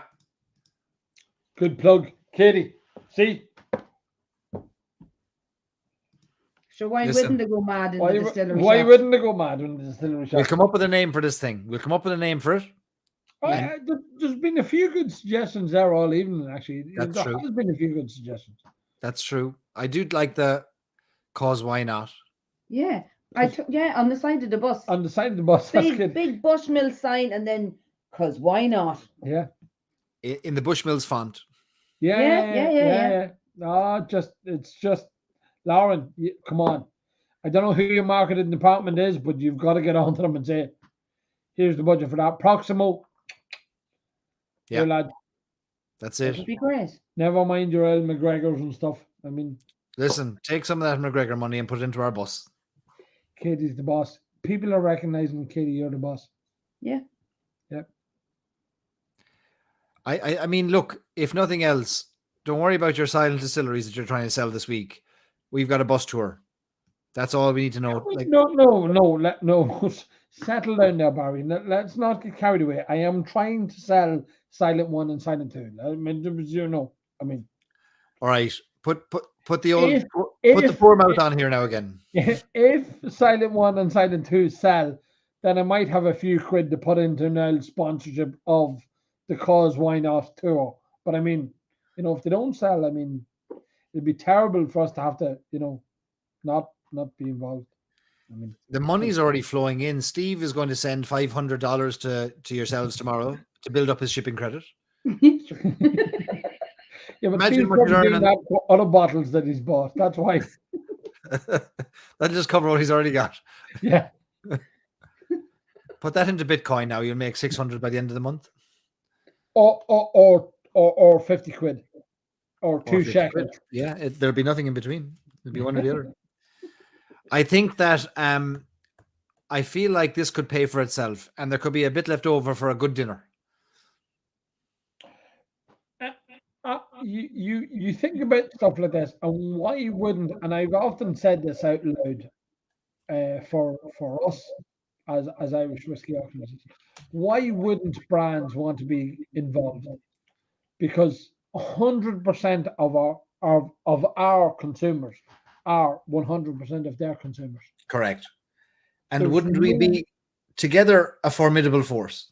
Oh, definitely. Yeah, but yeah, Barry. Especially me and Katie. Whatever about yourself. Everybody says that. I'm only here. Obviously, I'm here for the looks. Yeah. Well, that's the yin and the yang. You're the there's a brains but no, actually no. Katie's the brains and the beauty. I don't know what you bring to the table. I'm a trier. Does that qualify? Look, we've got people wanting to pay installment plans now already. The Christmas club is open. Actually, These are the Christmas club. how far away are we from that? From Christmas. Yeah, no, not from. Never mind Christmas. August. April, May, June, July, April, May. Only It's 5 4 months. give or Five. take.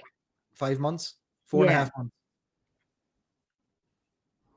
£100 a month No, £100 a week between now and then is going to lead to a massive piss up, would get you one night in the Shelburne in the a Horseshoe Bar. hangover, a mother and father of all hangovers, and probably a buster. €100 a week. Set aside between now and then. That's Excuse me. Bless you. all who Oh, sa- bless you. and all who's Wait, excuse sailing. me. Yeah. No, Barry. Well, I mean, €100 a week. If they start putting €100 a week now, they're drunk, inebriated. No, but the €100 It's cover the bus. is Hotels. gonna be for their trip. Yeah, but we're staying in the hostels and stuff. 10 16 men to a room. I mean, it's like a carried away with that. Like a crew mess and a crew quarters. I thought you only went VIP these days. Well, there Listen, is that of it, but I mean, the a man minions. A man of Anthony's millions will stay in nowhere short of the Shelburne in Dublin. Do you know what, Barry? I wouldn't stay in the Shelburne if they We- offered me a room. We've been there, done that. No, thank you. Where would you stay? The other one. The Westbury. The Westbury is probably our favorite. It is probably our favorite. Hands hotel. down. Hands down is our Lovely favorite. spot. Lovely spot. The Weston is fantastic. Yeah, the as well. Weston's They've nice looked as after Weston's that. lovely, yeah. But I mean, again, we've had fantastic experiences in places like the Temple Bar Hotel, the Morgan, places like that have been really, really good to us as well. So Yeah. the Shelburne didn't exceed No. Didn't wow you. what we thought it was going to be. Yeah. I'm I mean- trying to figure out what people will have to pay to keep you in the standard of living you're used to. People don't have to pay anything. Irish and believe this or believe it. And here's a real late nugget of information. I only started taking a wage from Irish whiskey auctions in August July, August this year. 3 years after I started the business. I meant what I said at the very start of this. Money's not on my radar. Money doesn't mean diddly shit to me. It genuinely doesn't. I don't. I'm not a. I've enough to pay the bills, and that's all I care about. Everything else is irrelevant. I mean, this is the big question of the night. Is this thing still going? Well, that'll be Lorcan chiming in. Lorcan, come on! Lorcan was supposed to be there for the plans for filming the whole thing. he said he'd do it for free. Yeah, and then he pissed off and he was away drinking. He's our producer and our videographer extraordinaire, and we're expecting great things and Oscar-worthy dramatic interpretations of a 14-day tour around Ireland. Well, it's looking like a 14-day tour up north. Tony, who's the new sponsor? It's Bushmills, Stories and Sips, and Irish Whiskey Auctions. Bushmills putting in the majority of the money, let's be honest. I'm behind that, Barry. I back that up 100%. If we need to raise 100,000 to get this going, Anthony and I will have no problem splitting €1,000 between us. We will do it. So very generous, the fairy is. Barry, I would go as far as to say I'll give you 400 of it. I'll match you. And we still need to find the 200. If we overcharge the people, sorry, say that out loud. €2 each off them will make it. Brian says, how about seeing if Fanon would speak at each stop? Just we'd never get to the next stop, God love him. We'd be shook. Come on, we'd never get that. I mean, that'd be 2 weeks listen to Fanon alone. That's worth paying for. Well, it's a good segue into the 7-episode podcast series I have coming out with Fanon very soon. Thank you for members of the Stories and Sips Whiskey Club. So if you're a member, you will be getting access to 7 hours of Fanon talking non-stop and incessantly in the best way of the entire history of Irish whiskey from 1324 to present day. So it's coming your way soon. So you don't even need to go on the trip for that. Why 1324? That is the year that the Red Book of Ossory recorded the first mention of aquavitae. There was nothing before then at all. There was no recorded mention. So we think there was distilling from probably the 1200s, but there was no recorded mention of it. So the first ever on paper record that we have in the world exists in a copy of a medical manuscript. And the copy of the medical manuscript was what the Bishop of Ossory wrote in his Red Book in Latin. In 13... In 1324, yeah. Were you about for that? So wouldn't it? Were you about for that? You're a funny fucker, aren't you? Pardon my French. This is like when you mention the origins of Irish whiskey, you get to challenge people to literally challenge your point of saying that the Irish, whiskey originated in Ireland. And you get to say, well, were you there? Because the bishop recorded it. And if you were there, well, you get to weigh in and say whether it did or didn't happen. But without you being there, the facts are first ever recorded mention globally, Ireland, 1324, 50 years later, Scotland, 400 years later, America. So we have it, lads. We have it. We have it won. So how does this convince Lauren to fund the whole thing? It's of zero relevance to Lauren right now. However, we can convince Lauren. Lauren will be happy to participate in a brand appropriate piss up, and we can get it done. Grand. That's very eloquent there, Barry. Very eloquent. Look, Irish whiskey auctions would be happy to fund a brand appropriate piss up as well. Yes. Or 2 handbags for Katie. I will put 100 of my well-earned euros into this, and I won't want any change. 100. He's very generous. I'm not messing around. I'm going all in the company of witnesses. Right? So listen, we're going to get it done. To the cause. 1324 is close to 1608 or 1759, depending on who you talk to. That's what? Brian, you're the doctor. You're supposed to be coherent. What? None of that makes sense. We may have broken the record of the longest lock-in of all time. Why? We're at 4 hours, 21 minutes, and 10 seconds. Why? How long was the longest lock-in? I think it was like 4 hours and 20 minutes.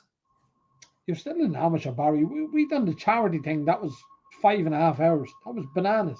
It wasn't a lock-in, though. Barry, wait till you start shaving your head. That's when you know that shit's really got out of hand. Well, I mean, Paul Kane, phone him now. Actually, I'll phone him.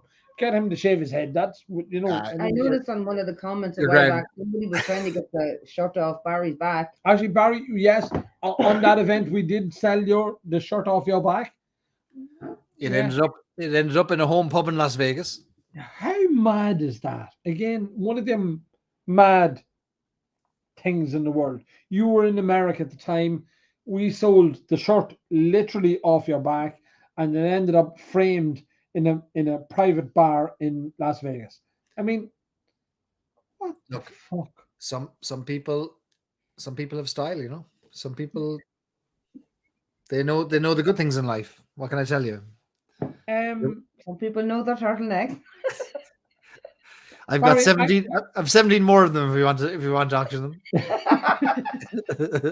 We'll do a Barry. No, we're not. Barry exclusive auction. Come on. No. There you go. This isn't a turtleneck, by the way. This is a mock neck. It's kind of a half turtleneck. It's not quite a turtleneck, so it's like a half. It's kind of my new approach. I'm slowly revealing my neck month by month. The problem I have with clothing like this is that I can't wear it because they don't do it in fat man sizes. It's just. What do you want me to say to this? In a couple of months, Barry will be sitting there and he'll be wearing like a shirt with an gold chain, a big gold chain in the middle. Yeah, that'll be it. Is that how this is what it descends now to? Listen, one day, I watched the head shaving episode. God bless you, Anthony. It was probably one of the most bizarre things I think that's ever happened on Irish whiskey. the amount of money I've spent on lawyers to have that episode taken down, and to no avail.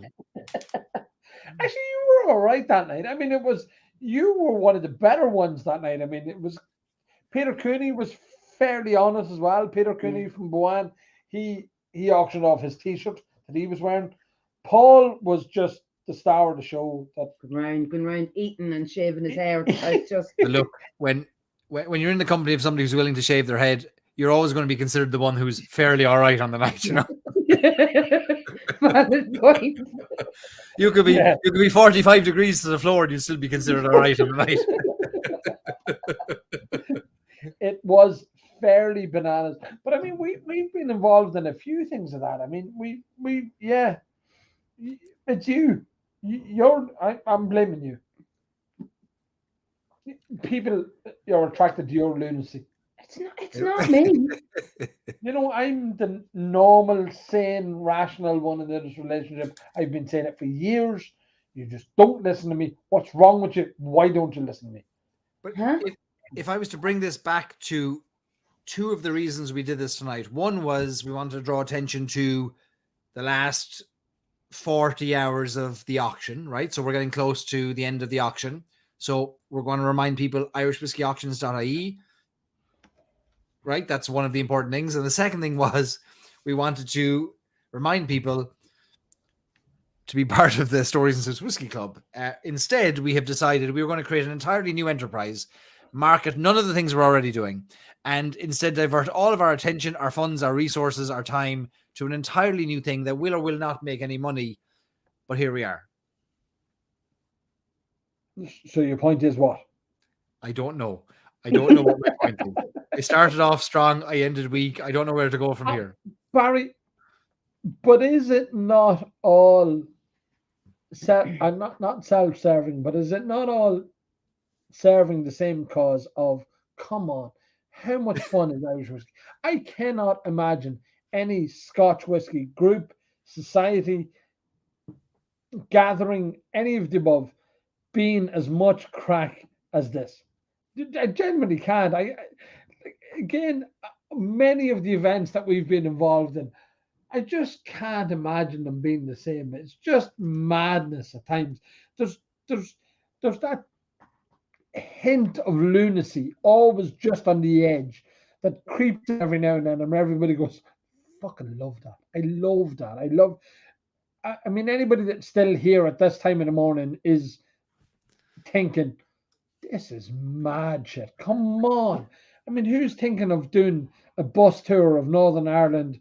I mean, it just doesn't happen. That spontaneity, the creation, none of that happens anywhere else. But the good thing, I think, the whole point of Irish people drinking and having the crack is that the conversation starts, but it goes off on so many different tangents and so many links, because somebody says one thing and then it jumps completely onto this whole in-depth convo about this, and then you're in the middle of talking about one thing and somebody will say something else, then you're away that direction and nobody really actually knows what's going on at the end of it.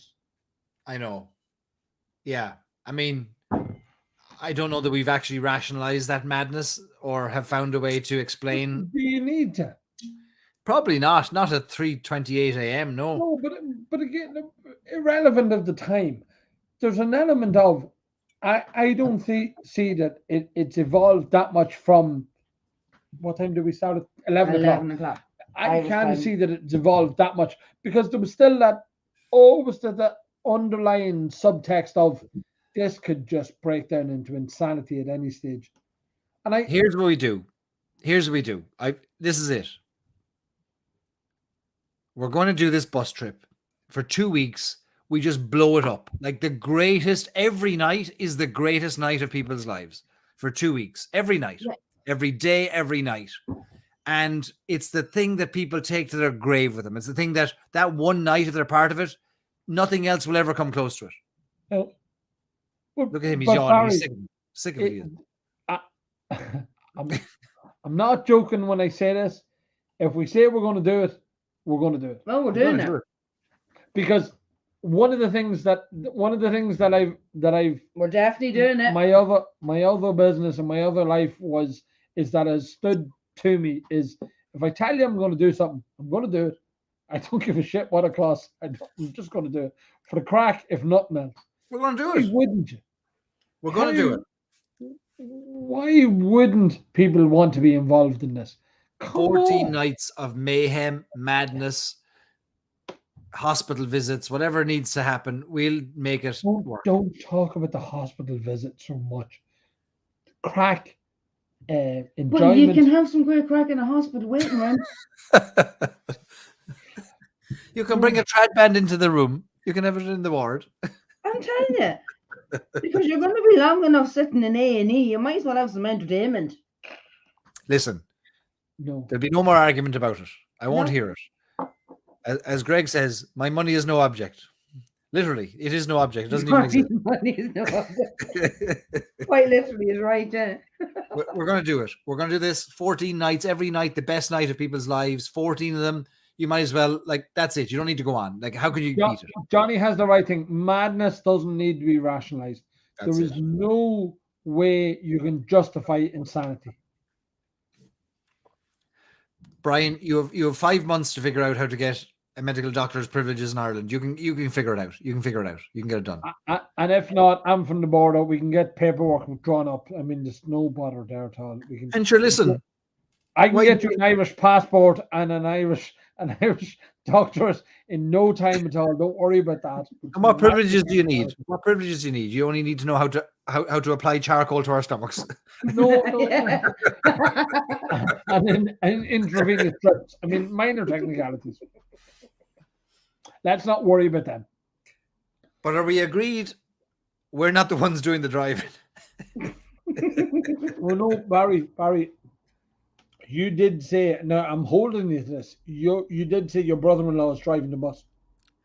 Well, he didn't know at the time what he was getting into. He doesn't know now, but he will tomorrow, and we'll see how well he is accustomed or kind of in tune to what we're trying to do. But failing that, we'll make it happen. We'll make it. And look, I would imagine for legal reasons we might need somebody who's bonded and kind of insured to drive us around in some form of a tour operator. But we'll figure it out. We'll get that done. Minor technicality. Up in the border counties, you don't be worrying about bonded and licensed. Let's not get carried away. There's only electricity. What's the worst that could happen here? She'll hardly be running on diesel, never mind anything else. Go on. Just lash her on there, boy. Listen, we have enough people in our group to figure it out.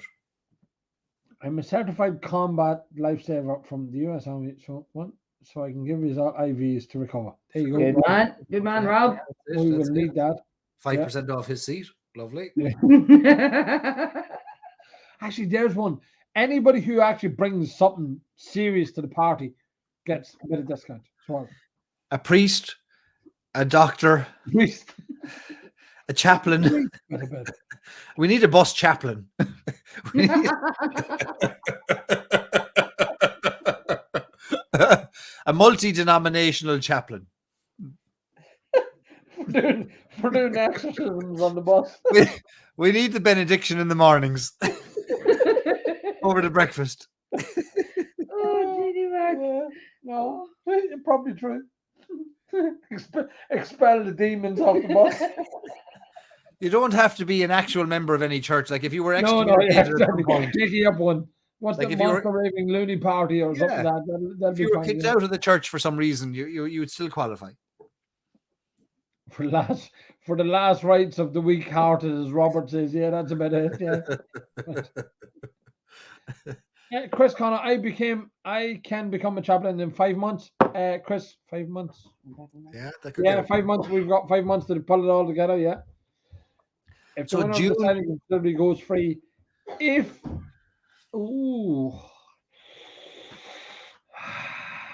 I asked earlier if the winner of the silent distillery goes free.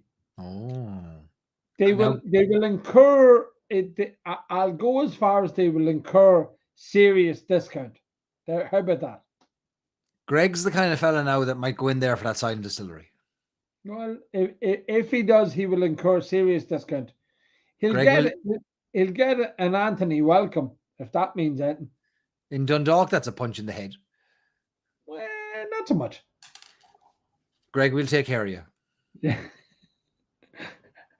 Troy, I'm an ordained minister. So am I, probably, of some church that I've joined somewhere along the line. I'm a priest. Well, we now have more priests than we need. We might Yeah, move on. It's not the Father Ted tour around Ireland. Settle down, lads. We've more priests than we need now. Bishop Brennan. No, we need a doctor. Is what we need next. So we have that, No, Brian. well, Brian was there earlier on. Brian was declaring his doctorate We've capability. lost a few. We've lost a few along the way. I'm more concerned about the drivers. Everything else we can sort of buy, Barry. I'm not being funny. I mean, No, I'd Yeah. imagine though, if we're to, I think with the litigious culture of America, we'd need a tour operator to keep us free and clear of all and any lawsuits that will almost certainly ensue from this trip. well, I say that, you say that. There's we have a couple of good customers on the website who are private tour operators who have organized groups going abroad from Ireland. Right. So I presume they would be able to organize groups coming into Ireland. So I reckon that's all doable as well. Right. That's worth exploring. Yeah. Greg's picture you've seen on the bus, like the movie Airplane, like the nun lining up with her baseball bat ready to whack. I reckon that's exactly what it'd be like, Greg, if the troop you know. And Brian Redden is a man. Brian only would be able to cover us on when we're getting sued to shit out of. Yeah, I don't know if that qualifies. And we have to be careful too with the lawyers because they rack up the fees, to be fair to them. Do you know what, Barry? You don't need to tell me about that at the minute. That's something that's very, very relevant to me at the minute. They're not afraid of the charging. No, they're not. They're not. Yeah, I had a conversation only the other day of, well, didn't I send you an email? And I'm going, what? How much will that cost? Yeah. So, Yeah. No one will insure this group. Troy, you're forgetting we're from the border. We could probably underwrite it ourselves. We can get some private individuals to underwrite it. We could form an insurable group very fast. Yeah. Look, I think the silent distilleries need to be procured first of all. May I also take this opportunity to remind our club members that we have a great event coming up, and that is on April 4th. We're going to be meeting, having a meet the maker with Donal O'Gallagher from Glendalough Distillery, one of the co-founders of Glendalough, who's going to be joining us for a great chat. And I'd love you to join us. And if you're not already a member of our Stories and Sips Whiskey Club, you can go to storiesandsips.com. And Glendalough Distillery was the first ever distillery in Ireland to release a whiskey matured in a Mizunara cask, or at least finished in a Mizunara cask when they released their 13-year-old, numbered and named for Mr. Brian O'Driscoll, Leinster and Ireland rugby player, because that was his number, 13. And Donal's going to share with us the journey they had to go up to the northern islands of Japan to find the best Mizunara cask they could, and the coopering that took place in Japan. And it's a great story, and I'm looking forward to sharing that with you all. So that's April 4th, Monday night, April 4th, for our Meet the Maker event on the Stories and Sips Whiskey Club. So that's what's coming up next. All right, that's the end of the pitch. My birthday, Barry. What's that? That's 2 days after my birthday. Oh, go away. April 2nd. I missed April Fool's Day by minutes, apparently. Go away. I think his mother's lying to him. What time were you born? 12:01? Near enough. Let's not explore that. April 2nd. We are in our house, we're were very much Aries. So Jade was born on the 31st of March. I was 2nd of April, and Katie was the 8th of April. So we are all within the one group, and we are. We're a fire sign. Yeah, we are. What's the sign? Fire sign, Aries. Aries. The 2nd of April, looking at my calendar and putting Anthony's birthday into my calendar, is also, Anthony, we're part of a WhatsApp group that you're well aware of which is named something that is not even appropriate for airing on the air. Yeah. There is that group's night out in Cork on April 2nd. Who is it? Yeah. I Will you be missed down that. for that? Would you come down for that? Really? Dave Mara is staying with me. You can stay as well. Cork. Your Cork. birthday. But it's not just his birthday, it's also our wedding anniversary. No, actually, no, Barry. This is this is how fucked up me and Katie are, Mind you, mate. and that's being polite. That's YouTube kicking us off there now. Go on. Yeah, we went to get married on my. So the plan was to get married on my birthday, so I wouldn't forget the anniversary. Right. And the priest didn't show up on our wedding day. Go away. On my life, Where was he? he was double booked. He went to another wedding. Double booked. Honest to God, He drove Like a cabaret past singer. he drove past where we were getting married where we were getting married. to go marry the other couple. So we didn't get married on our wedding day. That's not a word of a lie. In 2011, me and Katie were getting married, and we didn't get married. We got married 4 days later. 3 days later. 3 days. 2 or 3 days later. 3 days later in a registry office in Drogheda. What date was that? 5th. 5th of April. There you go. My So we God. were supposed to get married on my birthday so that I wouldn't forget the anniversary. And so it confused the shit out of me. So I haven't a clue when we celebrate our anniversary now. You've not remembered an anniversary since. Not a fucking You breeze. mind your mouth. Not a breeze. Okay, so We're did supposed you- to go to Cork. Is that what you're saying on the 2nd? well, that's it. Like, if there's no wedding anniversary on the 2nd, you might as well be down to Cork for the night out. Well, So two of you can come down. We've enough space for you. No, because these are all from Cork. You see, that's the problem. No, my wife's American. She's lovely. Don't mind me. She's lovely. Like, Yeah, but there's the rest of them. oh, Dave Mara's from America as well. He'll be with us. Yeah, no, it's the rest of them. Yeah, they're all from Cork. They're very Cork like. Yeah, there's that fella who pretends he's in the army. He's from Cork, and there's other fellas who pretend they're mechanics and they're from the army. And no. Yeah, Cork. there's a lot of that around. Like, here, but Yeah. listen, you can't get away from it. No, the Cork. I mean, Cork. He loves Cork, really. I love Cork, really. For those wondering what's going on in Cork, there's a night out on the 2nd of April for a bunch of guys who drink whiskey almost for a living. They just drink whiskey. And they need a night out away from the whiskey at home. So they're going to go to get whiskey at bars where they'll pay more for the same whiskey that they have at home. But they'll be together and they'll drink it together. And that's it. And insult the living out of each other. As is the Cork way. Yeah. And if you're not ready for that, you're not ready for Cork. I'm sensitive.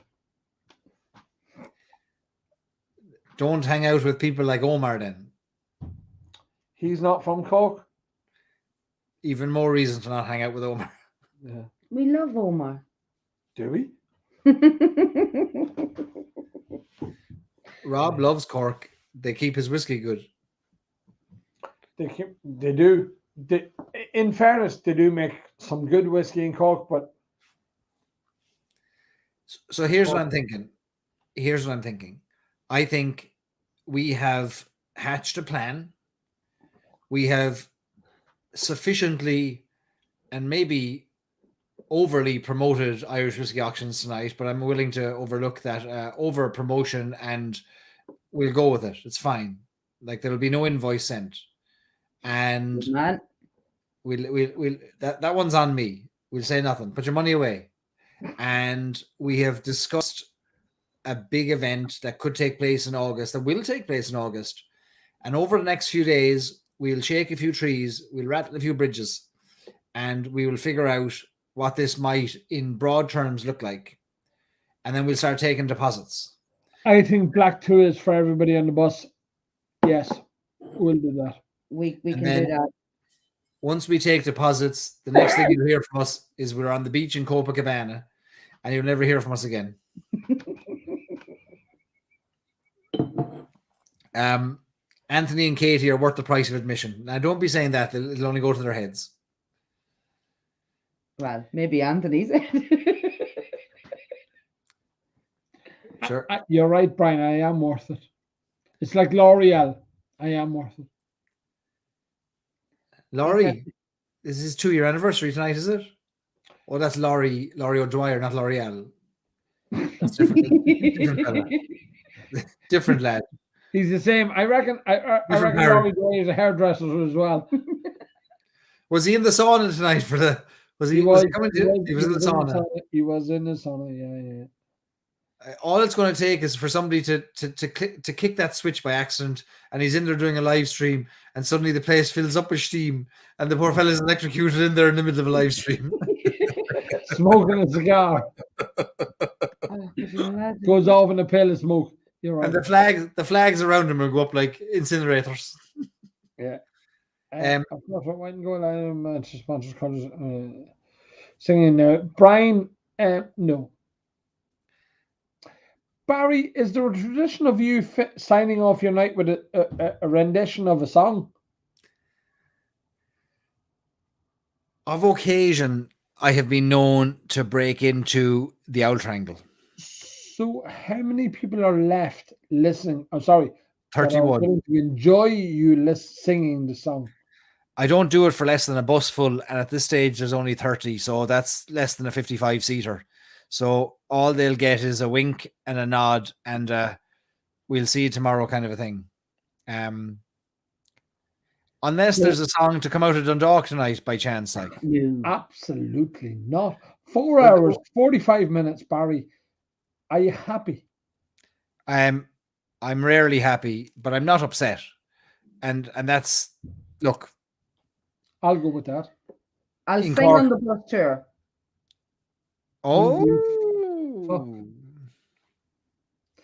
Rob says turn our mics on and we should all sing. Well, sadly, this software doesn't have that kind of opportunity, but on the bus, we will have a microphone Yeah. and we'll allow you to sing. Like a bad version of karaoke. So is that you what you're may saying? all prepare your songs. Actually, Kitty sings, does a fantastic rendition of Grace. But I'm not doing it now. As we gathered in.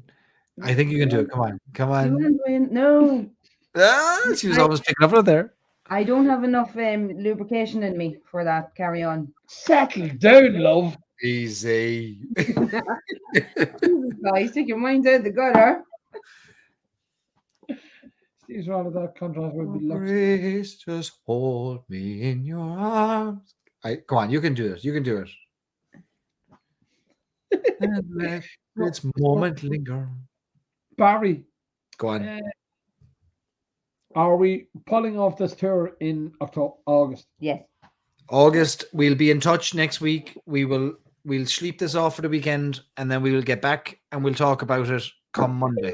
Sleeping it off for the weekend. I'll be in work. I probably will be in work at 8 o'clock in the morning. You won't, babe. It's No. highly unlikely on a Saturday that you'll do that. You've no idea. As I said, separation. Send me anxiety. a photograph at 8 o'clock in the morning of you in the office, please. Message me a photograph and I'll share it with, I will be very proud of you and I'll share it from my bed. Then I'll go back to sleep for like 5 more hours. You might regret that because I No. generally I don't suffer hangovers. The great thing about drinking whiskey for me is that I don't suffer hangovers. I get up and I'm away. And Famous last words. 14 No, days to cure that. I don't. It's No, bizarre. he genuinely doesn't. It's ridiculous. It's bordering on It's not good for me because, every now and then when it's nice to have a hangover because it gives you an old slap in the chops and goes, don't do that again. I don't have that.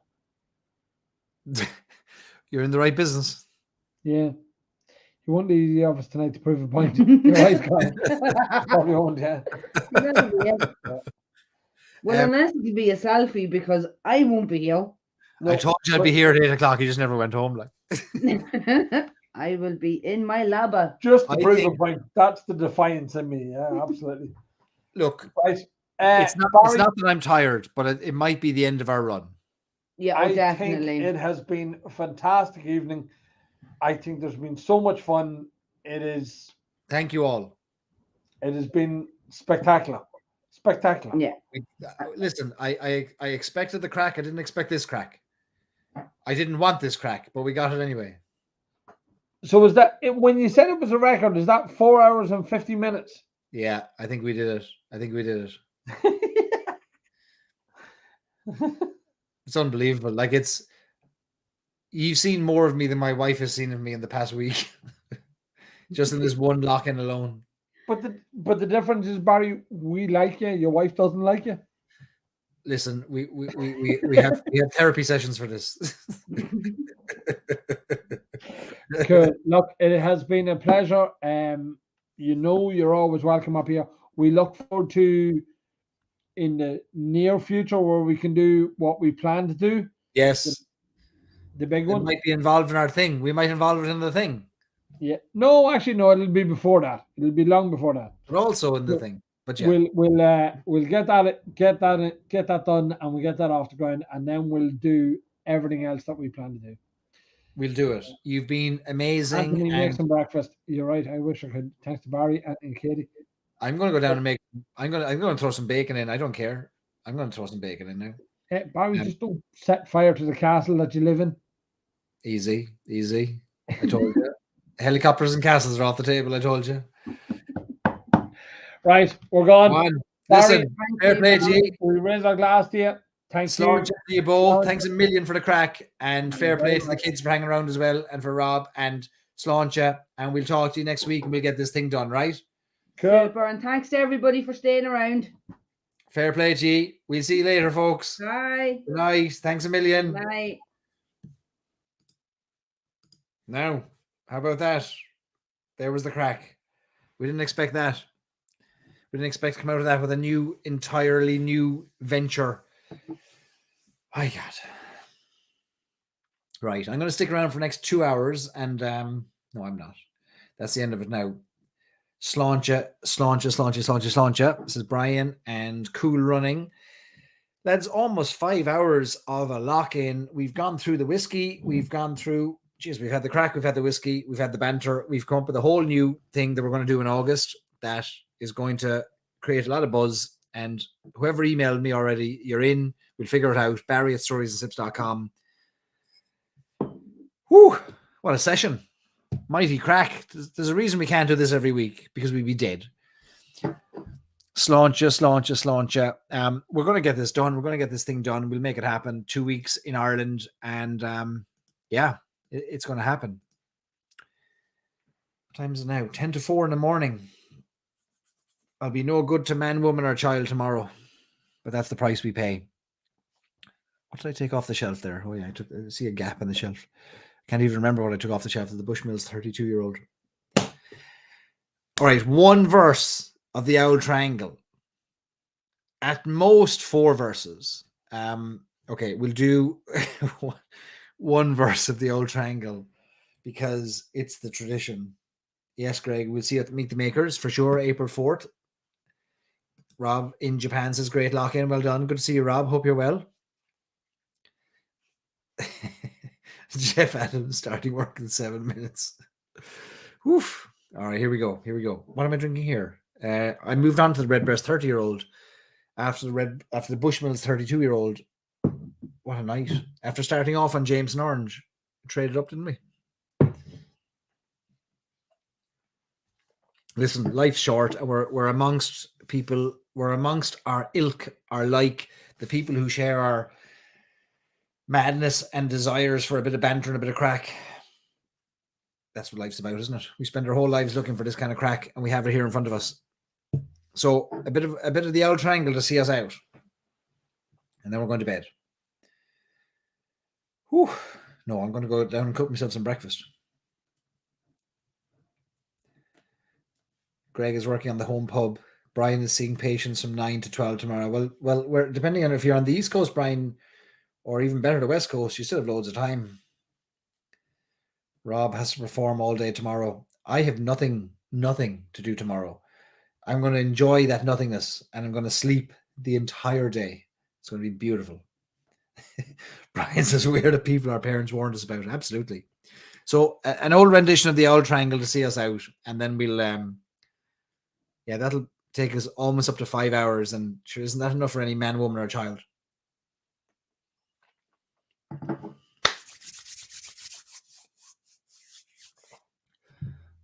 Water, finally. Michael says it's only 9 p.m. Where's it 9 p.m.? West Coast? Yeah. Okay.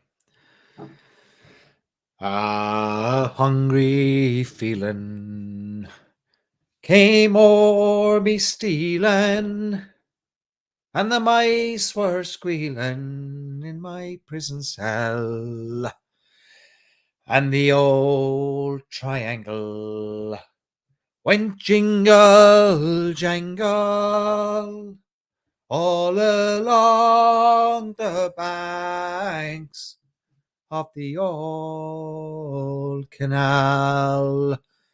To begin the morning, the screw was bawling, get up, you bowsy, and clean out your cell. And the old triangle went jingle jangle all along the banks of the Royal Canal. Up in the female prison, there are 75 women. 'Tis among those women I wish I did well. Controversial. And the old triangle went jingle jangle all along the banks of the Royal Canal. And that old triangle went jingle bloody jangle all along the banks of the Royal Canal.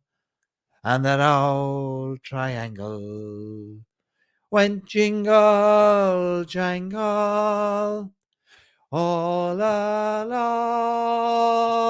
the banks of the Royal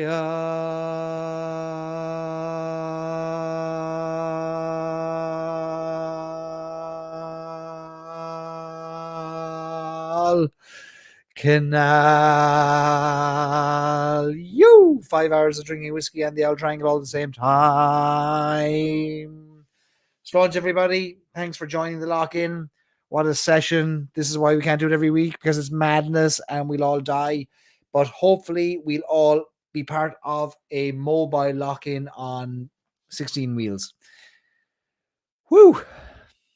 What a night. Folks, we'll see you all in our Facebook group and online and at our Meet the Maker event. And I'm off to cook bacon. And that's it. Sláinte. Good night. And thanks to Anthony and Katie. We'll see you all very soon again. Sláinte. Cheers.